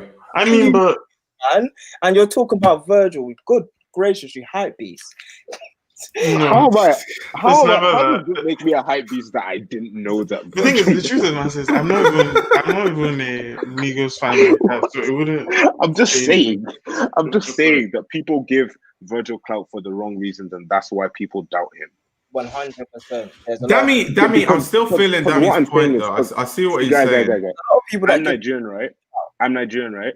All my guys hype Virgil Off-White till they die. Bro, no offense. What's good about Virgil? No offense. Rich Nigerians. No, not even just Nigerians. Not even when it just comes Nigerians. to fashion, I was about to say because I go boarding school, right? I go boarding school in London, right?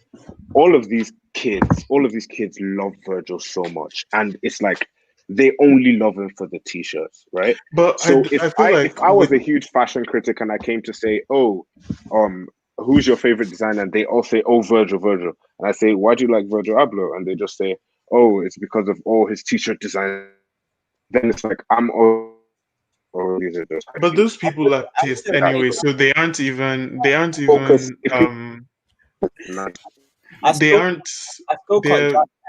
opinions are irrelevant. Those are happy consumers, which goes down to Virgil's amazing marketing, yeah, and ability to create a product.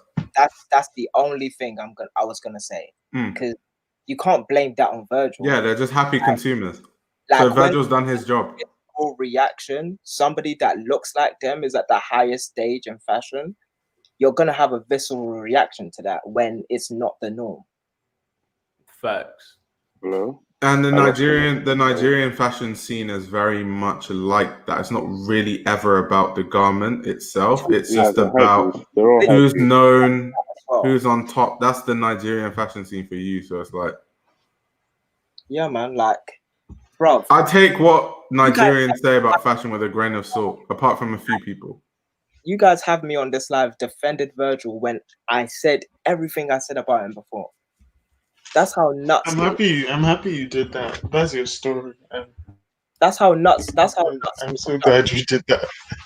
On Virgil, like, I can't not have both. Like, Virgil is literally like, he's so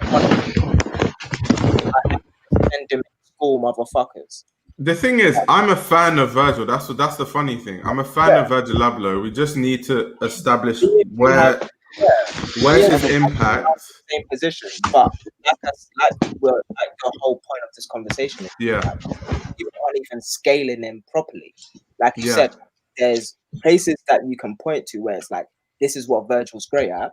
Yeah, and people go around all of those points and point to his fans. Yeah.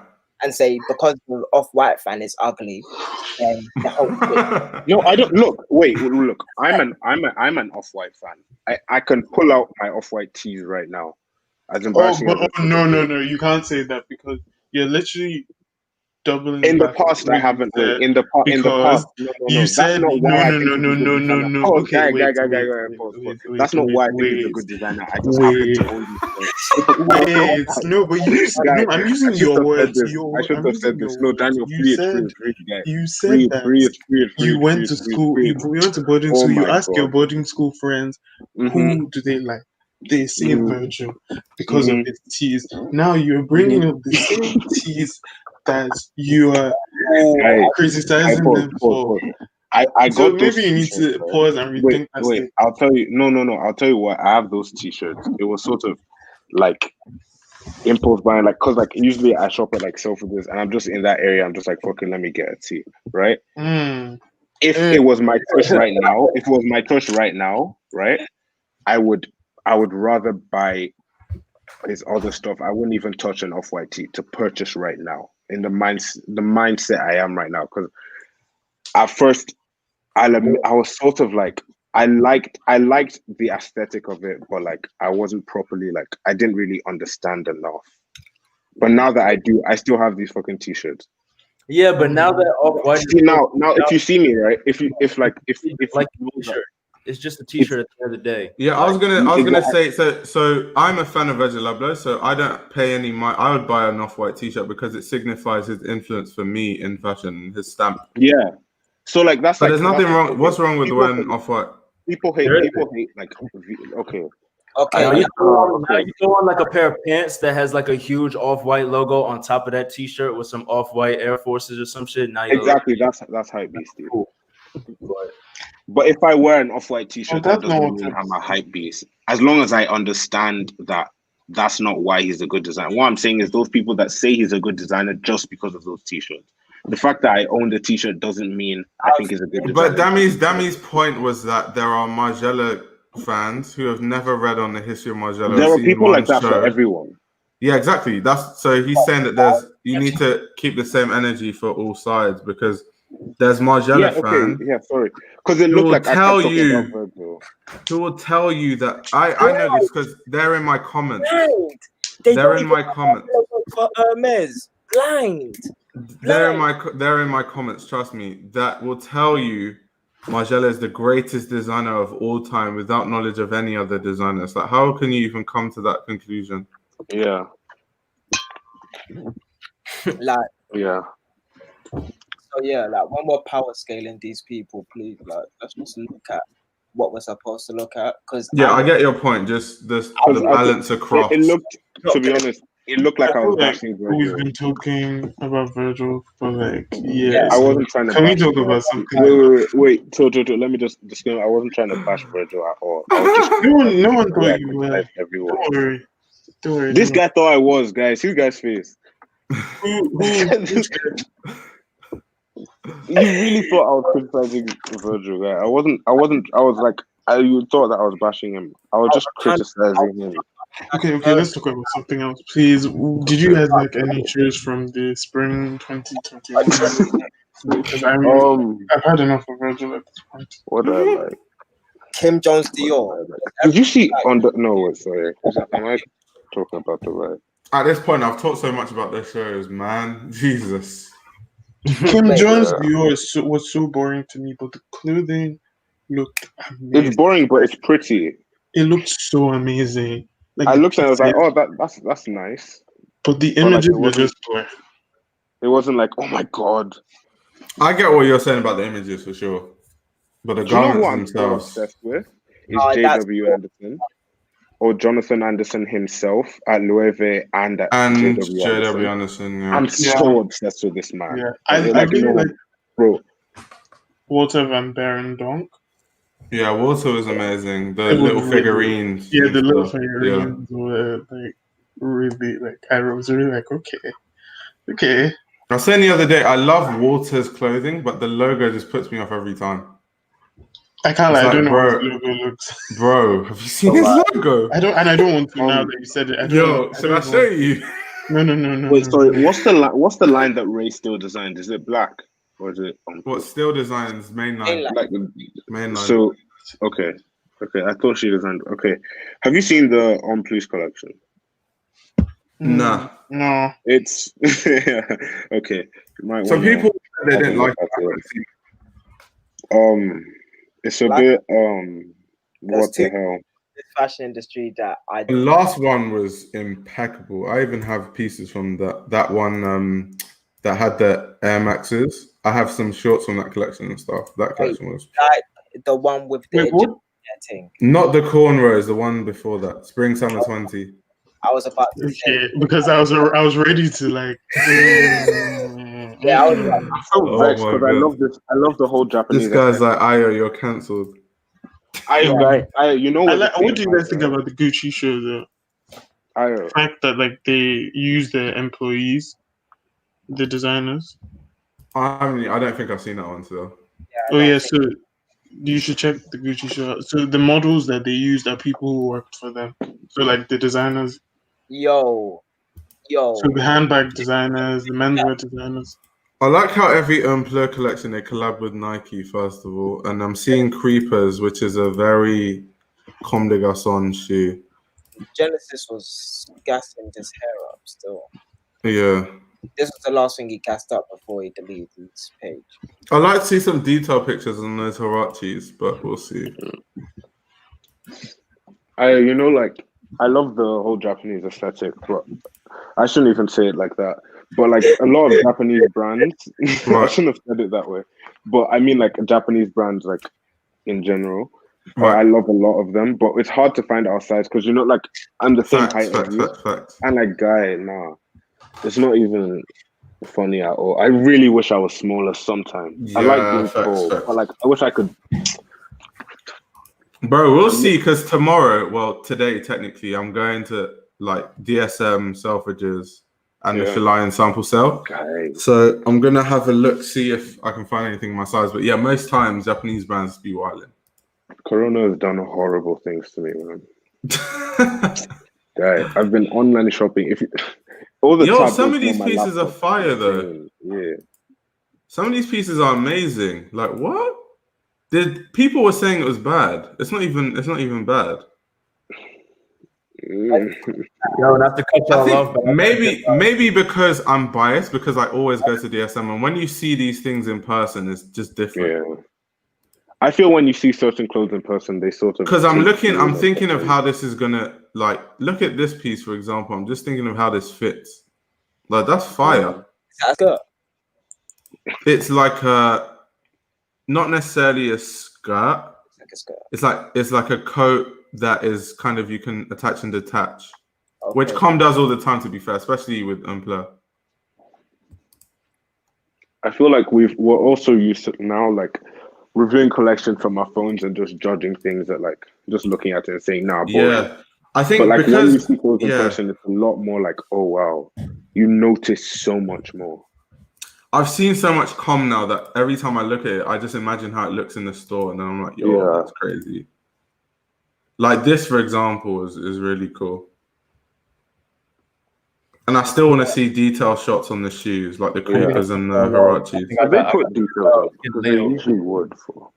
Not for menswear shows. They normally, Vogue have detail shots for the women's wear shows. The men's doesn't mean anything to them. Well, to be honest, menswear is dead. Whoa! In comparison to women's wear, it's a lot more boring. I love this guy. Has the hot takes. Oh my god! So, plantain on the frying pan with water on it, fam.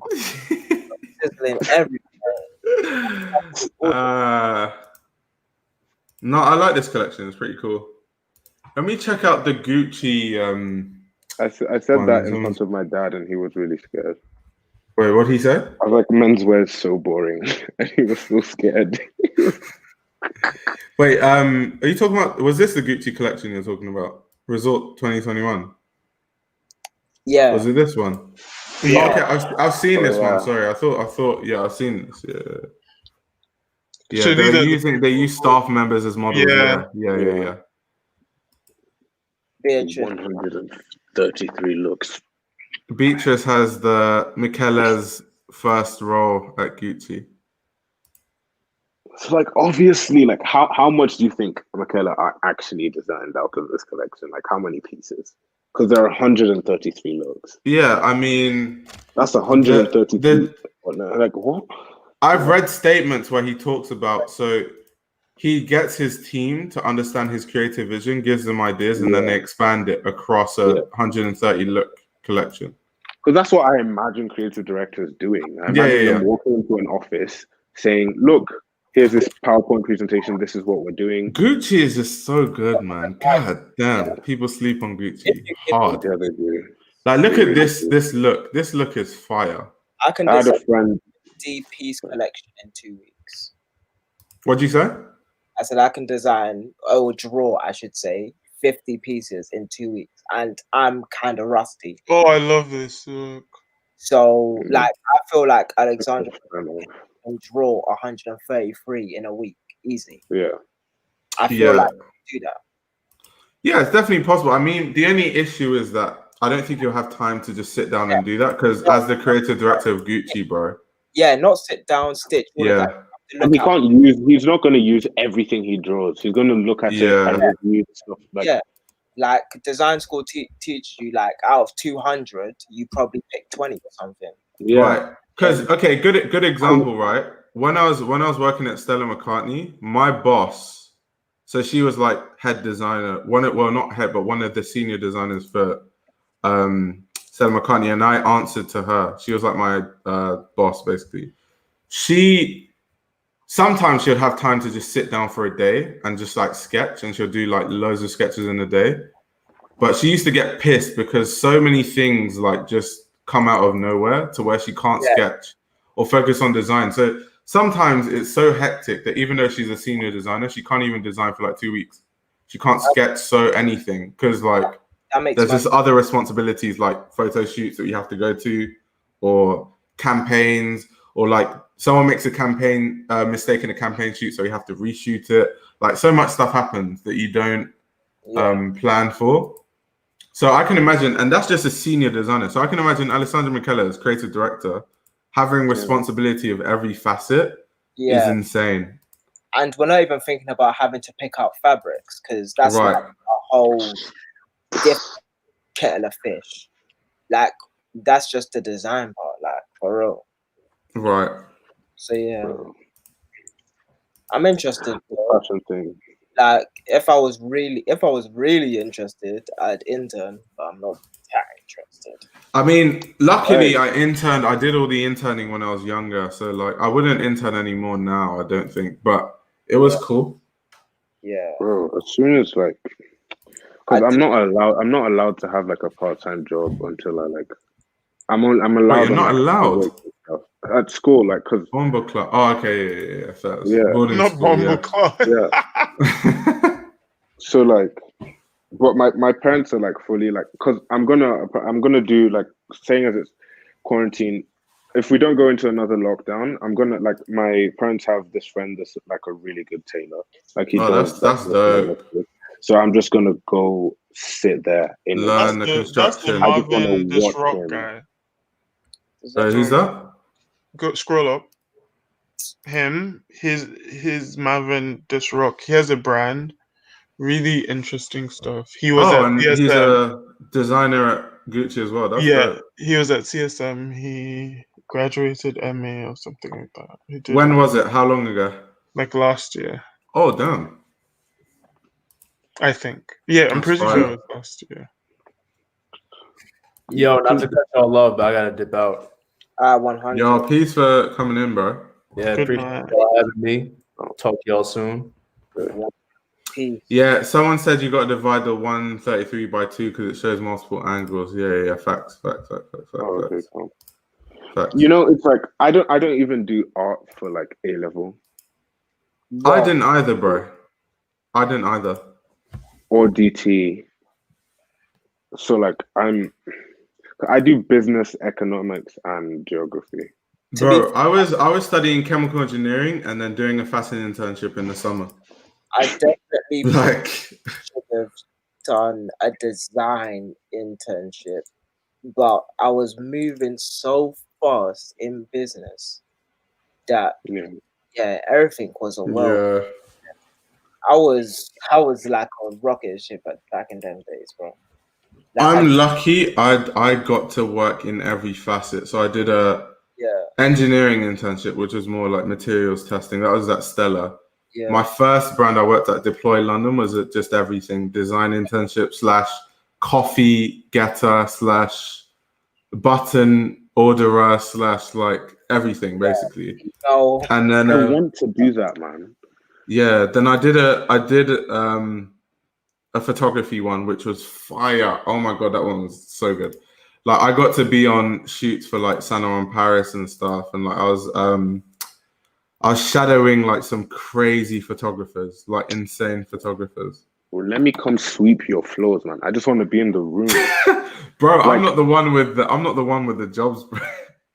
No, not you. I was like, what? I was like, bro. Not sweep his floor. Like, just generally like any brand. Like, I just want to be there. Yeah. You learn so much, and it builds character as well. I feel like. Yeah, it does. Yeah, it does. Wait, see, like what? I'm gonna start a business at some point. Wait, what did Dami? What did you say? No, I was thinking about like just being at a space, like, because I don't know, in business it's mad different, isn't it? Like, I didn't work in the design because that was just I did freelance design, I can say that much. Yeah. But I just did so much business in like marketing, in advertising, and business development that it wasn't even a thought. Like, and doing freelance as well, it wasn't even a thought to like work at a design internship. Like, yeah, I didn't want to risk my. I feel that it's just obviously I was young, so I had nothing better to do. So I was just like, let me experiment different parts of the industry. Yeah, definitely. Do you really? Now I understand the business intimately, though. So like, there is that. Like, I understand like from being a sales assistant all the way up to like developing like different funnels to get money. Like that's how like I ranked up in. I understand business to an extent, because what it is so I've done the design internships. I understand garment construction and the materials internship. Then with the photography one, the best thing about that was because I was part of the like marketing team, I was in the room when they were talking business, because marketing is part of the business. So they'll just let me just stay there, and they're talking all these numbers. I'm like, what? It costs 50,000 to do. I'm like, what? And I was just like, damn, this is how much it actually costs. So yeah. Yeah, fam. Definitely. That's exactly how I felt like working in retail and hearing like the buyers like talk about how much they're buying, like paying for like a Jacquemus collection or like Off-White, and I had to do like the sheets, like the line sheets, and I was just like, God. I hated working in retail. I never want to do it again. I low-key wouldn't mind it. I do, because it's a lot of admin work, and I'm more. My mind is more creative. Yeah, like that's why I love images. That. I want to do style. I want to do that, but I'm not really doing that if I'm at a desk. Yeah, that's why that photography internship for me was just like gold standard. Yeah. I did no admin. All I did was take photos, edit shit, and like that's all I did. Yeah, like that's fun. That's.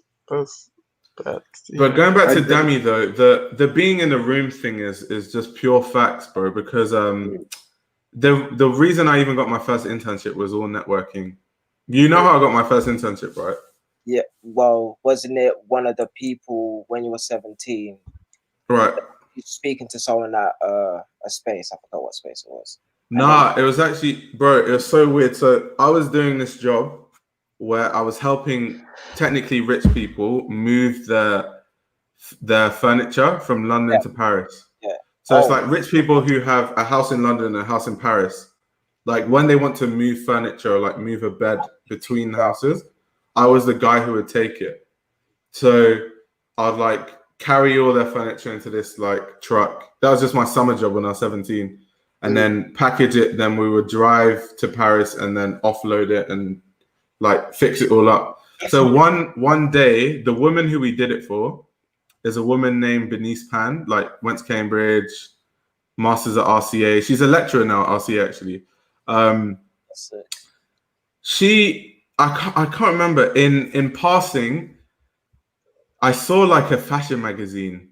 So I was like, "Are you into fashion?" And she was like, "I'm not just only into fashion. I'm a fashion designer." I was like, "That's interesting." I was like, "Do you have a brand?" She was like, "Yeah." I was like, "Oh, that's interesting. I'm really interested in fashion." Then we just started talking about fashion, and she enjoyed the conversation so much. She was like, "You know what? I'm going to have lunch in Paris. Maybe you should come with me." So then she paid for me to go with her around Paris. We're just going around Paris, and then she paid for my lunch, and then we talked over lunch. And then after lunch, she was like, "You know what? I'm looking for an intern, and it's paid like internship. So when can you start working?" And I was like, "Tomorrow."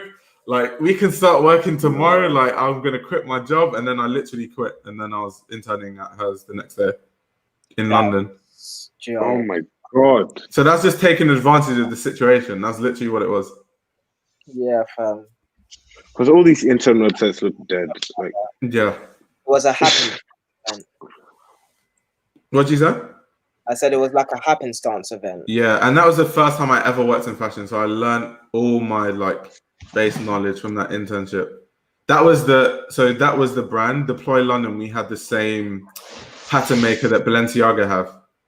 So he was in between our brand and Balenciaga, which was crazy. So I got to learn under him. And then also, because he worked for Balenciaga, he had invites to the shows. So that's why I got to go to a Balenciaga show, because he came into work one day and he was like, "I've got spare invites. Who wants to go?" And all of us rushed him like, "What? Like, we need an invite ASAP." So yeah, I have crazy memories from that internship, bro. I could talk about that internship for days. Yeah, fam. You posted about it in it. Yeah, bro. I remember on that internship, I didn't know what a pattern was. So my first day, she came. I came into work. She was like, because she wanted me to arrange the patterns in like order. She's like, "Do you know what a pattern is?" I was like, "No." she was like, okay. And then she started explaining to me what a pattern was. I was like, oh, okay, interesting. And then she was like, that's our pattern cutter. He also works with Balenciaga. I was like, interesting. And when I went back home, I started looking at what's a pattern, learning. And then I realized how deep it was that we actually had a pattern maker that worked for Balenciaga. I was like, no way, I have to learn from this guy. So then I just like disturbed him all the time I had a chance. That is wavy. Yeah. That's wavy. Cut A or that check. That's another thing. Like, I've never done an unpaid internship. Oh, because that's like a common fashion thing to do unpaid intern. I've never done that. I've always been paid. Same. I don't know why people do it. Like, why? Just to learn. I can't lie. When I started doing like research for people, I've not been a design intern. Oh, I can't lie. No, actually, I've never actually not been paid. Or I can't do. Yeah, I've never not been paid. The only time I've done non-paid work was for when you do, what's that thing again? Work experience. Right. School. Oh yeah, I remember that. After that, like, yo, run me my money, bro. Run me the P, boy. 2 weeks was too intense. I know my job way too well. I missed the chance at Marks and Spencer. I was like, yo, I need business, fam. You feel me? Like, I was even promoter, yeah, because the promotion companies love to scam you so much, yeah, fam. So many people did not get paid, but me myself, I made sure I got paid, bruv. Right. I've always been about making sure the creative or the artist gets paid. Until right. Like, you worked as a promoter. Pardon? You worked as a promoter. Yeah. That's so cool. I used to get hundreds of people in clubs every single week. Like, that was my job. That's so cool to me, sir. I think that's so cool. Thank you. I just like Cardiff was. I ran Cardiff for 2 years. For real. Funny guy said you ran Cardiff. Oh, bro, I got better mad stories. Yeah. Mad stories. Bro, do you know the best thing about a design internship though? The days are random, bro. So like you have no idea what you're gonna do the next day. Like one day I'm like, it's just a shitty day where like I'm just like steaming garments because people are coming to the showroom. The next day, bro, I had to lecture students. It was so funny. I've lectured because my boss is a lecturer at RCA. So what used to happen was RCA students used to come into our design studio.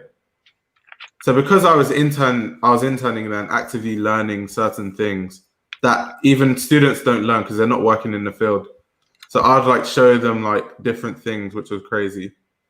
And then there's just so many crazy stuff. Like I remember we had a showcase at Saatchi Gallery. Wait, at 17, you were at 17. 19-year-olds. Yeah. What was happening in the business? Right. That was funny. That's funny. Yeah, it's crazy. It's because in fashion I've worked backwards. I've like worked in the industry for so long, then gone to school. Where people normally do it the other way around. Yeah, I feel like that's why I got into CSM because I didn't study any art subjects. They're just like looked at my experience. They're like, because I even I'm good friends and I'm actually working on a project with a lecturer from LCF, Olga. She's been on my channel once actually. Yeah. When I told her that I was applying CSM, she was like, "Why don't you apply to the MA?" And I was like, "That's what you think of me? That's crazy." Screaming. That's so it's interesting. Yeah. I don't think I'm that good though, so I still did the BA, but like it's crazy that she thought that. Yeah, but also don't you have a BA already? Yeah. Yeah. But I feel like my writing is so weak because Don't say that. I know, but like I read about fashion, so I have a lot of fashion knowledge, and I write about fashion when I can. But I'm trying to be like an actual serious, like high level journalist. So I'm being critical of myself. Definitely. I literally write. That's why I want you to write that thing. It's important to be able to express those synthesized ideas. Right. Like when I was early days of just like when. Damn, should I say I'm sorry? okay, so I was writing the script for the BBC, right? And like I had to learn how to do it on the job, and because of that, like, and it was so intense that I had to like, just figure out how to tell a story in the best possible way. And then after that, I was like, bro, you have to write all the time. Mm-hmm. So because it's all about practice, bro. Like for me, the 3 years, I like it because Judith Watt is critical as hell from what I've heard. And she's like a purist. So I know for a fact, if she's saying, okay, you're at the point where your work is good, then 3 years in that type of training, there's no way, like it'll be unquestionable as opposed to like 1 year. Being able to like do all of that, synthesize down your ideas, for me, like, I don't even know whether I'm on like a high level yet, but I just know I'm on a decent enough level to continue doing that and to be where I am right now. But I need to get higher. I know like what a Pulitzer Prize winning essay looks like. I need to get to that one. Guy, have you seen this guy's grammar when he's writing? The amount I have to comment on this guy's post. This man said, I stand by every word I said about you during this video. Phenomenal collection. He now started saying, he said, the references were so layered that it created this entanglement of glory where it confiscated my spirit and helped me see the world in a different way. How the masculine energy was seething, emanating and seeping from the clothes, all while the tide dripping. I rate that. I'm like, guy. that's like he was in the zone. That's the zone I was in when I was writing my essay to apply to CSM. I went ham for that one. Yeah, fam. like all of that poetic writing, like that is my OG bag. Like that is like you know, like I study like design and art and stuff, so I had to be able to get critical about. Like I can get mad poetic about a cat up a tree, like talk about how the bark on the tree has great for the cat, so that it's able to climb up the tree. And this cat is well known to be climbing up this tree because the next door neighbor always leaves her window open around 7, 8. Like I can start from like just a cat run up a tree and like a create this expansive world.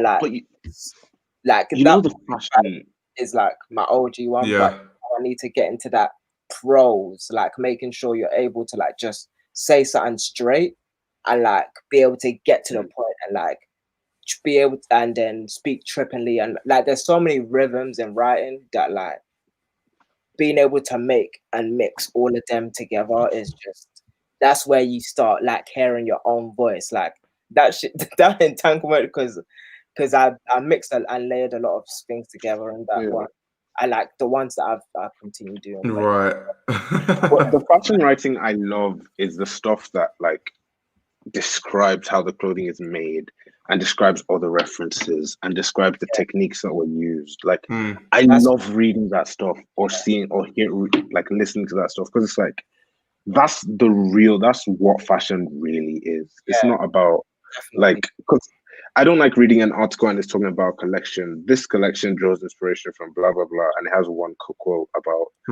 like one quote that the designer said, and that's your. I mean, but also you that might not be the journalist's fault. It could. It's not. It's just there's no information available. Yeah. But tell me why Vogue is going to a fashion show. These niggas see the show notes from. Fact. Yeah. Like they see the show note and all they write. If you work for Vogue, there's no excuse. I won't lie, because you have access to truth everything. of the matter is also, we have to be real and say a lot of people in Vogue cannot write. There are people who can write. They write amazing stuff. But they don't have the freedom to write that stuff, guy. But because the editors will say no, not enough people will read this. No, also no, I don't think so. Let me say Vogue Online or Vogue.com. They don't. Not enough people care about that, guy. They have a definite they have the writers. They have freedom. A lot of them write literally what they want. Like there's a writer that I follow. Her name is Liana. She's like the senior. Obviously, okay, she's senior fashion writer, but she still has a boss.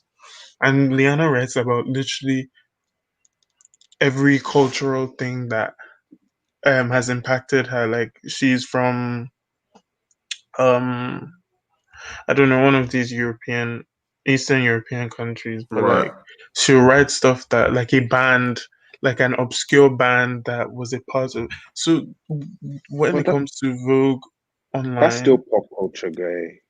That's still something that the general public will be interested in reading. Not really, because my sister isn't going to pick up a Vogue book and read about Ray Kawakubo's craftsmanship on this. Like nobody cares about that except people like us. Like literally, that's so boring to other people. No, I feel like one of my gifts is making everything like that sound interesting.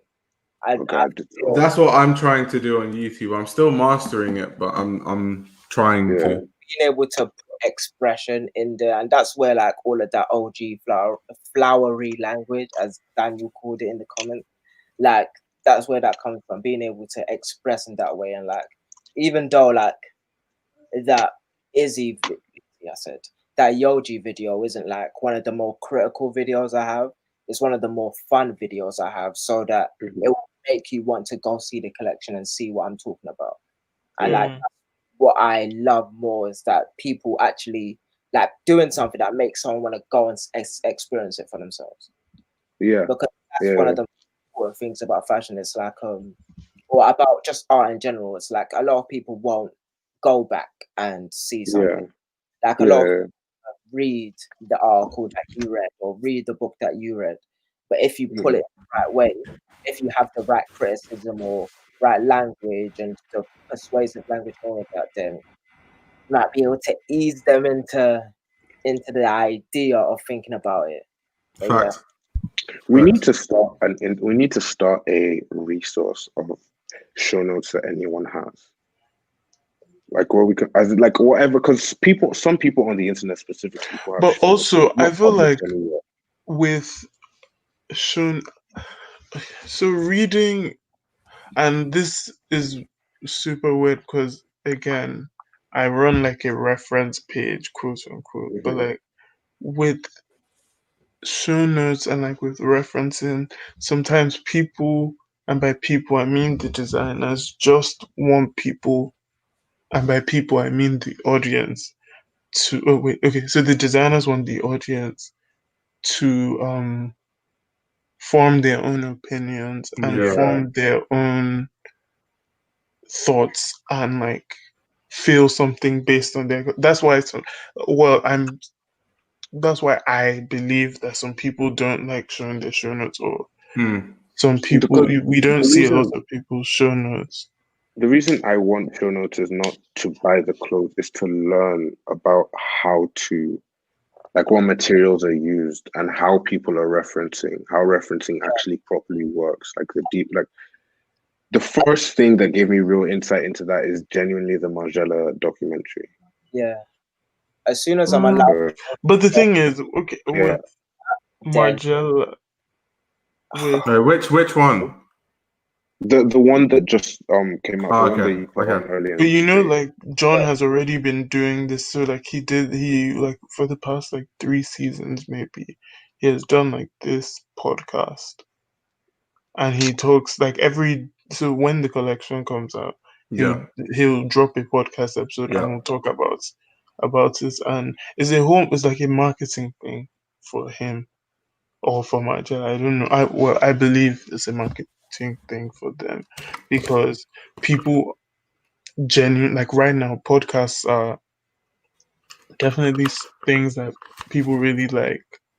So it's something easy, like you're just listening to like 51 minutes or 30 minutes of him talking about what it is.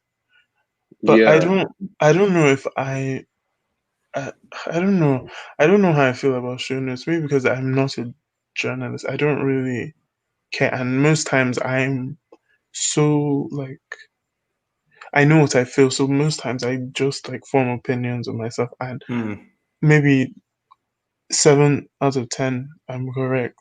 But I get what you're saying. I get that you want to learn, but I'm like, you may not like me. I loved that Margiela video of seeing him pull up all those pictures. it showed me how the process actually works. When like there isn't that much information out there. If you haven't worked in the industry, there isn't that much information out there about how this process actually works, the whole design process. Because I want to understand, because I know everyone has a different design process. It's not the same for everyone. But like, I want to understand certain people's design processes. To be fair, that's what books are for. Because to be fair, honestly, that's like, look. I looked at your book list and I read the Christian Dior one, and I was like, okay, now I know Dior's life story, essentially, and I know what he did in his career. But what do I know about his clothes now? Yeah, but there are different types of books for different. That's what I was going to say. So yeah, I need to get, but the ones that have that kind of information, or like they're no ebooks, like because like the Christian Dior one, I literally found it online. But for the ones that have that kind of information, this book, from a construction level, talks about Dior, literally. Yeah. Like literally. So it depends on what book you're reading. But it's good to, so people think, let me just tell you something about like reading fashion books. There's no one-stop shop. So when it comes to fashion, if you want to learn about Christian Dior, you have to read 5 different books, and there'll be 5 different perspectives. One will be more about his life history. One will be about other things outside of that. Some might be very focused on his referencing. Some might go into like fabric choices and like where he used to sort. So you have to really hone into like as many books. The more, the better. To be fair, like there's no one book that you'll be like, once I read this book about Cristobal Balenciaga, I know everything. That's not how it works. At the top of this live stream, we were talking about how many articles we're gonna have to read about designers today to get like the right references, so that because people that write articles today aren't really writing properly, and like this fight to get information out so that we live in the singularity where all the information is laid out for all of the young cats that are coming into fashion, in it. Yeah. So really and truly, we're gonna get there, but it's trapped in all of these books that a lot of people just aren't gonna read. Like this week, how many books did you say you bought, Aaron? Like 10. Yeah. Actually. So, and that archive has to become a library, man. What type of corner is crumbs? Like at the point that we're at, it's literally just crumbs. We're trying to get all details to make a chart, because like there's so much. Because once you understand pattern cut and once you understand silhouette, all of that, it's like the same across the board. So now it's like, how did this person get to the idea to make the new look, let's say? And that, like that tiny type of reference there, you need to read so many books to get. That's what I was gonna say. So I think I know the Dior book you read. So if you read that, so through that book, you know that he was an art curator. You know that. So when you read another book on Christian Dior, and you're hearing what art movements he was inspired by, like modernism, postmodernism, and stuff like that, it's not far-fetched because you already know about his life, so you know about. That's why it's good to know both. Yeah, you can't do one without the other. A Charles James book. What, Charles James? But I don't have a Charles James book yet, bro. I don't have the money for that. I really want that book. Like, it's called like Fashion in the 20th Century. Yeah. And yeah, I was looking at it on Bliss's live stream. I was flipping through it. I was like, I need this book. It has loads like Bliss needs to scan those things ASAP because he has some expensive ass books I can't afford. His book collection is insane. It's becoming insane. Oh my God. What did you say? Fashion in what century? In the 20th century.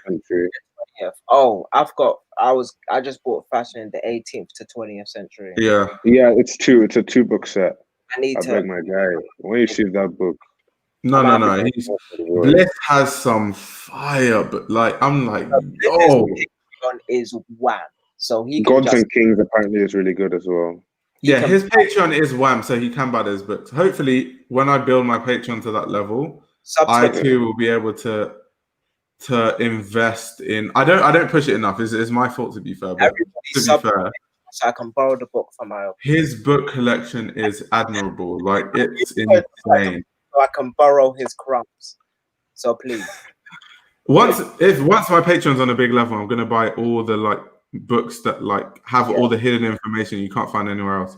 Like Antwerp 6+1, copped. Like that book has been the missing link to everything Antwerp 6. Hang on, Antwerp 6+1 that's about the Antwerp 6, and who's the +1?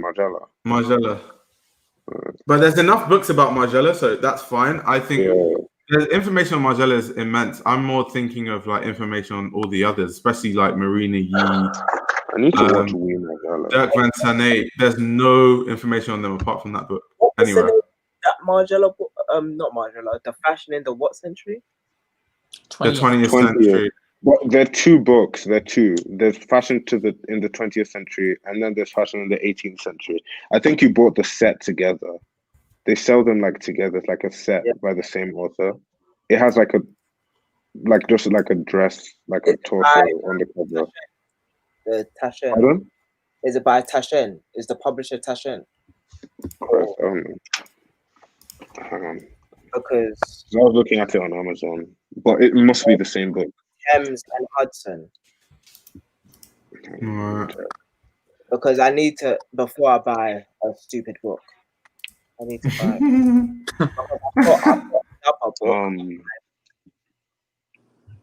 I just need to show you guys how expensive this book is. What website do you buy these books on? Is it just Amazon? To deep it. Amazon. I just go on Amazon. There's like, you have to search though. You have to search. Yeah, like. Let me just show you guys the price of this book I've wanted for years. By Yoji Yamamoto, Andrew Millimeter by Andrew Millimeter, Raquel Cooper by Andrew Bolton. Look at the price. Martin Margiela. How much is it? Look at the price, bro. Why would I buy this book, guy? Why do they make it so rare? Just scan the book and put it online, man. Because people want this £431. Bro. Are you insane? But there are a lot of things go into making. I'm not justifying like. Will I gain the design? I feel that. But a lot of things, like publishing, it's a thing. Like that's why the books are expensive. And also look at the My book is just hard to sustain as it is. Yeah, like it's. I definitely know because I've been like doing crunching numbers for my magazine, and it's going to be expensive as hell for that same reason. But 400 is steep, though. Everybody buy my book. Jeez. Hello. Like 400. I don't really have to. I have one Margiela book, so. Which one is it? The Mason Martin Margiela or the Women's Collection? I think. Wait, let me find it in a sec. Books. I might have to ask somebody to lend me. But this stuff. Mine is the Margiela exhibition book. Exhibition. Yeah, the 20 years. It's isn't that the women's collections? It's the one with all the women's collections. Yeah. I think so. Yeah, that's the one. I don't know if I should get this one or the other one because the Mason Martin Margiela. It has like loads of like because Bliss was flipping through and I just saw notes and weird pictures. I'm like, this is probably all about like just little stuff from his studio. Do you know something though? The best, most informative books in fashion range between the price of £100 and 400 because on my Central St. Martin's reading list, when I check the price of the books to read, all of them are like 100 and something pounds, 200 and something pounds. They're all just rare as hell. And they're all from like 1920, 1940, 18. Like, it's like, yo. Oh, wow. Like, how am I going to get my hands on this? Wait, but do CSM not have a library? They do, but I don't have access to it now. So it's like. Yeah, but afterwards, will they not have all these books? But I bet they're like. The thing is, they're so rare that they'll probably have like one, and it's always like borrowed by someone. Yeah. So you won't be able to get your hands on it. So my route is just I hear the CSM archive is insane. They have every magazine, every issue, and that's what I need. I'm just going to go there and steal all of that. Can you get a membership without being a student? How no? No. How no? I thought you can buy like a membership card or something, guys. I'm gonna finesse it though. When I graduate, I'm gonna do some alumni bullshit and be like, nah. But I need to hit up the library still. I need to ask my CSM friend to like scan me stuff because there's so many like images from like Dutch magazine or like ID that I need from like the 90s. If you know what magazine you need, when I go, just hit me up and I can scan it for you. Me? Yeah. Oh, thank you. Oh, thank you so much. That's if you know which one it is, though. Oh no, I know. I know. Don't worry. I know the magazines I need. I know the editorials I want. Don't worry. I know. I'm gassed. Thank you. I got you. I just want to be a great writer and publisher. Same. I just want to be very, very, very knowledgeable. Essentially. Like, I want to be knowledgeable, but just not in fashion. Knowledge is power. Like, fashion is fun to write about. And because the mental revolution is happening, it's like really immense. It's an immense time in fashion. But like, I'm trying to find a way where I can be an independent fashion journalist and earn enough money to where like I can just do my own thing, write proper articles, like read the actual information you need to read, no wishy-washy stuff. Same. Like, I heard like a lot of writers like just work for universities, and then the universities let them do whatever they want and like their time and just like lecture once or twice a week, and then that's basically my lecturer because she writes books, so she'll like lecture and then in her like other times she's just writing books all the time. I'm writing. I don't necessarily want to publish a magazine, but I do want to publish books where it has writers talking about fashion. Yeah. So yeah. I want to publish a magazine only because I want to give exposure to like CSM graduates and stuff, which is what I'm going to do in my first issue for the most part. Yeah, like I just want to put together nice pieces of like contemporary art. So it's like all us. Yeah. Guys. For me, my magazine is going to be a reference point where like, because CSM student, I know there's going to be one who's just going to go far. So it's like a thing where if you go to my magazine, you can see the deep references of everyone's graduate collection. So it's going to be a thing where, you know how like now, a lot of designers, to get information on their graduate collection is impossible.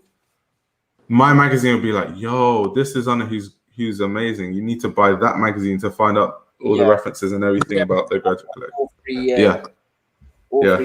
Which is why I'm going to digitalize it as well. So it's a place where people can actually find it easily, apart from the print version, of course. Speaking of magazines, I'm gonna stop. What? Speaking of magazines, you guys should get into like Native magazine and like Native is. I've never bought it, but I've heard. You should buy this new issue, like with more. What, the Moalola one? Okay, wait. Let me check it out real quick. I can send. Let me send you a link. Yeah, send me a link.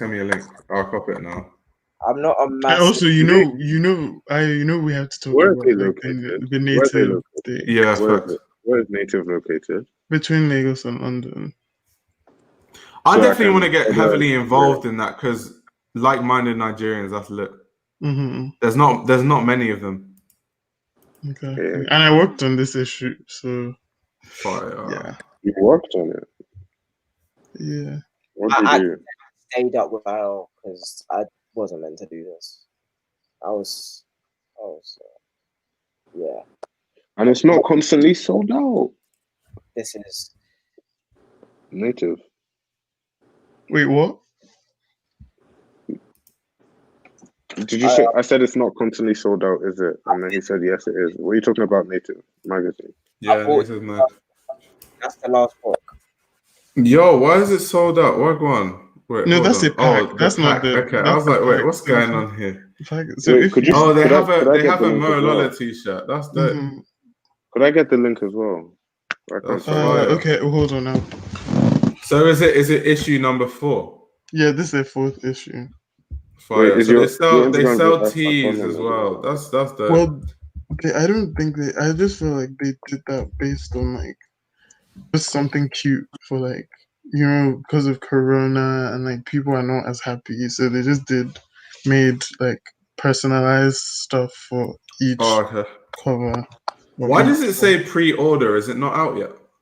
No, it's not out yet. Okay, I'll pre-order it either way. It's fire. I got to support the fellow Nigers.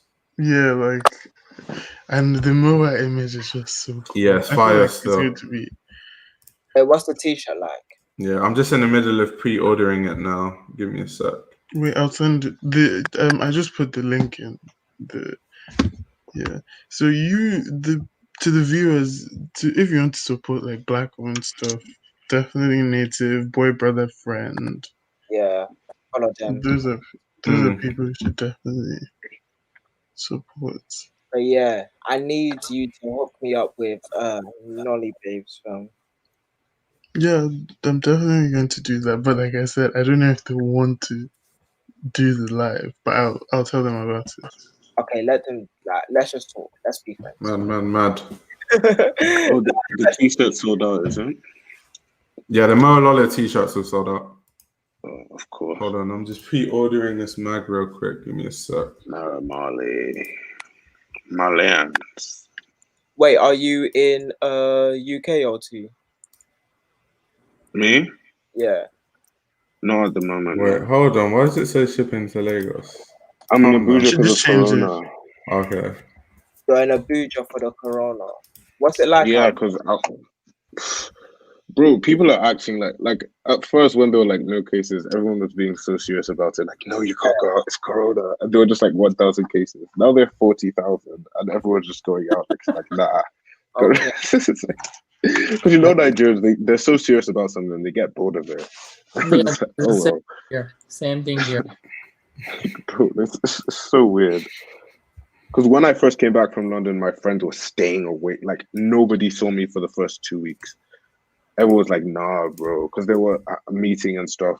And then there was a lockdown. Everyone was staying at home. But after the lockdown, like people are traveling. Like it's crazy. Like I heard there's only 40,000 deaths though. That's why people are moving mad. Pardon? I said I heard there's only 40. There's 40,000 cases. Oh, cases. Yeah. Deaths. Oh, I don't know. Daniel. Low. Yeah. To what extent? So you know how Mo Lola's the cover person. To what extent did they interview her? Like, was it deep or was it just like little shoot? When I get my mom, the interview is online, I think, so you can check their website to read it. Bro, when you get your Sam Ross interview, yeah, it's like when I get my Mo Lola interview. It's gonna be so wavy, fam. We're gonna talk about Nollywood, relationships. The thing is, Samuel Ross did say I can interview him. It's just that I haven't seen him because like quarantine and all that stuff. Like if I catch him in Paris, it's a movie. Fam, you know what? Yeah, I need Sol to give me like a job or a pass to. That's what I'm saying, bro. Quarantine messed up my mojo, bro. I'm so pissed. Bro, literally. Like, I was actually going to do something really serious.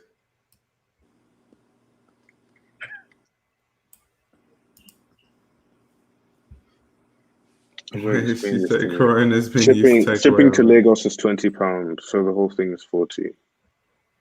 Bomber clot. That's crazy. Mine is 10, bro. Because you're in the UK.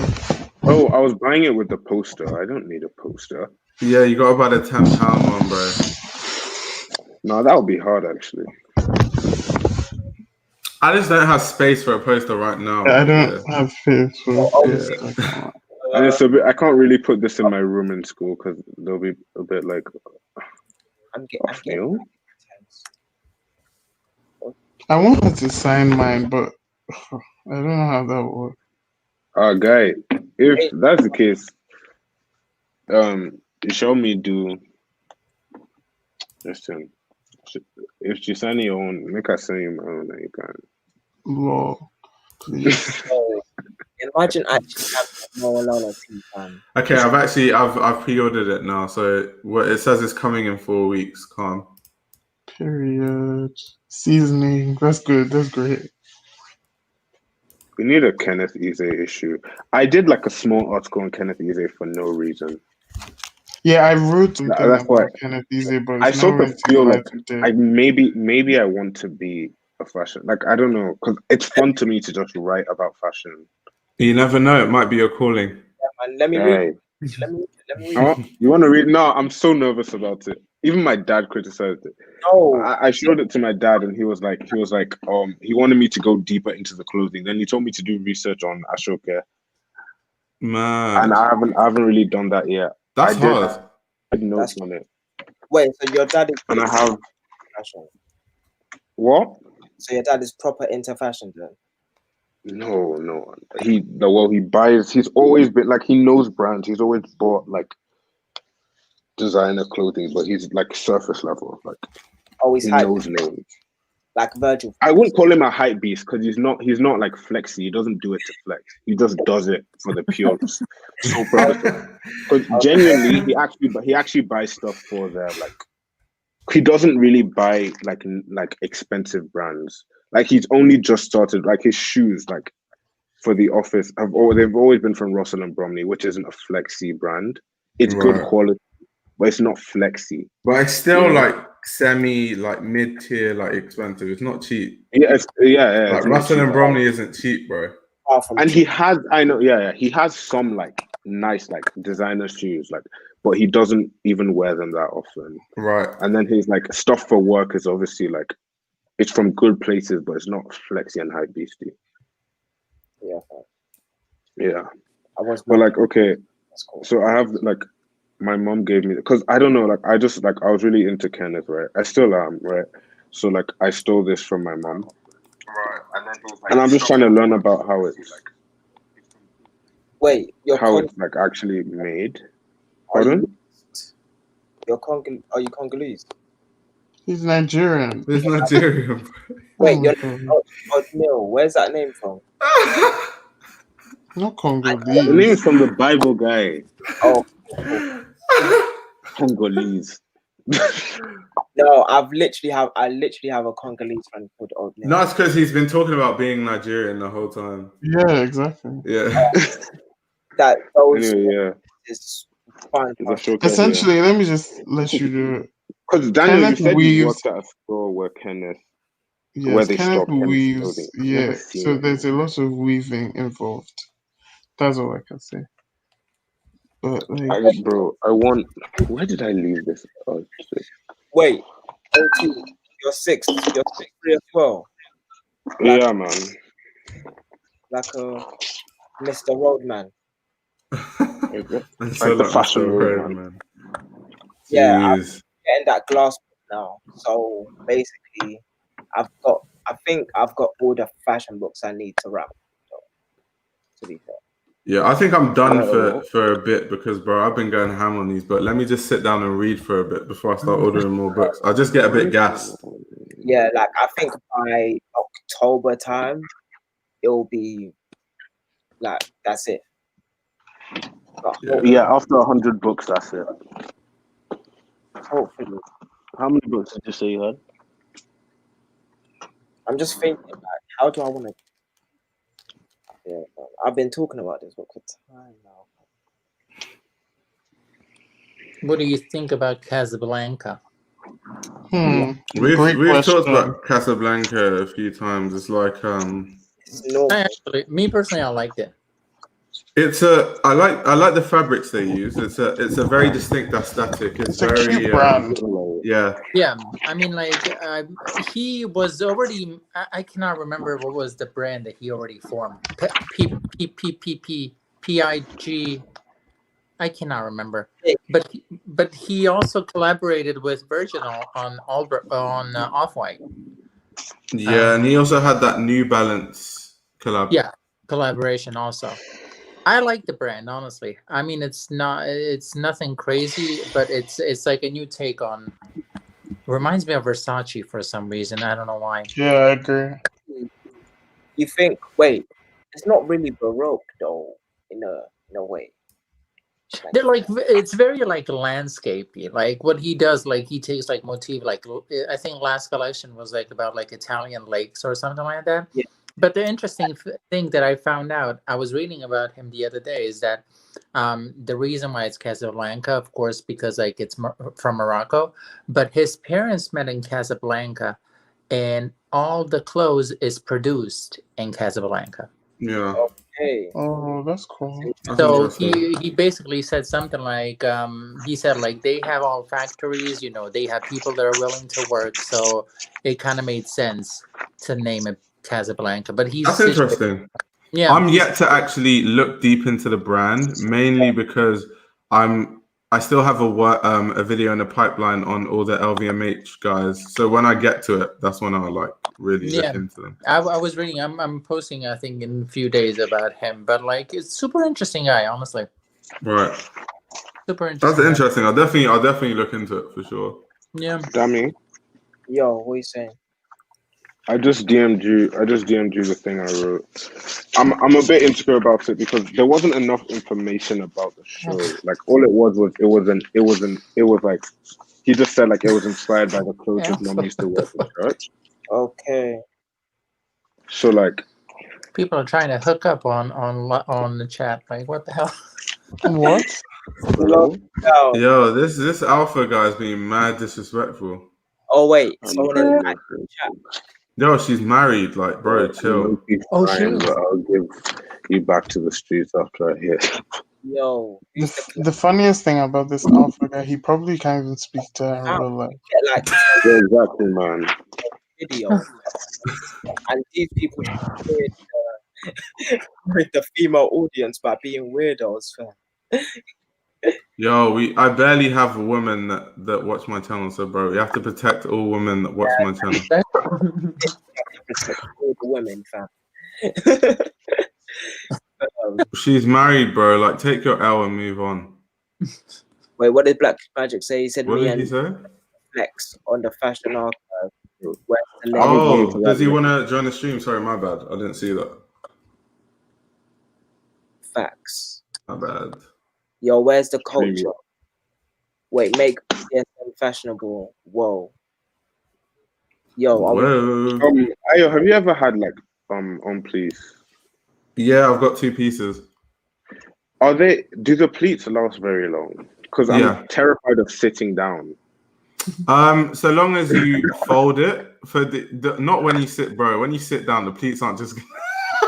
No, wait, it's done with heat, right? Wait. My understanding of the process, right? It said literally on the tag, it said sitting for long periods of time might damage the shape. Nah, but that's cap.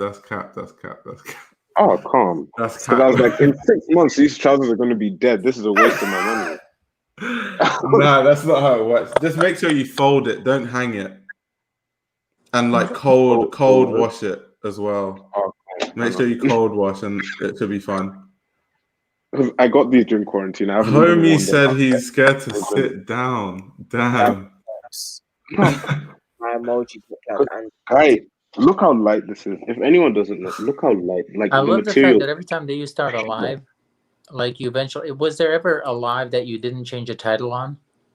No, I don't think so. I just be changing them like crazy. You change topic halfway through. Yeah, I just like, yo, wherever this goes, I'm gonna change the topic. Wait, how am I meant to fold it? Just like normally? Yeah, just normally, and then just put it in your closet like you would. Yeah, exactly like that. Yeah. Why can I? It's because when you hang it, it puts pressure on certain parts of the pleats, and then it damages the pleats. Oh, okay. But when you wash them, apparently the pleats come back. I'm not too sure because my pleats have never gone though, so it's like. Okay, calm. Trust me, it's not as bad as people make it out. What size do you wear? What size do you wear? Because I got size 3. Japan 5, bro. Where did you find them? It's rare. You have to buy it in Japan. I know. The first thing that came to my head is I'm gonna ask Ken, I'm gonna like DM Ken and get a proxy, but after I don't think we're gonna say anything, bro.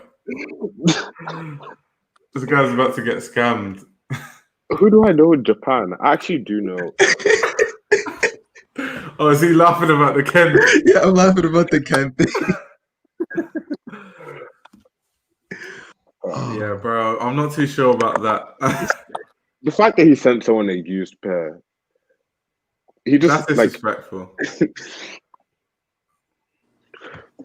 Yeah, how I did it, I have a friend who's like in and out of Japan, so I was like, "Oh, can you please do me a favor when you go to Japan?" So I was like, "Yeah." But like Japanese 5s are rare. 4s are like rare, but you find them maybe sometimes. 5s is like, yeah. 5. Yeah. What? What color? Black is black.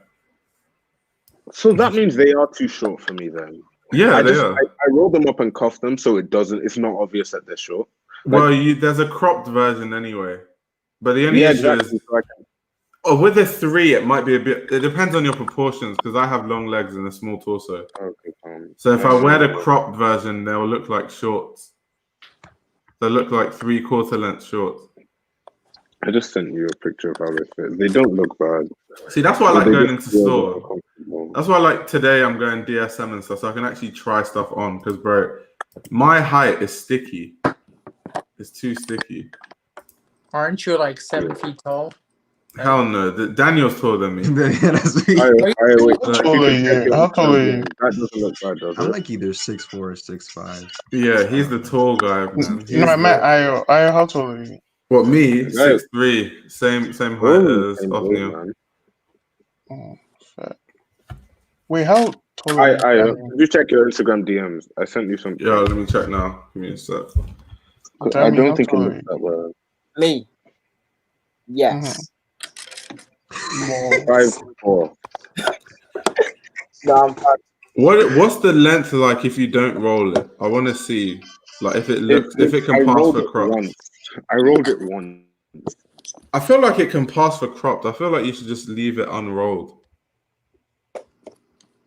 Okay. I'm glad we're talking about this because I keep on forgetting. Crop pants are fire, trust me. It doesn't stack. It doesn't stack well on the shoes if I leave Does it not? No.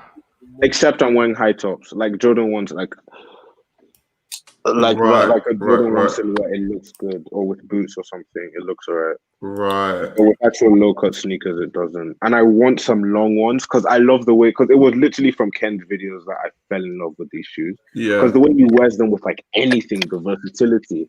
And the way it sits on the shoes, I feel. Yeah. That's what I want so badly, and I got these. Bro. You should have. If you want it to look like that, you should have hunted the 5s and the 4s. After. I'm surprised you have a 3, bro. You're too tall for a 3. I know. They like the length when they're not rolled down is literally up to like my ankles. Like it's literally like half an inch or an inch too short. So it's just frustrating. Yeah. This guy's a Glock. Slim legs then. This guy's just wilding. I'm like, bro, I put him on timeout for 5 minutes.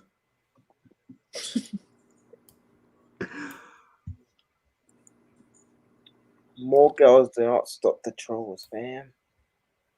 Hey, I'm curious. Can you see on YouTube, like, what's the demographic of people that are following you? Like, how many women do you have? Right. Like, all right. Let me check quickly. Hold on. I'm curious about that. 8% women watch. Not many. Let's put it that way. I don't appeal to women. I don't know why. I just don't. Did you get those shoes with the? Did this man say I don't appeal to women? Did you get the shoes? Nah. The shoes with what? Like the tassels. Which ones? You had them on like your wish list.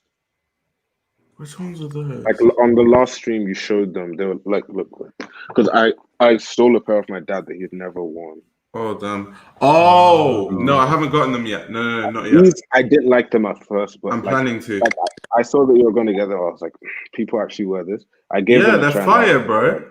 Give it a try. Like, man said, people actually wear I've this. made some mad outfits with these. They're actually quite hard. They go hard, if I wasn't on this call, I'd literally be making outfits in front of my mirror because that's all I do in quarantine. So don't let that stop you. Go ahead, just do it now. Yeah. Let me check these. analytics real quick. He's in the lobby. Let's see.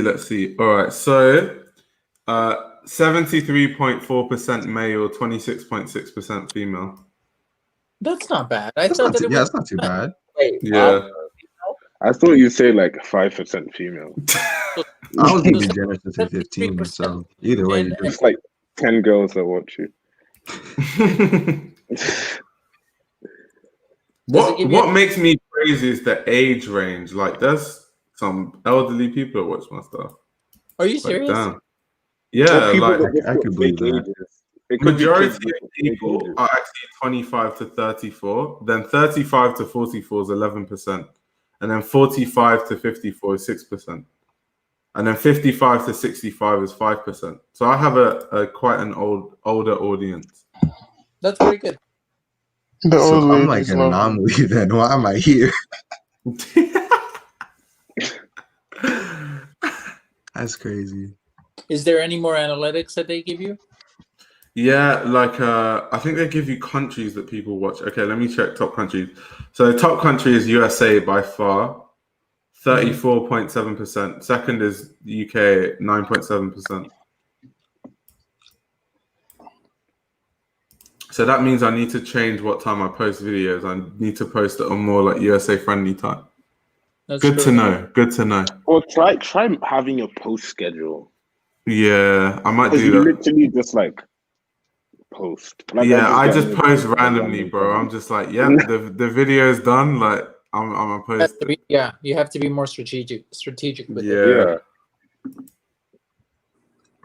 USA times.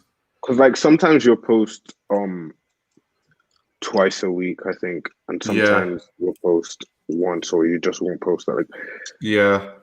It might get annoying if you have a weekly routine. If you're like, I post every week on Thursdays at like 3 p.m. That might be a bit like, I don't know. There might be pressure on you.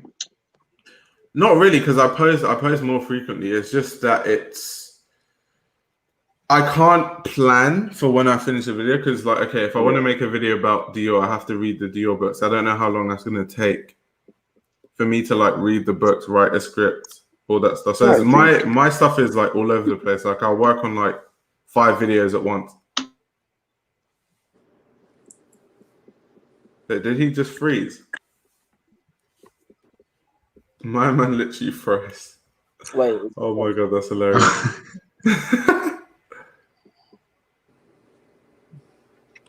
He didn't. My top countries is USA. USA. Someone said, is everyone here from... Don't do that. It sounds like a Trump rally for me. Going through my top countries, actually, this is so fascinating. Like South Africa is in my top 10. I wouldn't have thought that. Oh, wow. So wait, what are the other countries? So you said...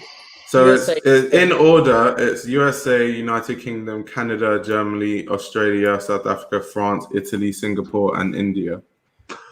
Damn. No Nigeria. Wow. Nope.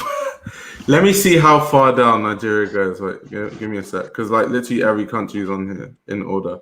Okay, Nigeria is here. It's 46. 39th. Wow. Yeah. Yeah. It's close still. You need a little more promotion when it comes to Nigeria. Clearly. Do you think it might have anything to do with like your posting schedule too? Maybe. Or just it just means in general Nigerians just don't really watch my videos. I don't think that it should have. Nigerians do. I think Nigerians do, just not the ones that live in Nigeria. Right. Oh, true. That is true. Yeah. That is true. Because my friends are always texting me and they'll be like, oh, how the hell are you here? And I'm just like, oh, well, I'm just chilling.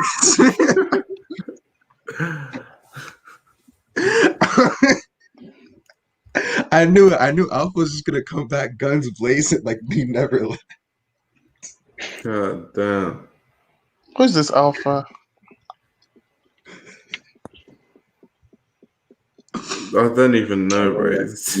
I don't like shoes that cost less than 3,000, so someone can have them if they want. View that as a company. Yo, do you know? I rate. You are the worst human being in the world. I rate Alpha as a troll only because I put him on a 5-minute timeout and he waited patiently for the 5 minutes to be over, just so he could come back and continue trolling. So I won't block him again. I respect that.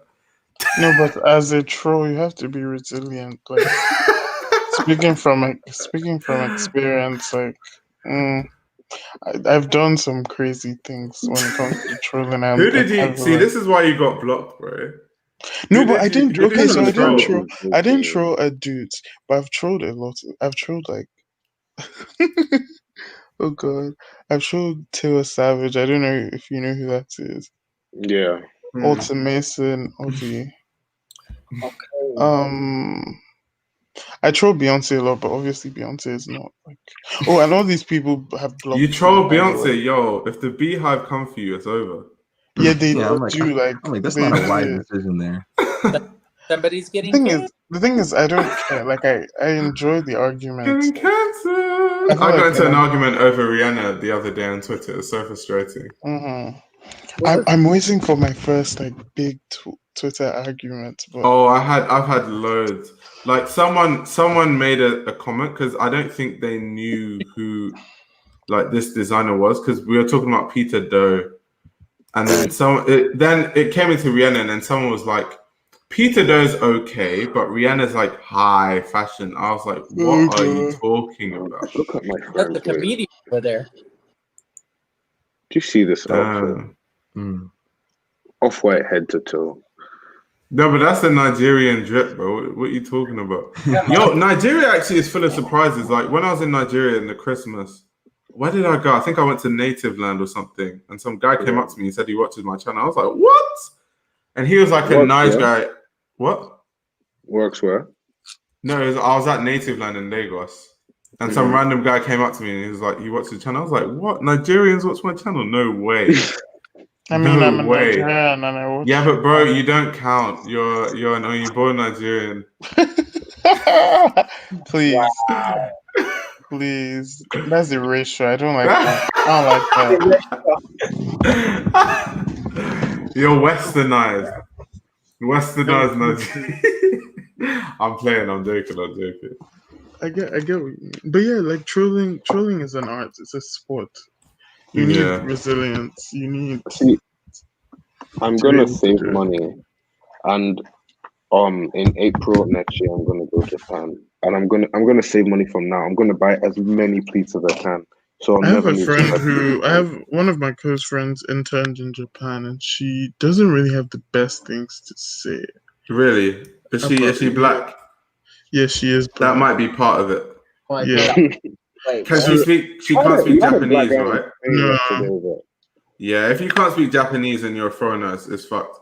Also, they kept like following her places, like obviously because she's black and she's a very beautiful girl. She was just like mad.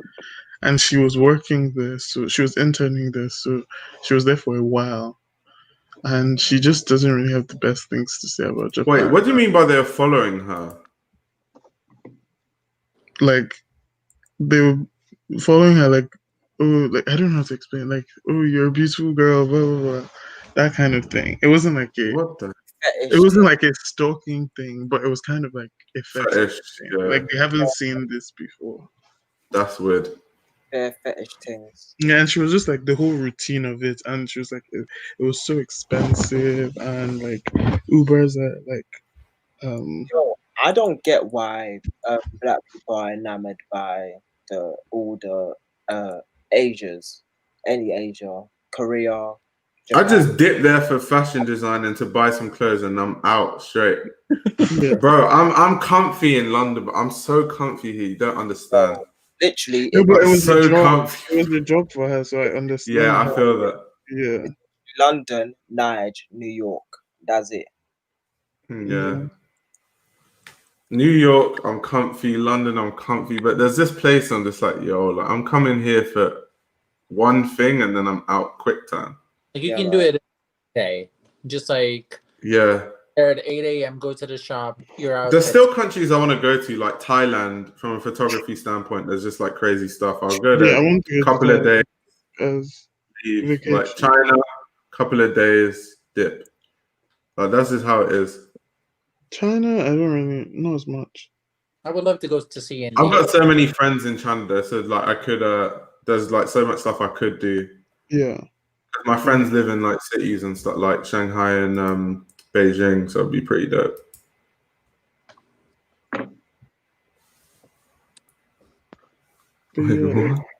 But I like Japanese. I like some Asian. I like Asian culture and like.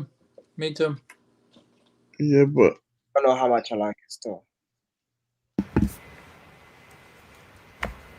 I love their food. I like the food. I do like the music sometimes, the rock music especially, the anime music. The anime themes bang like nothing else. Lisa goes crazy. Bleach, Naruto. Yeah, I haven't seen Bleach. Right. You need to listen to the Bleach theme songs. There's bare theme songs that are just hard. Like all my favorite rock bands are probably Japanese. And they're out to Thailand, by the way. Yeah, fam. Like, but my only problem, but Rick Owens' Nectar of the Gods water is decent.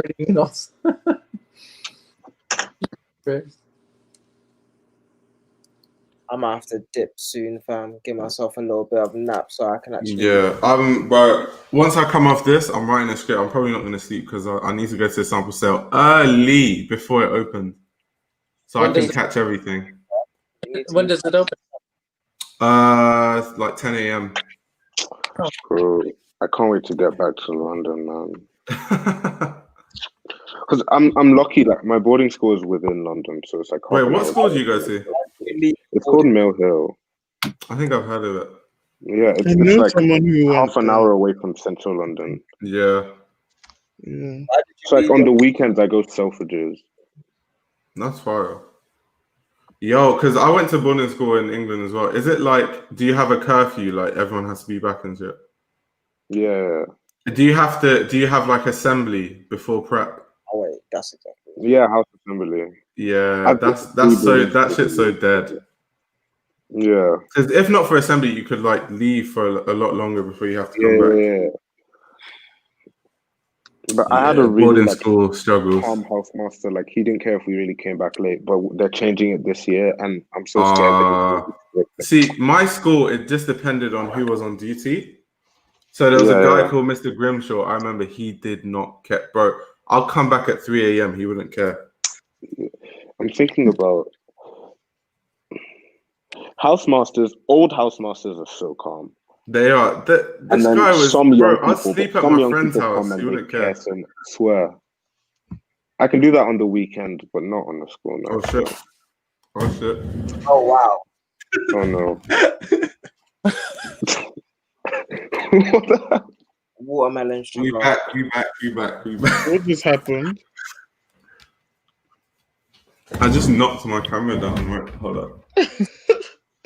Hold up. You got attacked by the VLON thugs. That was so like amateur. The only V we recognize is Vetman. Guys, guess what? No, not Vetman. Guys, guess what? I have a t-shirt with a V at the back of it. You have a Velon tee. Yeah, I feel bad for you. I regret it. Not Velon. It's org. It's org. It's blown. On my life, blown. I didn't realize there was a V on the back on my life. Actually, I was shopping. That's actually so embarrassing for you. And I was at org. I was at org, right? And like, I just picked up shirts, and I was like, I just like the feel of this shirt, right? So I was just buying org tees, right? And then my mom was like, "Oh, this is nice too." I was like, "Sure," because she was paying for it. So I was like, "Calm." I got home like, "Hey, t-shirt hole," and like I was trying my stuff on, and I pull this out, and I see a beard. Because if I wear, I have no excuse. Yeah, you really don't have an excuse. What are you sewing?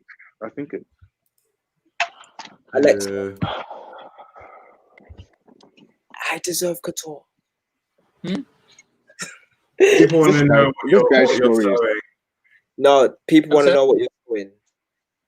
I Wait, have a. let's see the back. One, Blown. Oh wow, that's cool. That's that blown. Burn it. I can't even really style it with anything because the colors are just. The colors That's are that blown. I might talking about it because I never post fit pics, so I might post one today because I'll be outside. true. I've been posting fit pics within my house, like rare fit pic post. Wait, where are you gonna be? Me? So I'm going to the Chilean sample sale first. Then I'm going DSM. Then I'm going Selfridges. Then I'm going somewhere to eat. Is this summer 16? I might.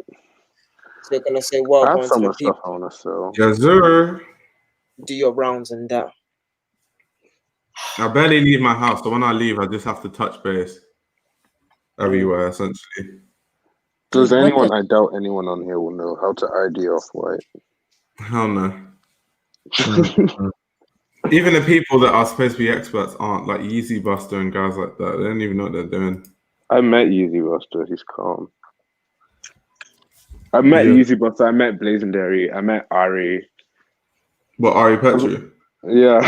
Bro, I see him in London all the time. It's hilarious, bro. Oh, he's so short. Bro, I'll just be in a train station, then I just see him taking pictures in the train. I'm like, bro, why is this guy always everywhere?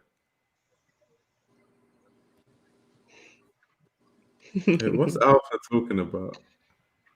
Yo, someone said I'm gonna be 14 again and ruin my life differently. I have no ideas. That's funny.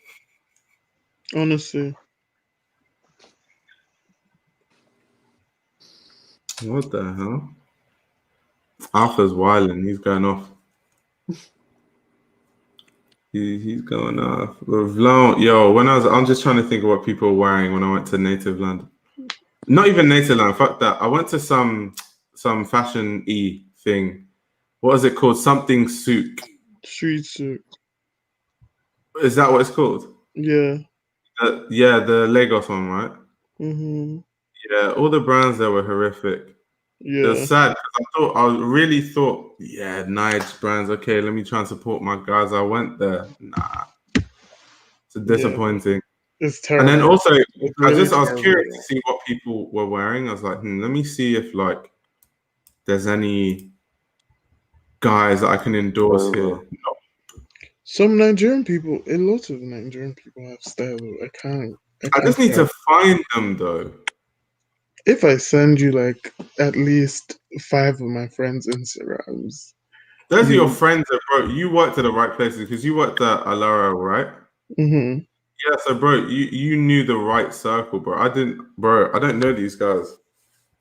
Okay, fair enough. You have a good circle of like very fashion specific Nigerians. I don't, bro. So the average Nigerian is like, yo, guy, this might be laundry guy. It's just God, I never was here that. That's what they say. Imagine actually wearing Vidun in 2020. Hey. Do you know what happens? Because a lot of my night friends see me as the fashion guy, which is frustrating because they come up to me, they're like, guy, like, how do you feel about this Off-White P guy? This Off-White P is on point, or I'm like, fam, I'm sorry. Literally. I can't really. There's nothing I can really my say friends about from that. high school, they don't like, they talk to me like that, and I'm just like, I'm not like a fan, and I have to constantly explain that I'm not a fan of this brand, nor am I a fan of Villain, nor am I a fan of anything that A$AP Rocky puts his name to. So next time you want to talk about this, think about someone else. You don't like Rocky stuff? What? You don't like Rocky stuff? No, I do not like anything Rocky puts his name to. Music, including I like some. Whoa. I like some of his songs, but see, look, I buy all trying to get cancelled. You know, he's really trying hard. The man is on a mission. I mean, let's be real. Like, he has good music, but he's not like next level. his style is cool-ish. Come on, really? But how many celebs dress as my good thing? as Okay, A$AP? so my thing with A$AP Rocky is that he likes to act like he's one, like he has this knowledgeable, like he has this vast knowledge of fashion. Okay, he doesn't, but we can move on. Like we know he doesn't, but yeah. But we can move on. But style-wise, you can't. I agree with that. He does walk around like he does. Yeah, he does. Like he's a fashion historian. And also, he's so we can fly past that. He's so anti-black. He is anti-black. Yeah, I that's have right. a friend who. Daniel, my friend. He doesn't know about that one. He is though. He is. To be fair. Why do you say that he's anti-black? I don't know. Because he doesn't care about black issues, and he confidently shares his opinion that he doesn't. Seriously? I like how Dami started drinking the Lucozade. Yeah. He does it like he'll say like I don't care, like he didn't say he doesn't care about black issues, but it was along those lines like like he said it doesn't affect him, so he can't have an opinion on it or something like that. He did apologize for that one though. And it's like, bro, like that's how you know A$AP's lost in the sauce, because like, bro, when the police see you, you're black, bro, you're not A$AP Rocky. So don't think you're exempt just because you're like earning money. I think he got a bit too lost in the sauce. He definitely got lost in the sauce because also he doesn't like black women. I don't know. Some people who don't like black women, there's definitely something wrong with them. The issue I have with guys that say they don't like black women is why it's stupid is like you can end up with a white woman without hating or not liking black women, you know. Oh my god, which is why when you come out and then say you don't like black, I'm just like already like in my head you're just like stupid, like automatically. Yeah, like in the pursuit of, because a lot of people, their defense mechanism for ending up with a non-black person is like, oh, I don't even like black women. It's like, you know, you could have just ended up with that person. Like you don't have to shit on a whole group of women just in pursuit. Yeah, so people that do that, man, it's just jarring. Women. So wait, who is he dating now? I don't know a lot about him. I don't know. I'm not. I don't even know who's there. I know he dated like Rita Ora in the past.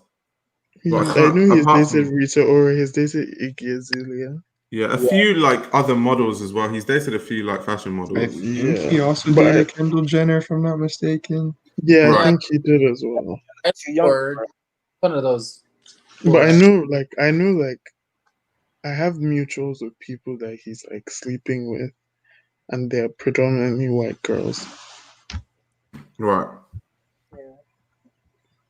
Yeah. Like, once again, there's nothing wrong. This is the issue I have. There's nothing wrong with, if you want to sleep with white women, sleep with white women. If you want to sleep with like do that, but don't Asians do that. Just don't shit on another. Like that's where they get it wrong. That's where they miss the mark. Exactly. Do what you want, but then also be mindful. Self-hate that some people just have. Yeah, because like, bro, your mom's a black woman. So are you saying that your mom's ugly? Exactly. True. Like, that's just the facts. Like, all your aunties and your sister, if you have one, or whoever, like your cousins, they're all ugly then. Like, it makes no sense. It's a terrible way to think. And a lot of them, or a lot of men, are colorist as well. Yeah, like, that colorism thing is also another... I'm not gonna date a girl darker than me. And bro, in nights, the amount of people I had to shut down with that one real quick. In nights, people do that crap. Like the whole guy, like my babe, she gets to be lied to. I'm like, bro, shut up. Yeah, exactly. You don't even know what you're saying. Like, just keep quiet. You're literally saying, I'm like, bro, what are you talking about? I'm happy that you're the one talking about it, because I'm constantly talking about this topic. But I'm so happy that you're doing it. It's like, what are you talking about, bro? And especially if you live in Niger, I expect more from you, bro. Because there's so many beautiful examples of dark-skinned women that I don't expect that from someone that lives in Niger. I'm just thinking of the school I went to and the amount of dark-skinned girls that were paying. So it's like, and even everyone, it was like, not just to me though, it was like a general agreement that this babe is like one of the finest babes in our year, and she was dark skinned. So it's like, when you say that, how can you then turn around and then say that problematic stuff after? It's terrible because, like, let me not even get. It's really terrible. You know how I feel about our people, so them cornballs. Yeah, certain man are just a bit lost in the sauce still. Like, too many cornballs out here. Facts. Think about them cornballs. Let's not. Daniel versus the cornballs. I just don't get it. It's like, yo, like I just never understood why people bash black, but I just don't get it personally. Bro, it makes no sense. It's okay to have preferences, but don't degrade the whole. Don't degrade, exactly. And that's the thing now. And that's the problem now. People are using preference and to race and preference. Yeah, exactly. They are now using it interchangeably when it's not. That's not what it is. You have a preference for a certain type of person or certain, but a preference does not equal disrespect or disregard, essentially. Even the preference thing, though, is still, it rubs me off the wrong way. The reason being is if I just think of myself, right? So in London, what type of ethnicities do we have? So there's English people, black people, mainly Nigerians and Jamaicans. There's like Spanish people, French people, Indians. Yeah, a lot of Indians. So there are good-looking people from all those ethnicities. So like Indian, white, like black. So really, how I'm going is I'm just navigating life as I navigate life, and then who I meet and who I connect with is who I connect. It's not really a preference, like, because there's people that are going to be attracted that are Indian, there's people that are going to be attracted that are white, there's people that are going to be attracted that are black. So it's really a connection thing. So if I then end up with someone who's Indian, I don't suddenly now think black women are ugly. That's daft. Yeah, like it's just. That's who I ended up with. That's who I connected with personally. Like you don't have to bash someone else, and just because. That's why the preference thing too is like it's a bit shaky still. It's just like who you click with, I think. Yeah. I mean, somebody is black or like. The problem is our skin is like a political statement. That's right. So who we date is political as well. So it's like, it's just weird, man. People be weirdos, man. He may never find happiness with a white girl, but maybe his happiness lies in a black girl. But they're out according to him. So you know what? Fuck him. Exactly. That's just it. This is why I don't rate him as a person, because we're back onto ASAP. I never found him interesting enough. I don't listen to his. I don't like, as far as fashion goes, I know that he dresses nice, but for me, like if I'm gonna like you and follow you on Instagram, I kind of have to like have more than that. But I mean, this right now is just like, that's absurd. Absurd. When the influence pages were just a bunch of Kanye, ASAP Rocky, I remember that, and Playboy pictures. You remember the curator pages were just that. Yeah. Why do you think ASAP does that though? Why do you think ASAP markets himself as like a fashion historian?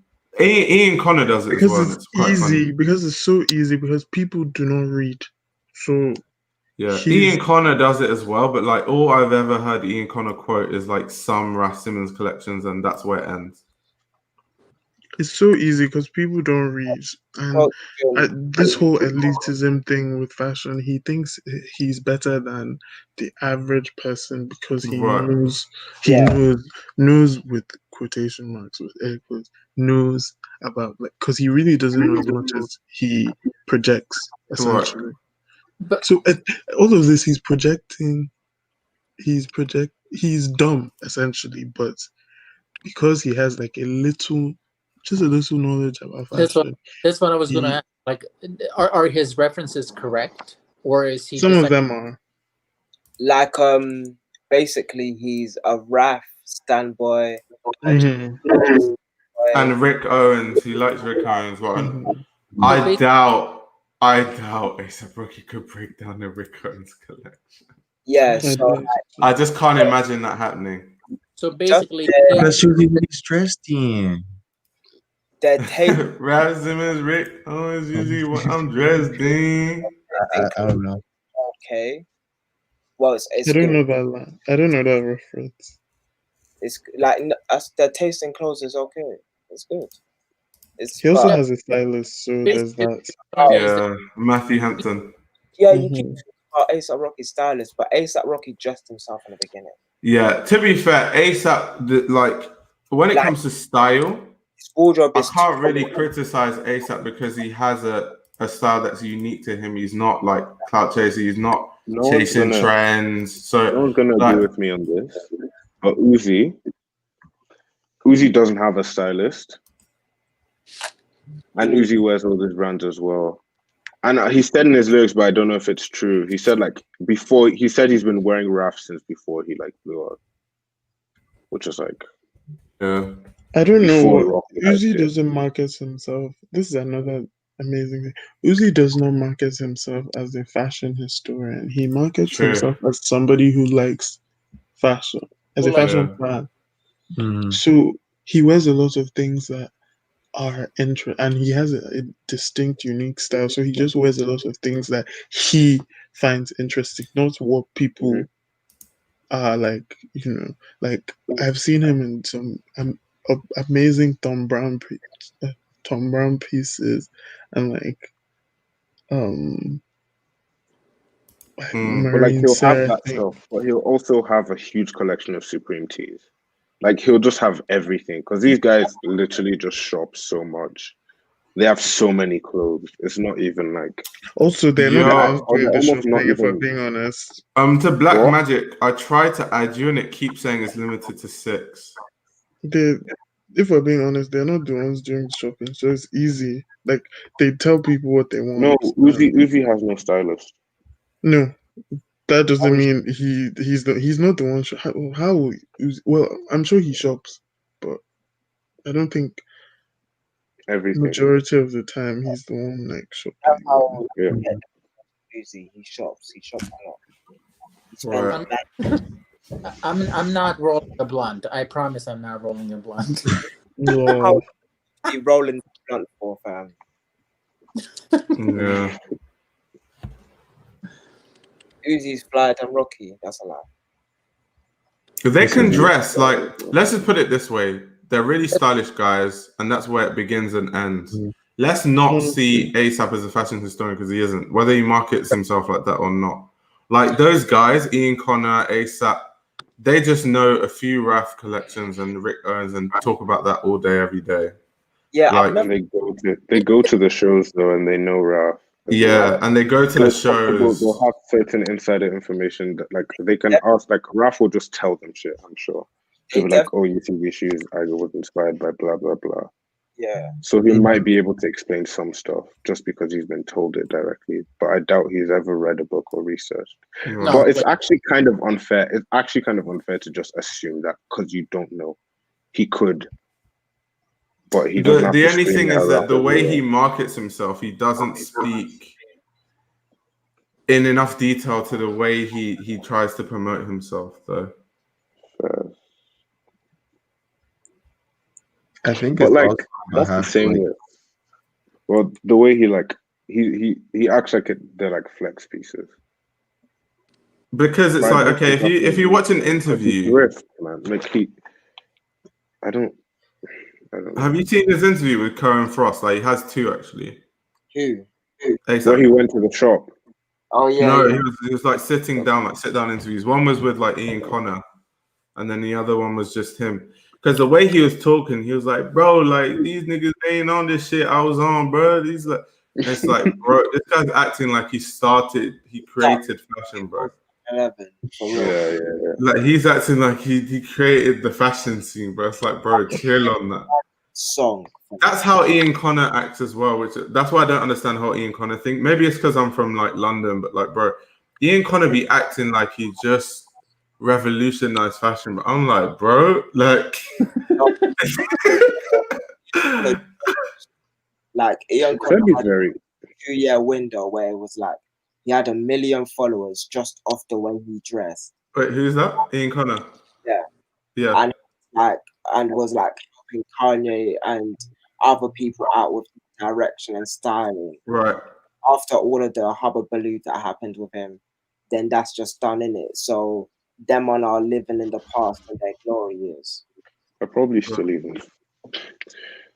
So you know, you lot will roast me for this, but like, okay, it's just like, okay, I heard, so in the Karen Frost interview, something that Ian Connor said, and I listened, because I listen to these things deeply.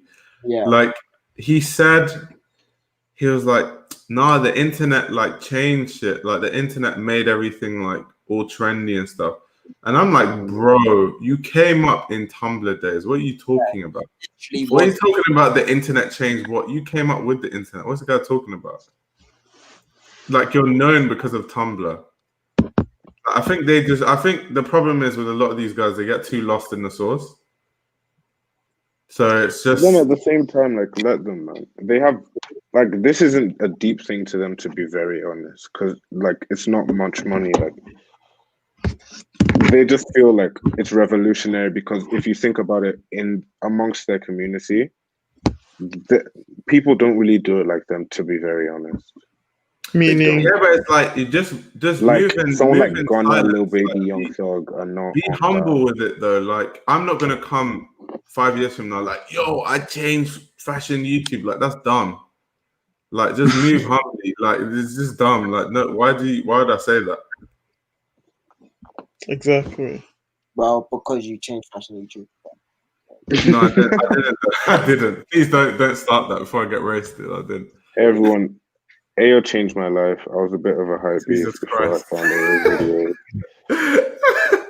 One day Exactly. Thank you. Like for all we know, 5 years from now, you could be known as like Saved me. Okay. To be fair, the only reason why that came to my mind was because I know a YouTuber who said he changed fashion YouTube. I won't mention names, but can you type the name in? Okay, I'll type it in the chat. The private. What? If it's icy cough, I would vomit. He said if it's icy cough, I would vomit. How? I was right. How? I don't see it. He said he changed fashion. He said he changed fashion. That's what he said. It's not me. That's what he said. I would like to know. Is it bad that I've never I've liked him, but I never really took him seriously? Like I used to go sneaker con, right? And not once did I go up to this guy. I went up to say what's up to everyone else, but this guy I couldn't take him seriously. Really? I don't know why. He throws his weight around too lightly. Like he was running around. Anyway, it's just people get lost in the source. Like, okay, you guys know who I'm talking about anyway. But like, there's another YouTuber there's another YouTuber who has more followers than him, is like bigger. And what this guy does to him is like he wants to be known as the guy that was on everything first. So anytime you talk about a brand, if I was to say like, I found out about this brand, Peter Doe, he'll come through and be like, Peter Doe, what do you know about Peter Doe? I've been on Peter Doe for 2 years. Like, that's just the way he is, and like pisses people off. Oh, that's apparently it's like something he does. That's interesting. I think also one thing though that we got to think about, especially like when it comes to like, I guess maybe even like influencers in general, is that for a lot of people that are like consumers, the barrier of entry isn't really that high. Like all you have to really do is be seen with like certain pieces, and then people kind of like, that's just like enough to change a lot of people's perception. Yeah, that's true. All right. Because the talk we were talking about before, it kind of reminds, because I haven't I've seen the Kerwin Frost interview with Ian and ASAP, but only that one. But then it kind of reminded me of like the interview that he did with Lucas Sabat, and because I remember him talking about how he was like transitioning over from like, I think from like Tumblr and to like Instagram and stuff like that, and like I was kind of like how he explained pretty much that had to do with like how he was building his following was pretty much by going on to like forums and that kind of stuff, and like looking for like the new supreme Damn, what happened? Oh, he actually froze. Why is everyone freezing today? What gone? Linen or silk are my favorite materials to search for right now for garments. For me, it's like I want like a silk shirt, but they all cost like 700. I'm looking for linen. No. I want one from Dries Van Noten, but I don't even know if they're silk. First off, but they're beautiful. You're muted. I don't know if you know. Anyway, like sorry, mistake. I don't know if they're silk or not, but they're beautiful. And I was looking on Essence today, and they don't have my size or anything. Yeah, but they have nice trousers. They're doing this too, and people are buying shit from this. So from an influential standpoint, yeah, Kanye is definitely one of the most influential people in fashion in the current day for sure. That's just fact. Are you talking about music or just in general? In general, right? Even in fashion as well. No, I mean, as like a musician who's influential. Yeah, they're everything in music, yes, in fashion, yeah. Yeah, fam. Yeah, Wait, I agree. Kanye's influential. I agree. Takes Daniel. What? Did you say you agree? Mm-hmm. All right, cool. He's about to get in the noise. Wait, can I share screen for something? Yeah, you can. He was just waiting. Yo, is Daniel coming back? Because I might have to put Black Magic in. Yeah, fam. Yeah, Black Magic. Yo, what's good? Yo. What wasn't Daniel saying something? I'll hop off if he come back on. Yeah, we'll see if he comes back on. Yeah, fam. Nigerian Wi-Fi. This is effort, man. I said Nigerian Wi-Fi. Isn't he in America?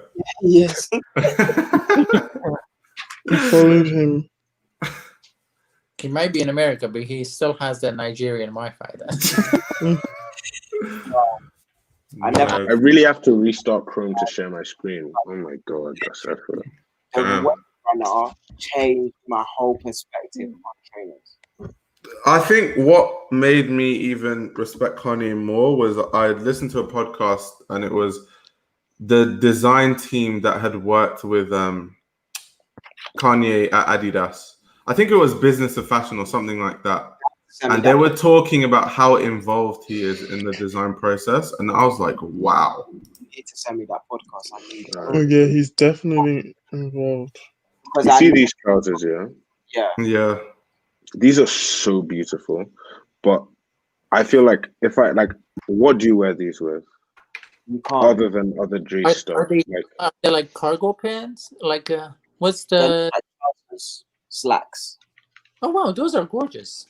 These are so beautiful, but I can't think of how, Yeah, but I don't think this is something that I would wear. Yeah, it doesn't. I would wear. Like I can't really picture myself wearing them, but Dries has. Go down. Oh man. Oh, sorry. I want to show you a pair of cargo trousers. But...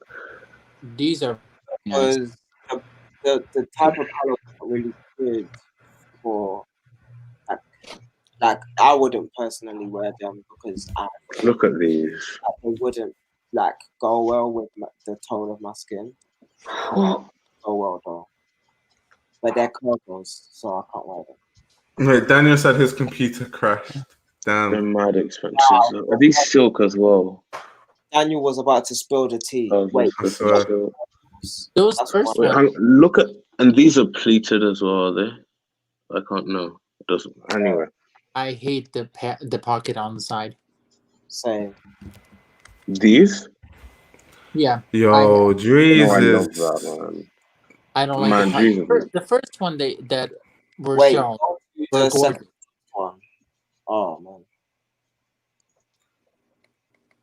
Those aren't hot, fam. No, I wouldn't wear. Bro, one of my friends has a fire Dries Van Noten skirt. Fire. Actually, I don't like that we just saw. Yeah. I don't know. It looks like a garbage bag to me. Look at that blue one. Click the. Oh, bro, I waited for so long because I knew you were gonna ask me to show some of these. clicking the wrong ones, fam. You need to click this one, yeah. Which one? Mate, which one? Because there's like a delay. So when you say... The blue ones. Right in the middle. Your cursor's on them. Right. Those cards. Yeah, see. Okay, Daniel's back. Wait, hold on. How do you wear these? So basically, what you're gonna do, like a long plain t-shirt with another kind of tie-dye hoodie or something. Or you could like just wear it with the red white button up because you don't need anything too strong. These pants are extremely strong. But bro, color match, but you can print match, not color. You can print match with them. So I would say tie-dye or paint splatter. Oh yeah, Daniel. Black Magic sacrificed his spot, so you could say what you're saying. By the way. Oh yeah. Okay. I was wondering if he was still here, because if he is, I could just hop back off after I just finished what I was saying. I guess. But like, literally, I was just talking about, again, kind of using like Lucas Sabat as like an example of like him in general.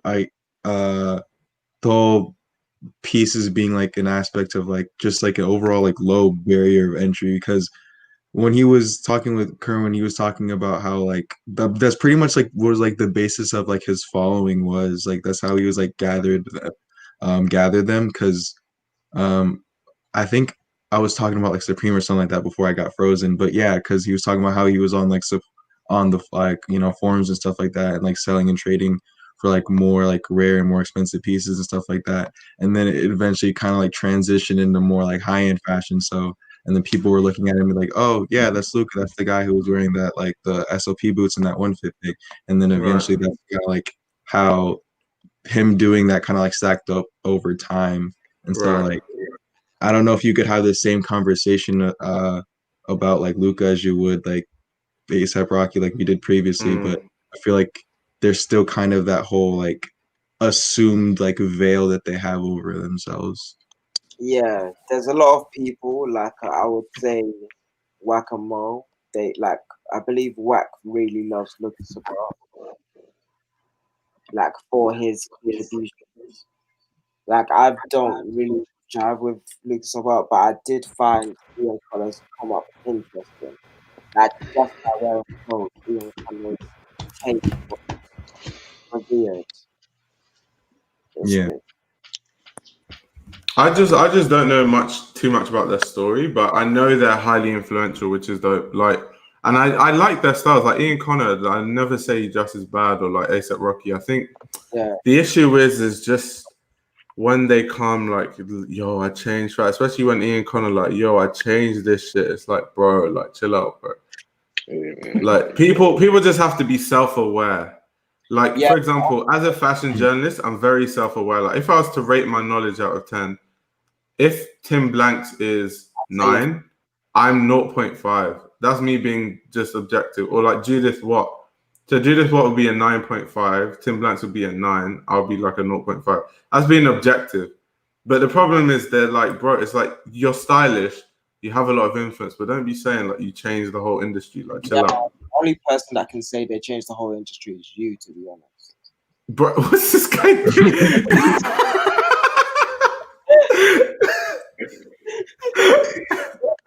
Oh my god.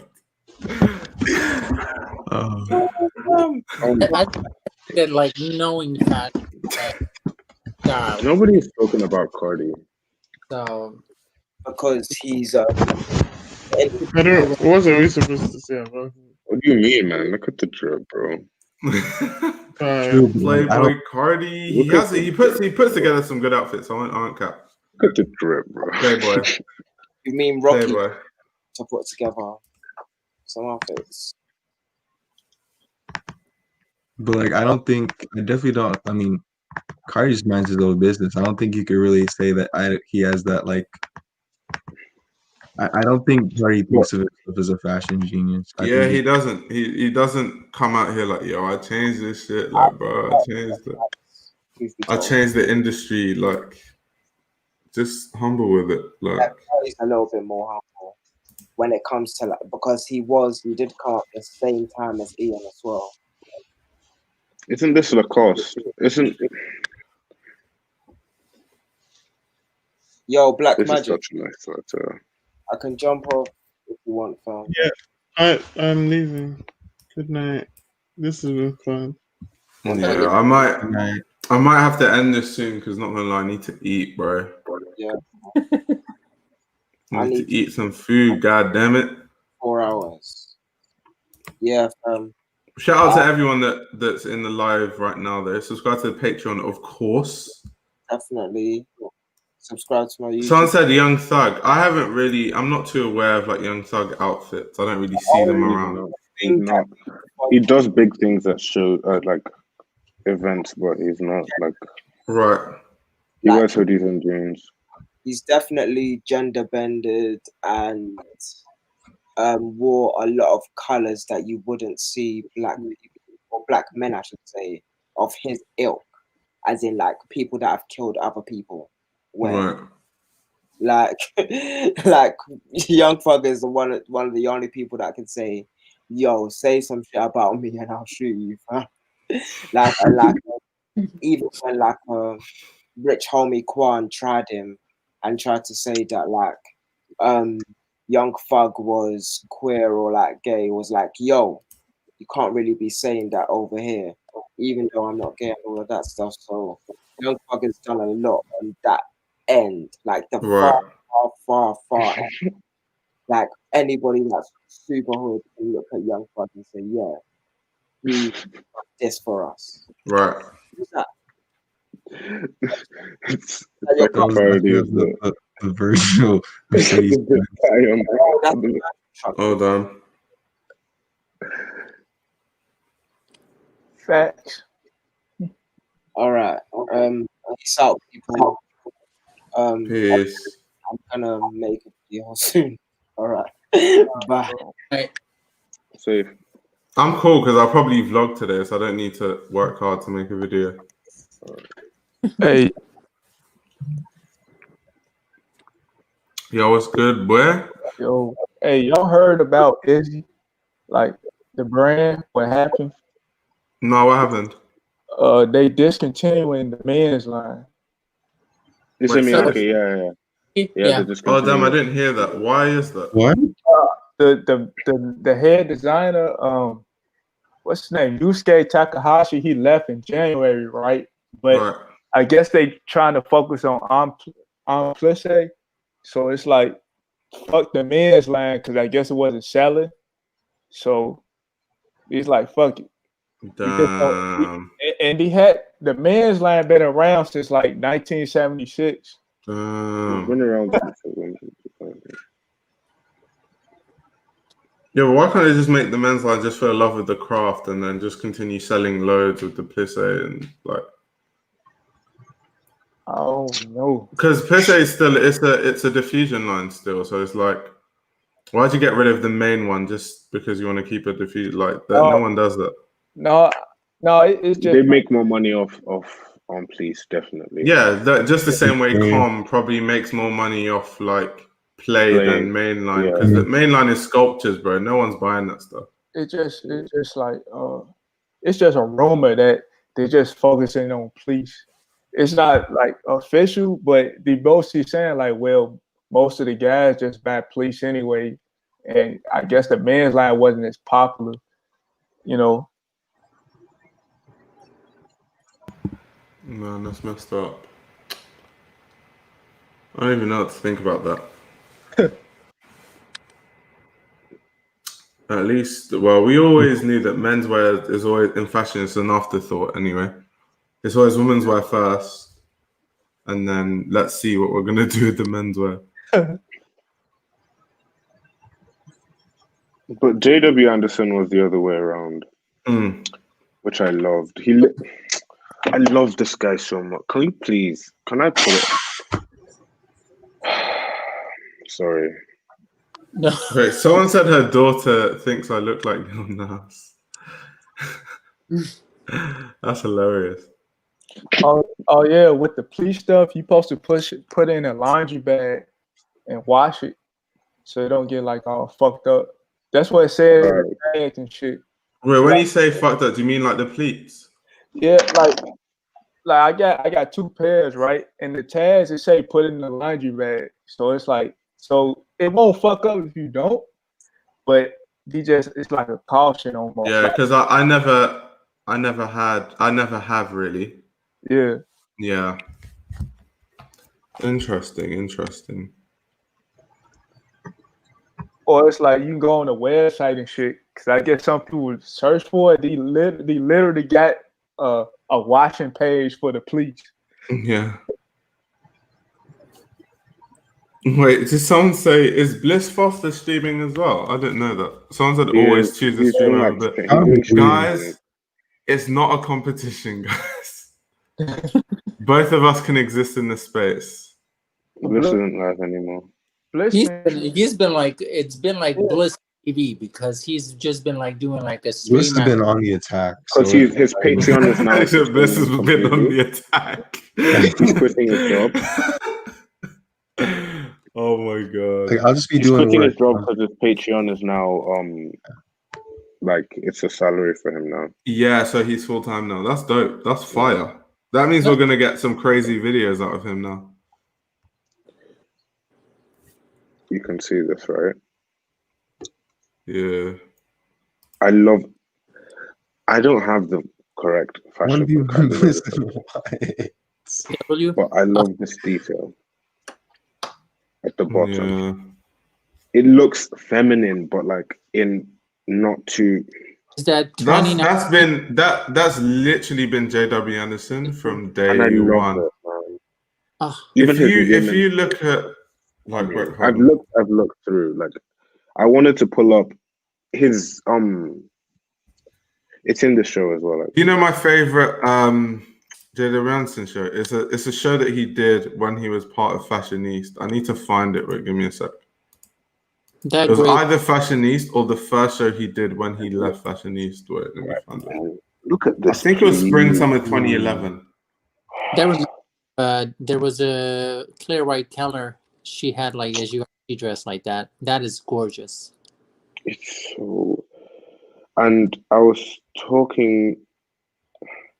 actually talking to you about the women's suits with the huge like lapels. Yeah. Let me find this season real quick. You're talking about JW Anderson and the lapels on. Yeah. So my favorite JW Anderson show is Fall Winter 2013. And what was crazy about it is he referenced it in the Montclair collection that he did, which was crazy as well. Crazy shit. Why is it? I still haven't figured out how to use the Vogue website. Yeah, it's the app is good. The website's a bit sticky. The whole website confusing as hell. I be looking because you click something like click the collection, then it show you 2012. You click on the most recent collection, then it show you somewhere else. Some bullshit. Like I want to look at this shit. No, yeah, if you go for men's, because it's gonna be men's. JW Anderson. Don't look by look by a designer. I'll just Google it.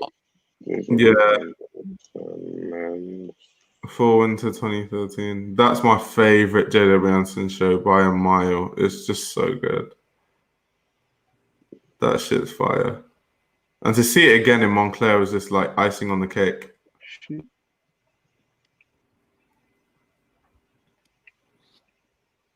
That's like the epitome of like feminine menswear, essentially, like a fusion of both.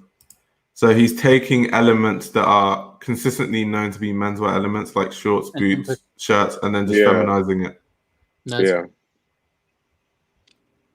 There was a pair of, oh god, I'm not sure if they were but they were like shorts, but the shape they made looked like a skirt. Yeah, that's from I have a pair of those shorts actually. That it's from the spring summer 20 menswear show.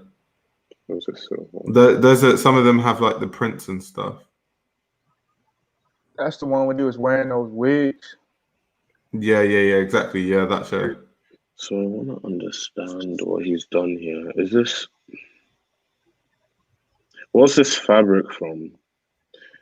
I don't even know where I have pictures. to. I will. Is Comb gonna I told you, menswear doesn't have detailed pictures for it. It's fucked. They don't care about men's like that. It's like a hospital gown.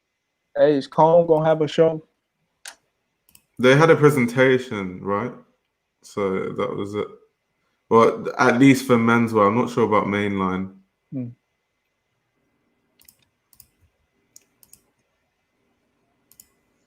Dude, that blue that he had in that show is gorgeous. Yeah. Oh god, I don't know which season it was in 2010. What season was it that the like Louis Vuitton hospital show? 2008. Oh, that was Marc Jacobs. That was That what was collection was it? 2001? 8. 10. Oh, okay. Oh, was it 8? I think it was 8. Was it Fallout? Oh my god. You mean the one where the hot, like it was the hospital gowns and then Yeah. I think it was 2008. This is gonna be so impossible. I literally want to come into this screen and click on a couple of things. It's not because see you struggling. If someone commented, "How do we all know each other?" Like this.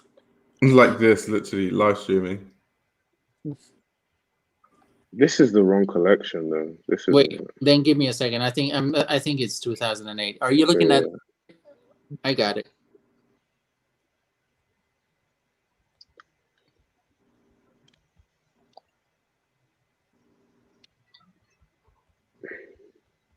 Wait.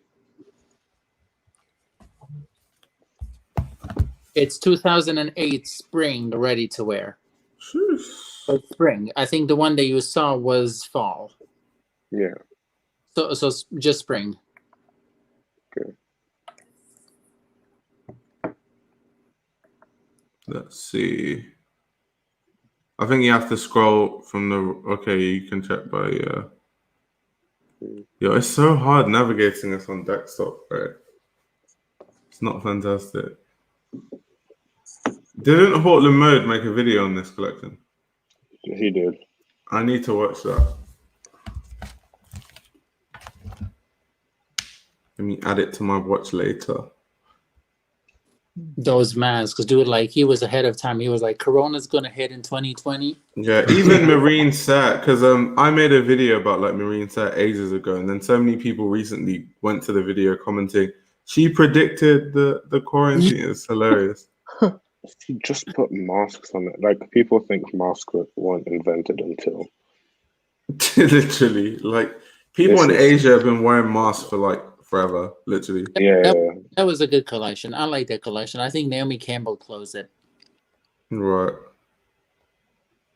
That's why the Asian countries are chilling right now, because they're just like, oh, you have to wear a mask. Oh, so just business as usual. He did. I think that was a show. He had a lot of bags, like a lot of new bags in this show. these bags. Yeah, they were. And then if there's a picture of when he came out, I think there was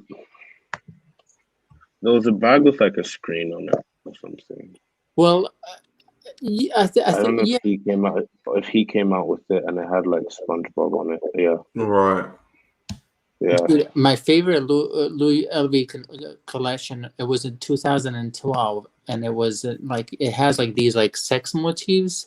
So like these women would be wearing like these bracelets that were like handcuffs. It was. Oh, like, I think I know what you're talking about. Yeah, I know what collection. And I was thinking for a bit. Yeah. The set was so cool because there was like 4 elevators, and these models will just like come up. See, now if you click all seasons, that's where you can find all of them. Yeah, the Louis Vuitton one. See, now when you click seasons, and now it's gonna give you all Louis Vuitton show. You know what's so annoying about Vogue? Though? I love this. Why do they miss out years? Like if you go to old like Prada collections, they'll have like 1999, then the next one they'll have like 2002, then they'll have like 2005. It's like, yo, what happened? Because apparently, like back then, like shows you couldn't get like shows weren't as public. Some shows were private. Right. Like for example, like you can't find pictures of Margello's first show. Oh yeah. 89. You can't. Or it was in 88, but it was. So the thing is, some of the Prada shows though were like, because like in the books I'm reading, they're clearly like public. They're just not Vogue. Just don't have the images. You gotta go to First View. You know what that is? What's that? Oh, it's called First View. Wait, what's that? It's like it shows that's not on the Vogue website. Like if you want to look at old Yoji from 1996. Yeah. That's where people used to find collections online or something. I read it on. In the Ralph Simmons Redux, there was a website. One of the ladies that was writing about him said she used to look at his shows. What I'm getting good at is finding footage, because bro, I find the most archive footage for videos, because people started complaining like, bro, I can't visualize what you're talking about. So now I have to like spend hours just trying to find some 1990 runway show. It's hard to say the fact from the 80s though. Yeah. You know who I loved? Y Project. Yeah, their show was fire. Did you see the video? The one with the 3 screens? Yeah. That was. I didn't even see a video, man. We watched it on the last live, didn't we? The last live stream, or the one before last. I think so. I'm not sure. Is it not? I don't know if I saw it. Yeah. With you guys. Why is this? No, that's Yoji. Yeah, I know. I can't. This website is such a mess. How do Vogue not? Just have a list of designers, then have a list of years. Like they want it to look fancy, you know. But this isn't even fancy. This is ugly. See, look, it has to go like Vogue. Like, see what I mean? It has to be like all like. The app is so much easier to use. I know. Let me get the app real quick because download Vogue Runway, not Vogue Collection. Exactly. Vogue Collection doesn't have old stuff. Correct. Don't download the magazine because that's not gonna. What one? It's frustrating to me because like I'm trying to like look back at certain collections and I'm like looking at like Runway has the most old ones.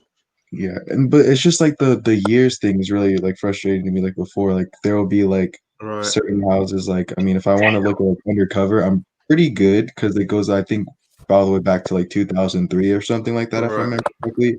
But then there will be like houses that are like about as old, but they'll have like only like the archives only go back to like 2013 or something. And I'm like, okay, I'm trying to see more.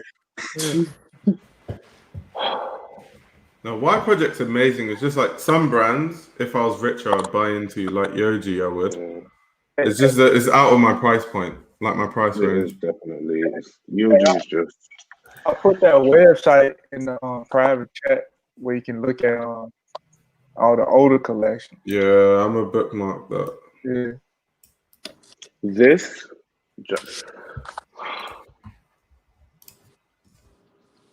This coat is so beautiful. Which one? This coat. This line, the collection that you're showing actually was one of my favorite ones that they did. Yeah. And the outfit that was all denim as well. Hands down with the white pants. Yeah, oh my God, that was the best one. I hate denim on denim usually, but oh my God, everything. That was everything. What? Imagine seeing someone dressed like this in public. I really loved that one. That one was hands down my favorite one.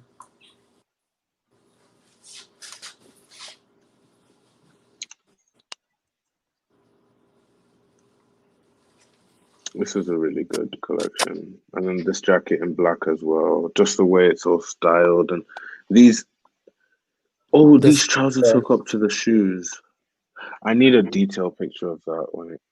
The sleeves remind me of there was a Moschino collection where like stuff looked burned.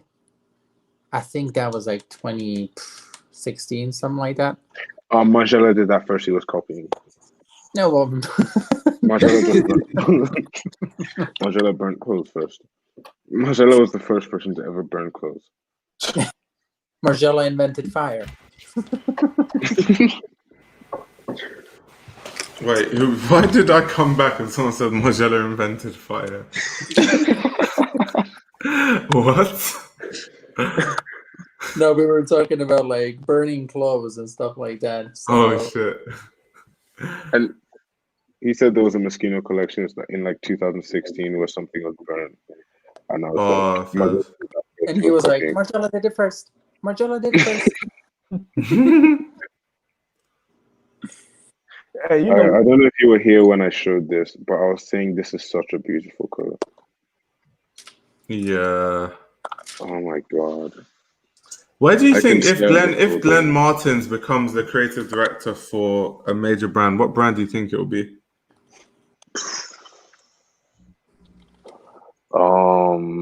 He could. Nah. Because obviously, Wide Project is not his brand, but it's like a bigger brand, like huge brand. Nobody's gonna agree with me on. Actually, no, it wouldn't, because it's not max. It's not like logo heavy or print heavy. I was gonna say Gucci, but it's not print heavy enough. Or maybe he could incorporate that into his.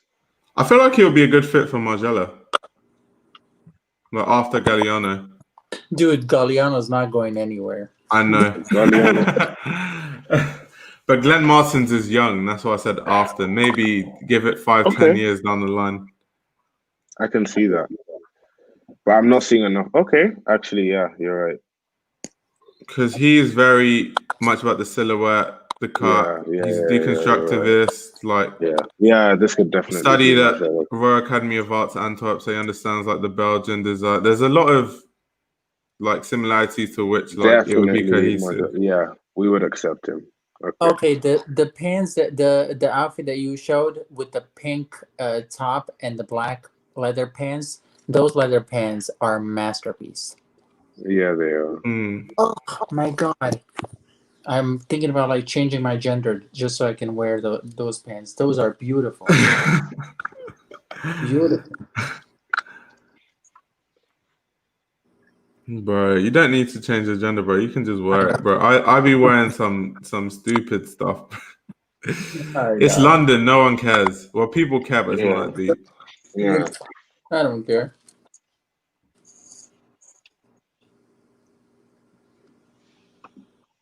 There is rumor going around. I want to show you a Raf collection that I love. I am looking for these shirts everywhere, and I cannot. I have a feeling I know what you're talking about. I have a feeling. Wait, let's see. Let me see if it's if what I think you're gonna show me is what I'd end up seeing. Micah has one. Well, the Micah one. Yeah, it is that one. Yeah, exactly. That's why I said I have a feeling. Oh God, I need that. I've been looking for that shirt everywhere. That's why I said I have a feeling. It's so annoying because I can't even find anything on Grailed. Have you seen they probably go for a lot of money though, considering it's Raf. They retailed for like 800. Yeah, and resale is going to be more than retail, obviously, because Raf, and it's like getting to be an older collection. What size does Micah wear? Micah, it really depends on the piece, to be fair. But I know that shirt's like big, like XL big. God. I'm gonna have to think about. doing something stupid. Why is... Also, guys in the comments, just so I know what to post today, how long do you guys want? If you're going to watch a vlog, what do you want me to vlog today? Because I'm not a vlogger. I don't even know what to vlog. What, everything? It's like, bro. I'm very bored. That's just me. Start the camera as soon as you close this live. We want to see what your next meal is.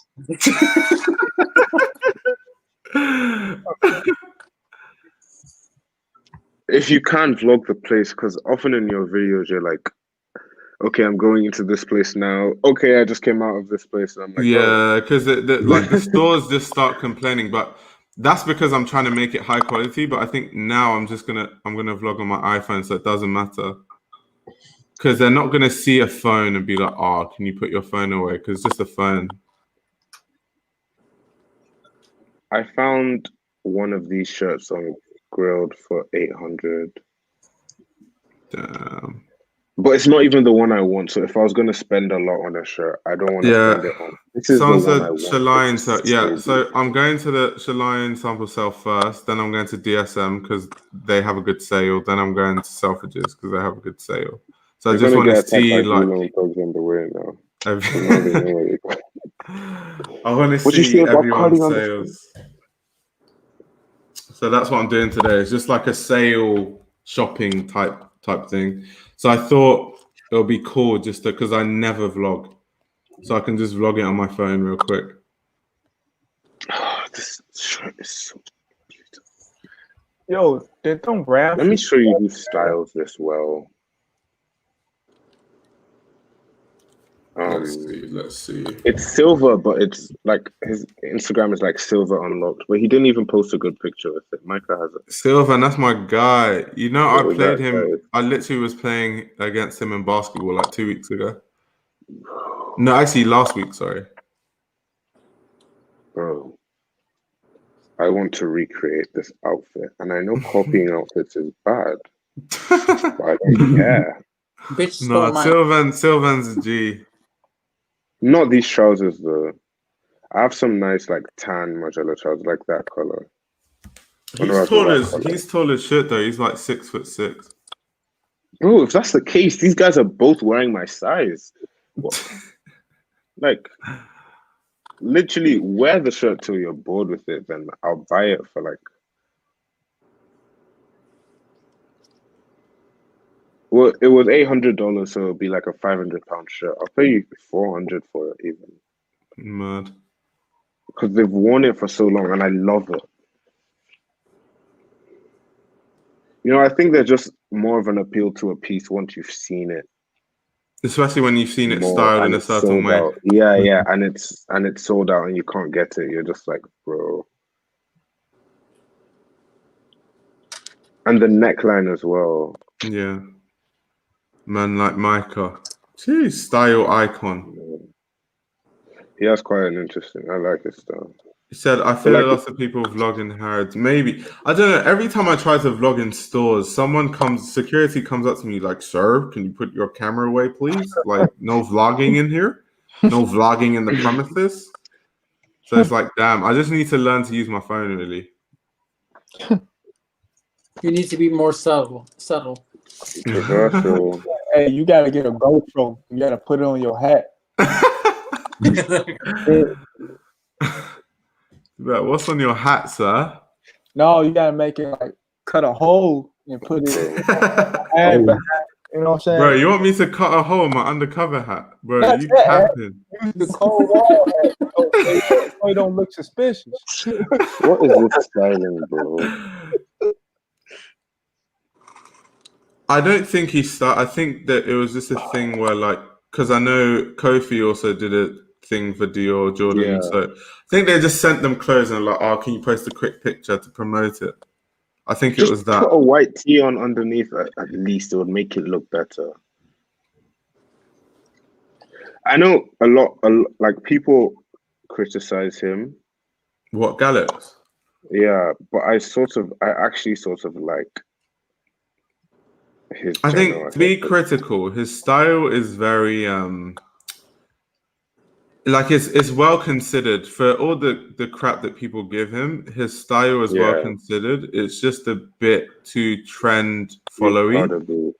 And the only issue I have with a style that's trend followy is if you're an influencer, like if your full-time job is to wear clothes, I feel like you should be trying to push boundaries and set trends rather than follow it. Yeah. Like, okay, so Galaxy is the type of guy that, like, let's say a new Balenciaga shoe comes out. He won't take the chance and wear it and be like, how can I style this? He'll wait for it to get popular first and for other people to wear it before he then wears it. Yeah. So that's the only criticism I have. But aesthetically, it doesn't look bad, though.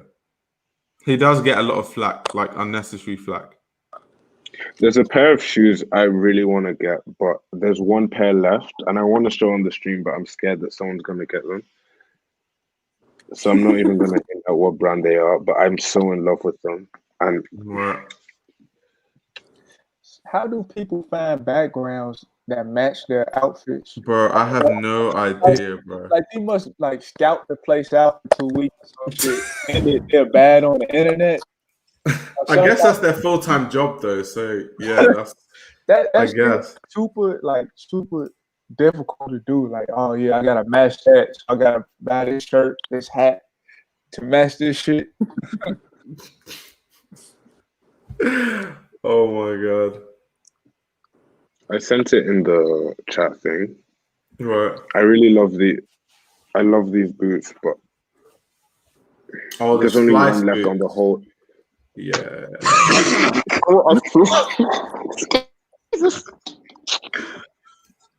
Say goodbye to them. Say goodbye to them. If any of you guys buy this boot, too late now.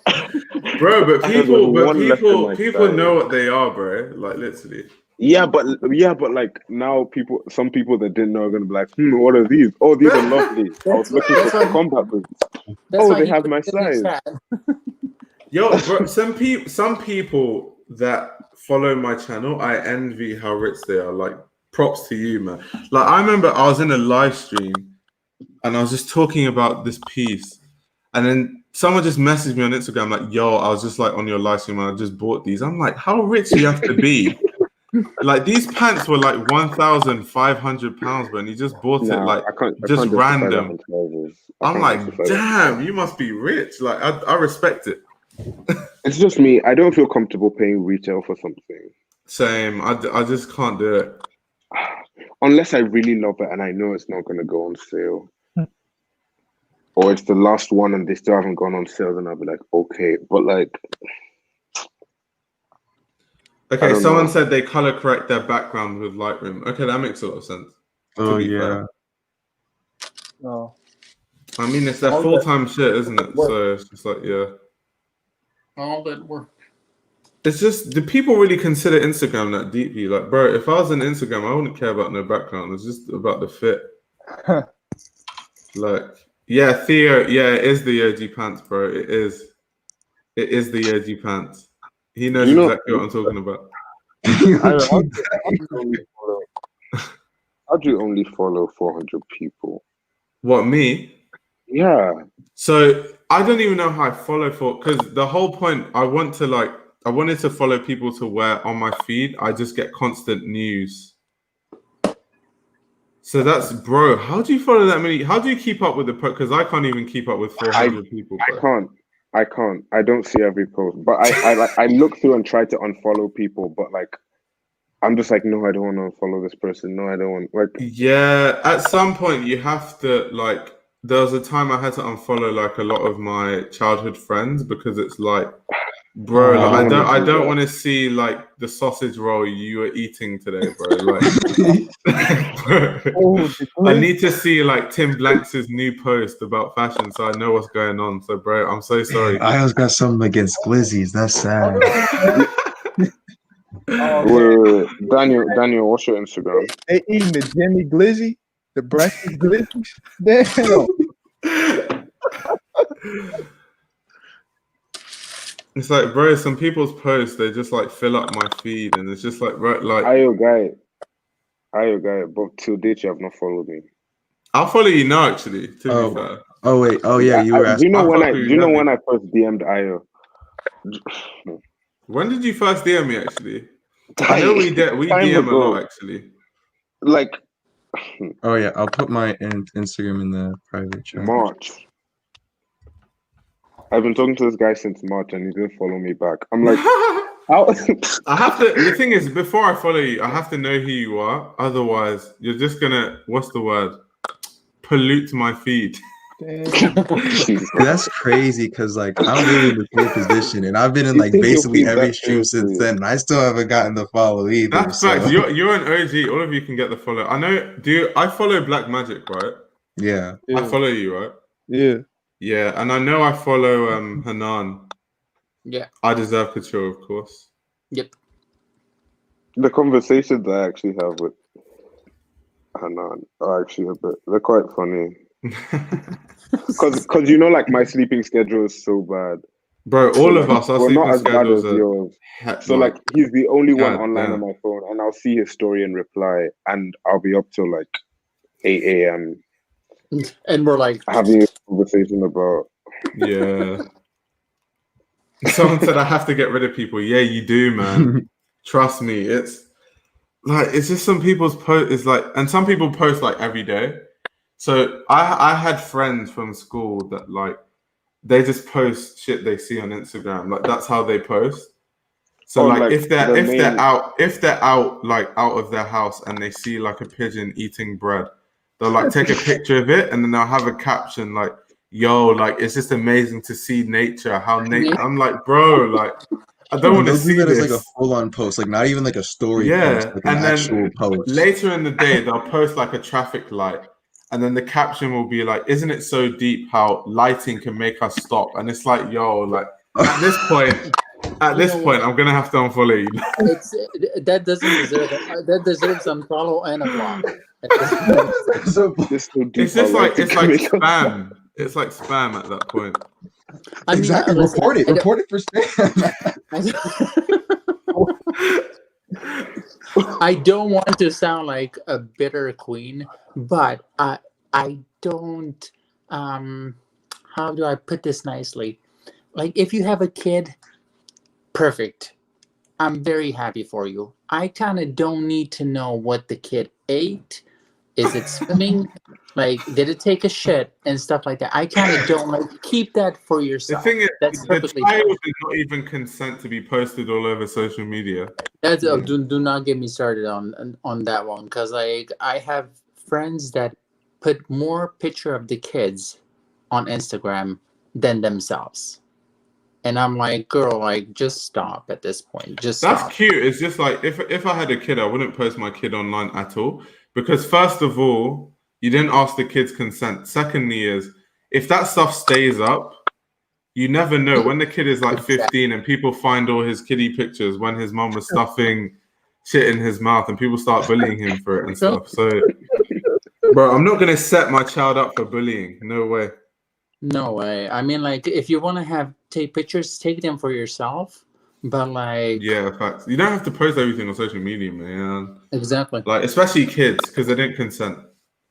The kids for me are like the couples, you know, like when everybody's like, "Oh, we're so in love," and I'm like, "Okay." Like people, they just overdo it. It's like it's overdo it. Like it's like two people are in love, and everybody, and they're like, "Life is life. Life is not without you."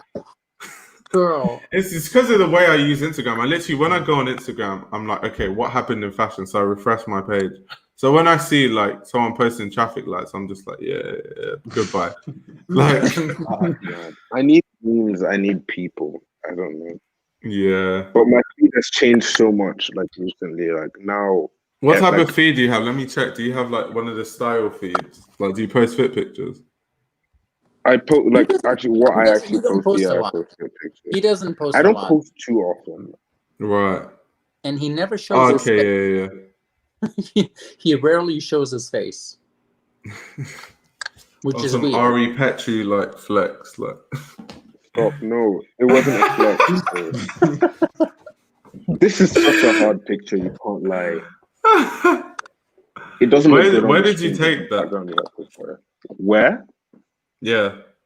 At my house. Oh, that's hard.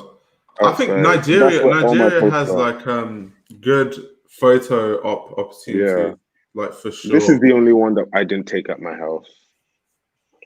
Like the rest of them are all at home because. See what I'm saying? His pictures are always like looking somewhere else. He's like always. I'm like, dude, come on.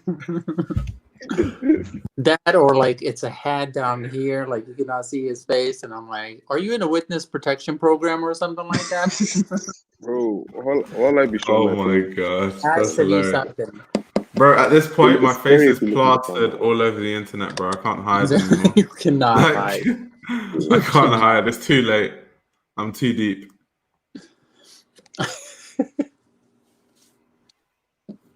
I have one more. What's that? Did he freeze? I think so. I swear the way people be freezing is hilarious, bro. These streams are cursed. Yeah, literally. Okay, he's back. He's back. He's back. Okay. How? What's that? Oh, it's a picture I'm gonna post. Oh, we can see your face. You can see my face? I think so. Oh, in the picture. Yeah. Yeah. Oh, I can see it. I was like, it's not holding. Oh, never mind. But yeah. I feel like he's like, dang, now I gotta retake it. Is that no? He said my face is everywhere. Oh my god. All I need to do now is just like put my face in thumbnails. You know, like YouTubers, they're like reviewing. It's like, oh my god, God. That stuff is hilarious. I can never do it, bro. I just can't take myself seriously. Horton mode's thumbnails are like him being angry. Like, bro, those thumbnails kill me, bro. Like, fashion critic reacts to. I love him, but like, oh, it's just so funny. Yo, Ayo. What time is it in London? It's 7 a.m. man. Yeah. Early morning. Ayo got the best thumbnails. You don't be like no bullshit. Facts, bro. Straight to the point. He's like, this is what you get. I can't stand those clickbait 2014 thumbnails and shit. Yes. That's gone. Or you know when people like in their thumbnails they like circle stuff in like red circles and arrows and stuff. It's like, bro. I hate when like drama channels do that, and then there's a serious face always, and it's like, and the title is "Never Speaking About This Again," and I'm like, okay, Mary, we get it. You're upset.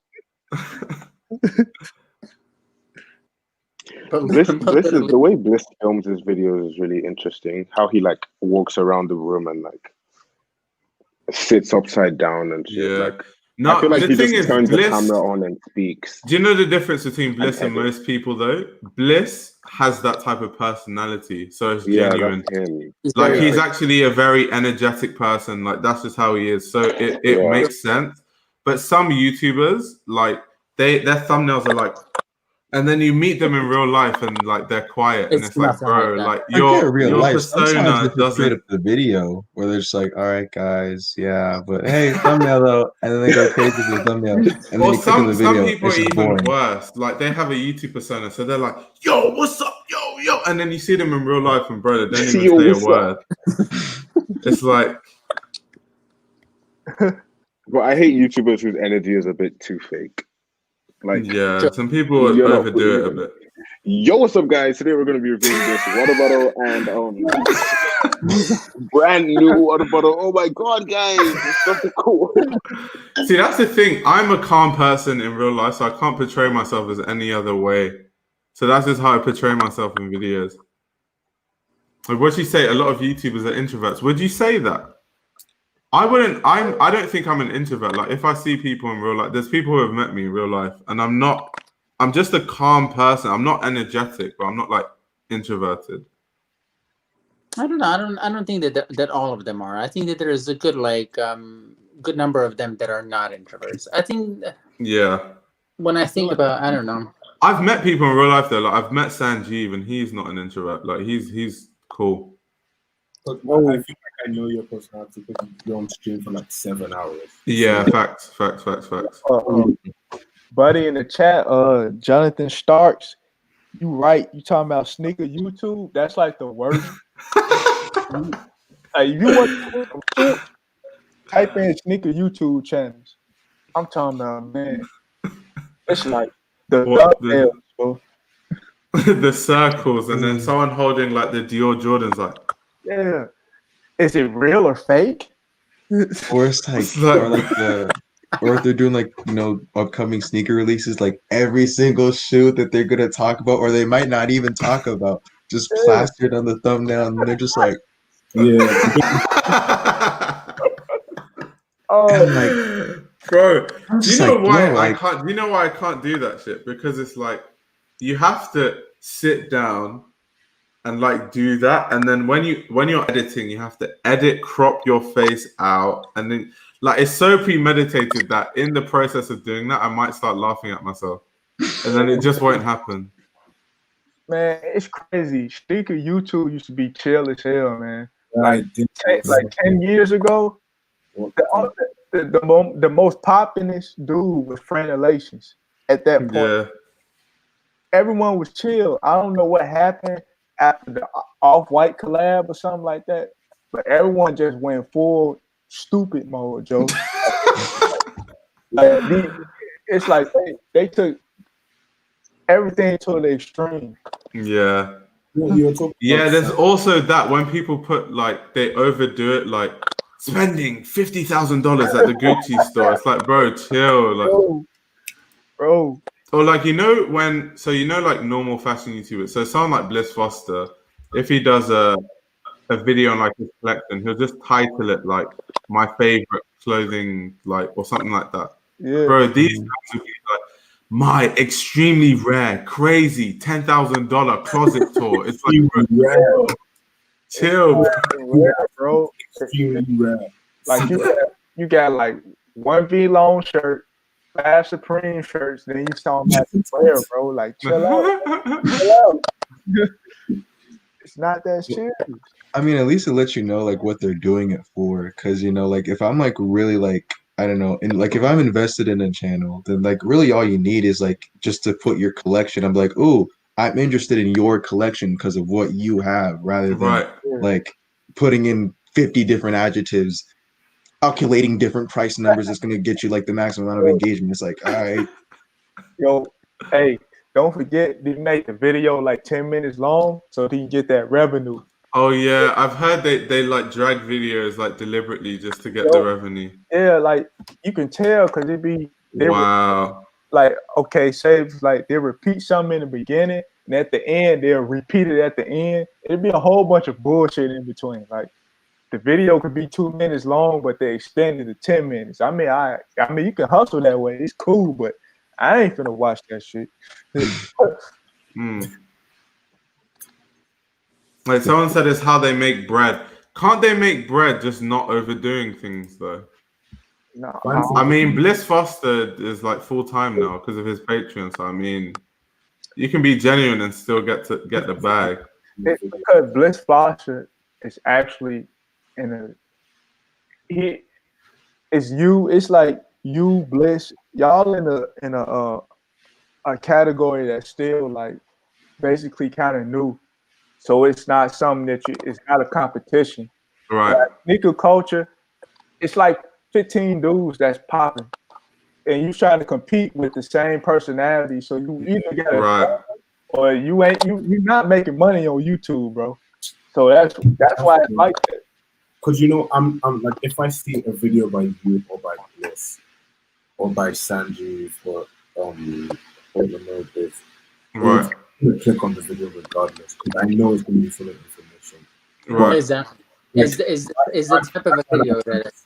Back when I was like sneaker obsessed, if I saw like a video from Ari Petro, K-Cinema, or any of those guys, I wouldn't necessarily click on it unless I saw a title that captivated me. Because if not, really, wow, it'd just be a stupid video of them saying, "Yo, today we're gonna go to Selfridges, guys, and we're gonna."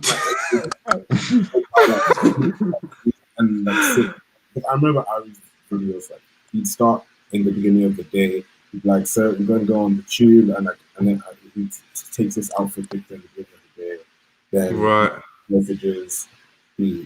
So like, do you guys wait? What? See, these guys, like, someone said someone put 24 adverts on a 10-minute, 42-second video. Jeez. How do you? Well, God damn. Well, Rich Lux, for example, he is a drama channel. That's the thing. That's how he makes his money. That's why. And really?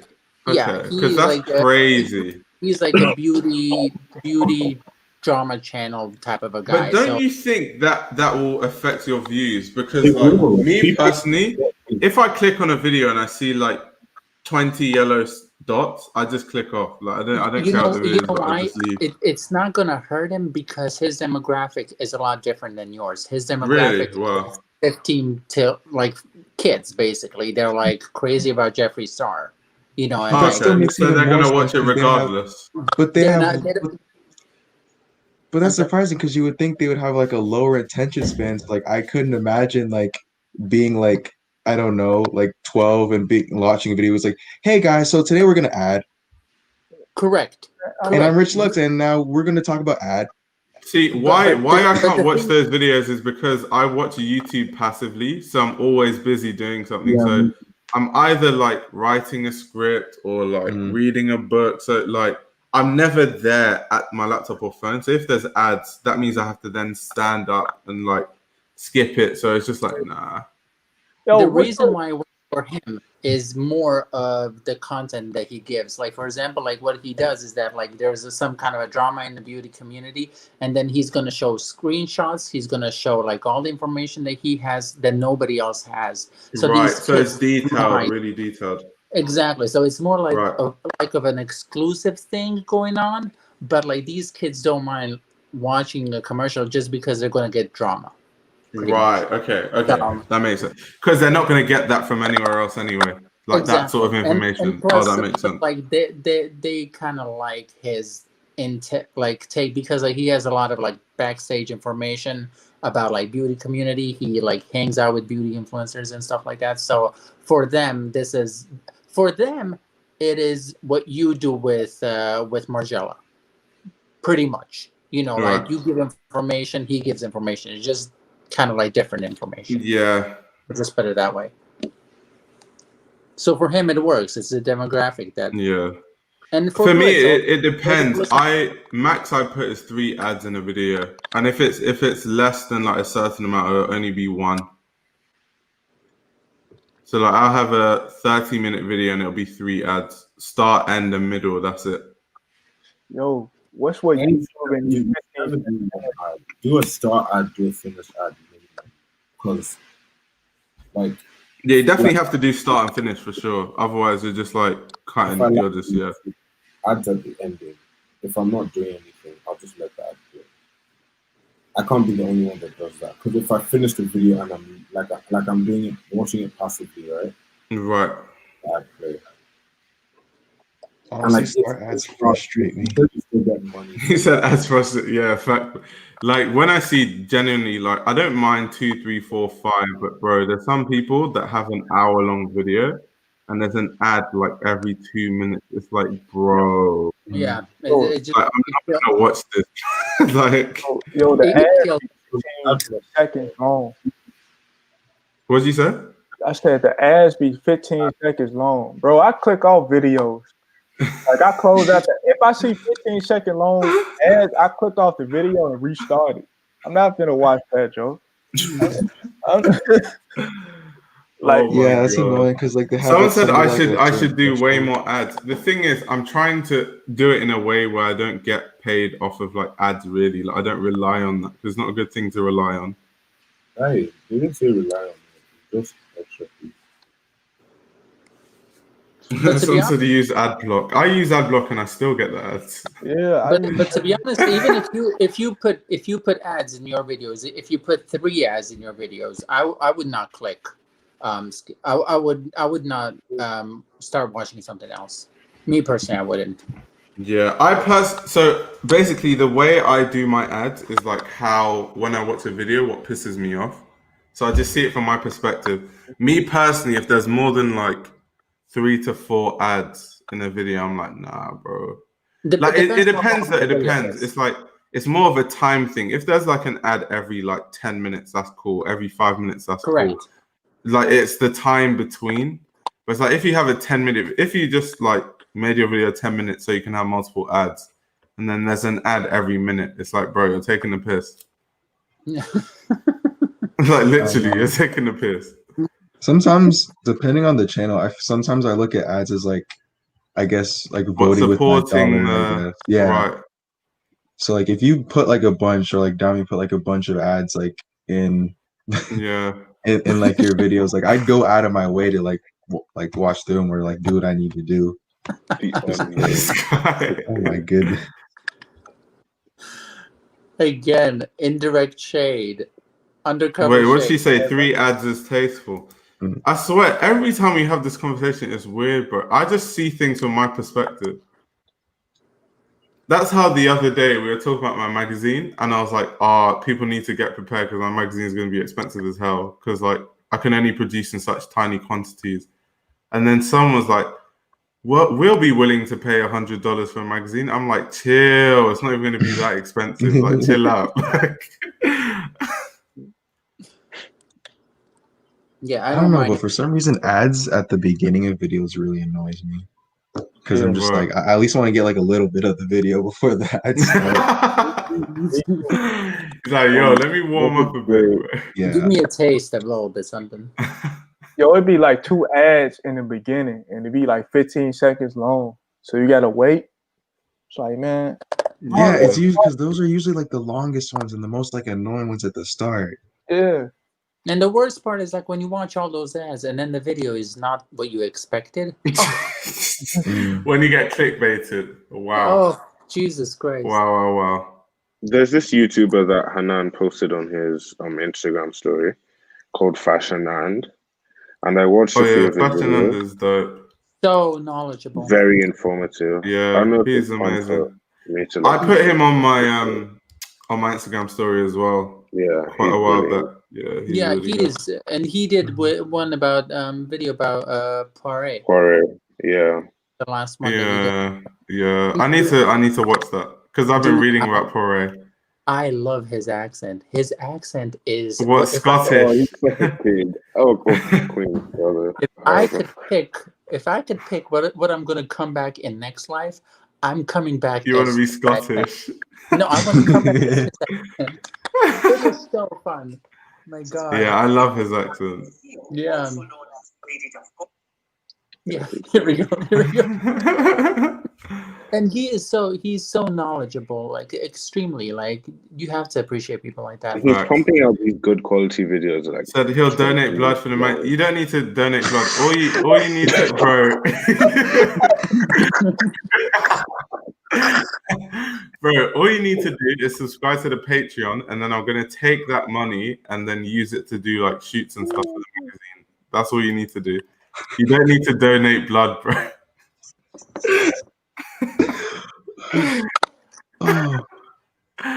Oh my God. Are you gonna do the same thing that McQueen did in early collections? Like you would take like a strike of hair and then just like put it in the clothes? Yeah, that was crazy. That was crazy. I remember that. Do that with your magazine. Just one strand of hair and sew it into the magazine. Someone gonna probably do some weird shit. Try to clone you. Use my DNA and clone me, bro. Jeez. Or you ever seen Hey Arnold? You know Helga. Yeah, that's scary, bro. That shrine in the closet. Oh yeah. But what did he say? The new thing I see is people put all the ads in the first 5 to 10 minutes, and then the last 10 not have any. That's interesting. I would rather like spread it out. Can you decide where you put them? Or yeah, you can. Yeah. You can. Oh, okay. Oh, that's good. Why that's do you what not I'm have a saying. YouTube channel yet, Hanan? Yeah, bro. Make a YouTube channel. I don't know. I'm not. I'm gonna feel pressure. The start of YouTube is the most depressing time ever.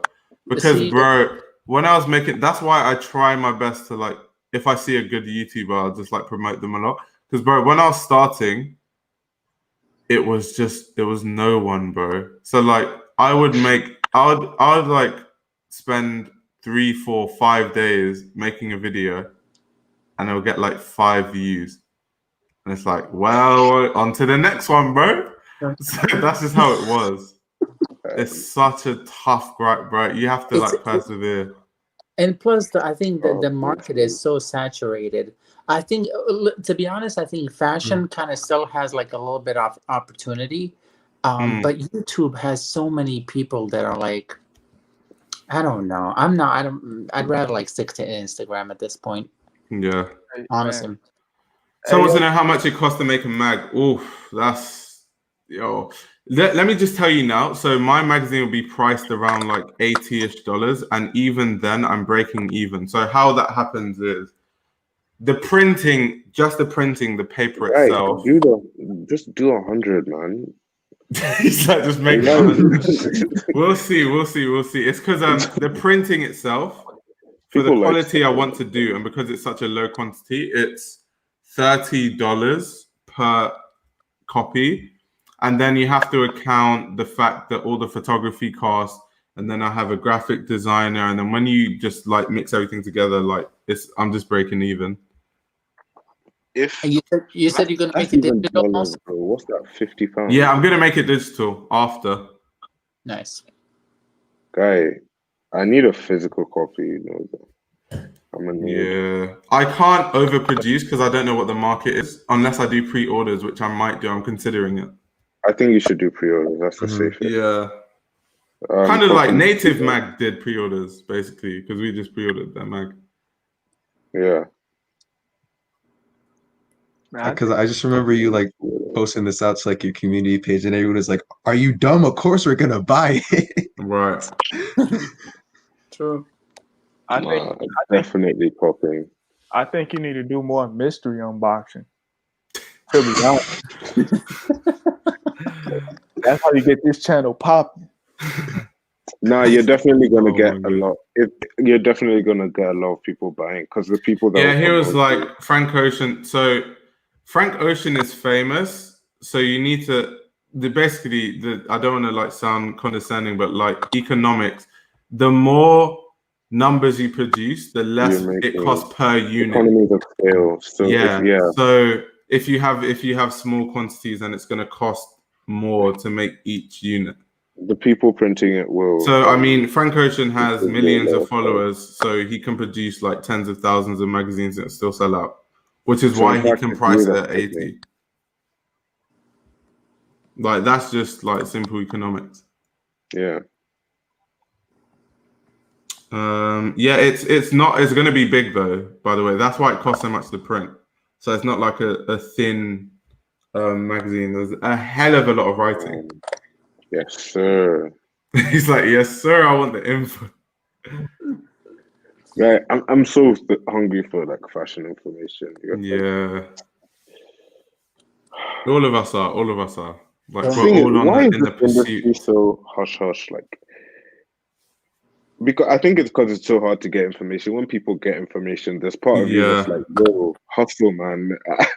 I'm not just gonna give this to you from like. I don't know why the industry is like that. It's like, bro, we all just want information, and there's people that know everything, and they're like, I had to struggle for this information, so you struggle too.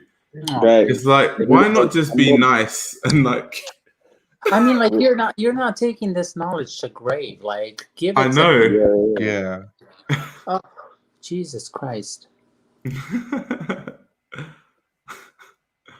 then people want to act like you're entitled for asking them, but it's like, what's wrong with just making it a better environment for everyone? Yeah, exactly. True. That's true. That's why I love Bliss Foster, because now Bliss Foster has the means where he can buy a really expensive book, and he said he's gonna scan them and like put it somewhere, so like in his Discord or something, so loads of people have access to it. I really love that. I'm not buying that shit anymore. That's great. I really rate that highly. I'm gonna buy Margella books. Fuck that, man. Someone said Farfetch. Yo, I've seen Farfetch are giving everyone the bag. I won't get the Farfetch bag though because I don't make styling videos. So they wouldn't see me as someone who can like, who it would make sense for.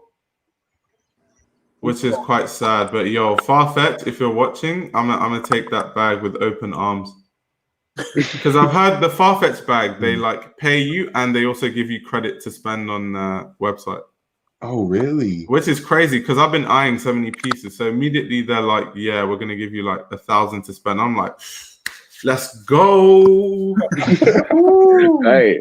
Bro, you're going to spend that 1,000 on one item on Farfetch. Bro, I'll go on Farfetch. I'm thinking, if I have a rack to spend, should I spend it on a lot of small items or should I spend it on one big item? Well, if someone gave me the money, a rack, then I would spend it on loads of different. I'll go on Depop and Grailed and stuff and find bargains. But if they gave me store credit, then you can only spend it. If you have just 1,000, right? Isn't it better to buy a piece that you really want that costs 1,000? Because if not, like you might like when you're spending money in smaller quantities, then you can buy those less expensive pieces over time. Yeah. But if you're just given 1,000, like spend it. It doesn't make sense to buy a more expensive piece that you ordinarily wouldn't be able to get. Yeah, someone said you have to be a styling channel. Yeah, facts. I make styling, guy. I can't make styling, but I don't have the means to. Like, I need someone to film me so it looks cinematic. You know who needs a styling channel? Gunner. Oh my god! Like, so I got this from Versace. It's trippy as hell. Yeah. Oh. This is McQueen jeans. Can afford. Bitch. Wait, sorry. He's asked me if I've heard of Wallet magazine. No, I haven't. Educate me on that. You all need to chill with these magazine names, man. Wallet magazine. Wallet. My magazine name is the most basic, predictable magazine name ever. The Fashion Archive magazine. What else would it be? I thought you were gonna make like. Nah, because it has to all tie in, like for marketing reasons. It would be ridiculous to name it something else. I mean, I'm hyped for this thing, guy. I'm more hyped than you. I know you didn't see it in the chat earlier, but you know Gunner is on the 032C magazine, the new one. Oh, is he? I didn't even know that. Yeah, it's coming out. He's on the cover. Damn. Big drip. From Versace, can't afford. Honestly, I would definitely watch though. I don't know. I just would if he made a styling channel. Yeah, I would definitely. Oh my god, yes. Oh my god. This is a good question. What will the cover be like? What the cover? What? My magazine? Yeah. I have no idea because some of the designers I'm working with Can I take a fit pic for have insane garments to where I'm like, I have no idea who's going to be on the cover. I'm still deciding. Man, you gotta take a fit pic for a cover. Listen. Can you take a fit pic? Bro, you gotta get Marcella so hard.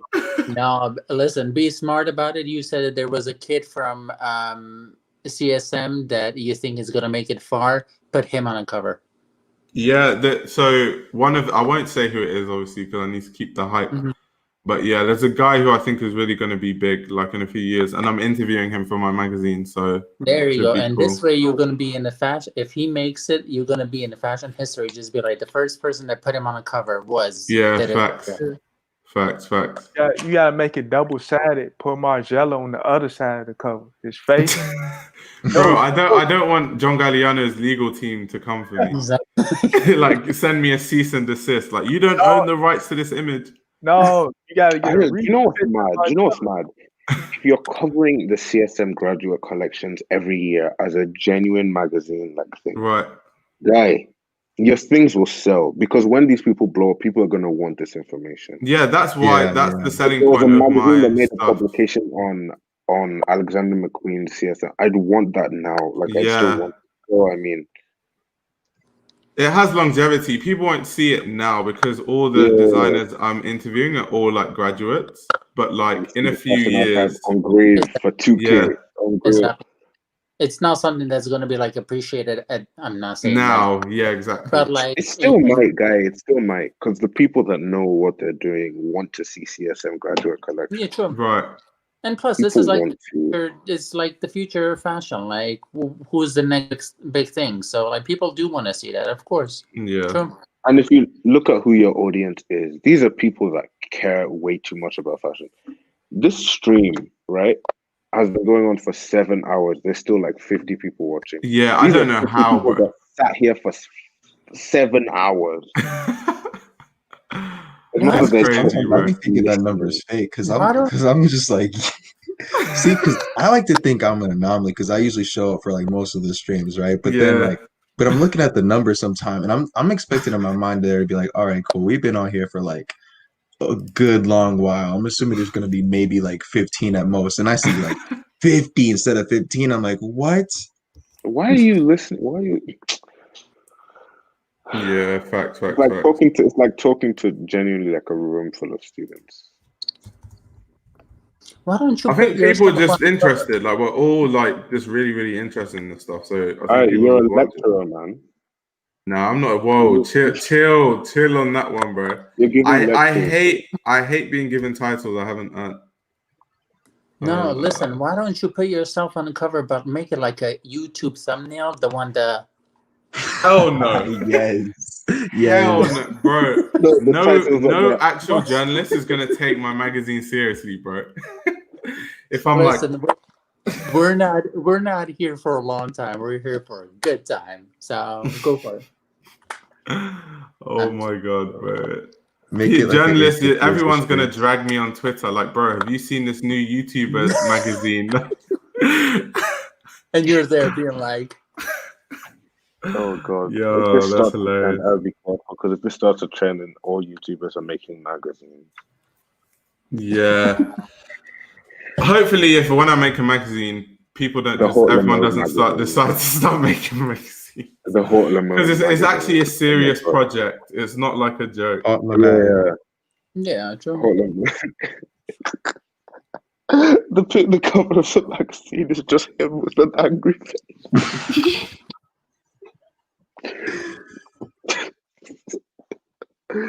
Fashion collection reviews. The whole magazine is him just talking shit about everything. And like one page where he says, "Oh, I actually kind of like this dress." Yeah. Wait, who are you talking about? Guys need to know that there's no magazine, there's no image that's going to feature on my magazine that I don't own the rights to. Guys really want me to get hit with a cease and desist. Like, guys are like, I should put Rick on the cover. Like, bro, putting Rick on the cover is going to cost me like $100K type cost.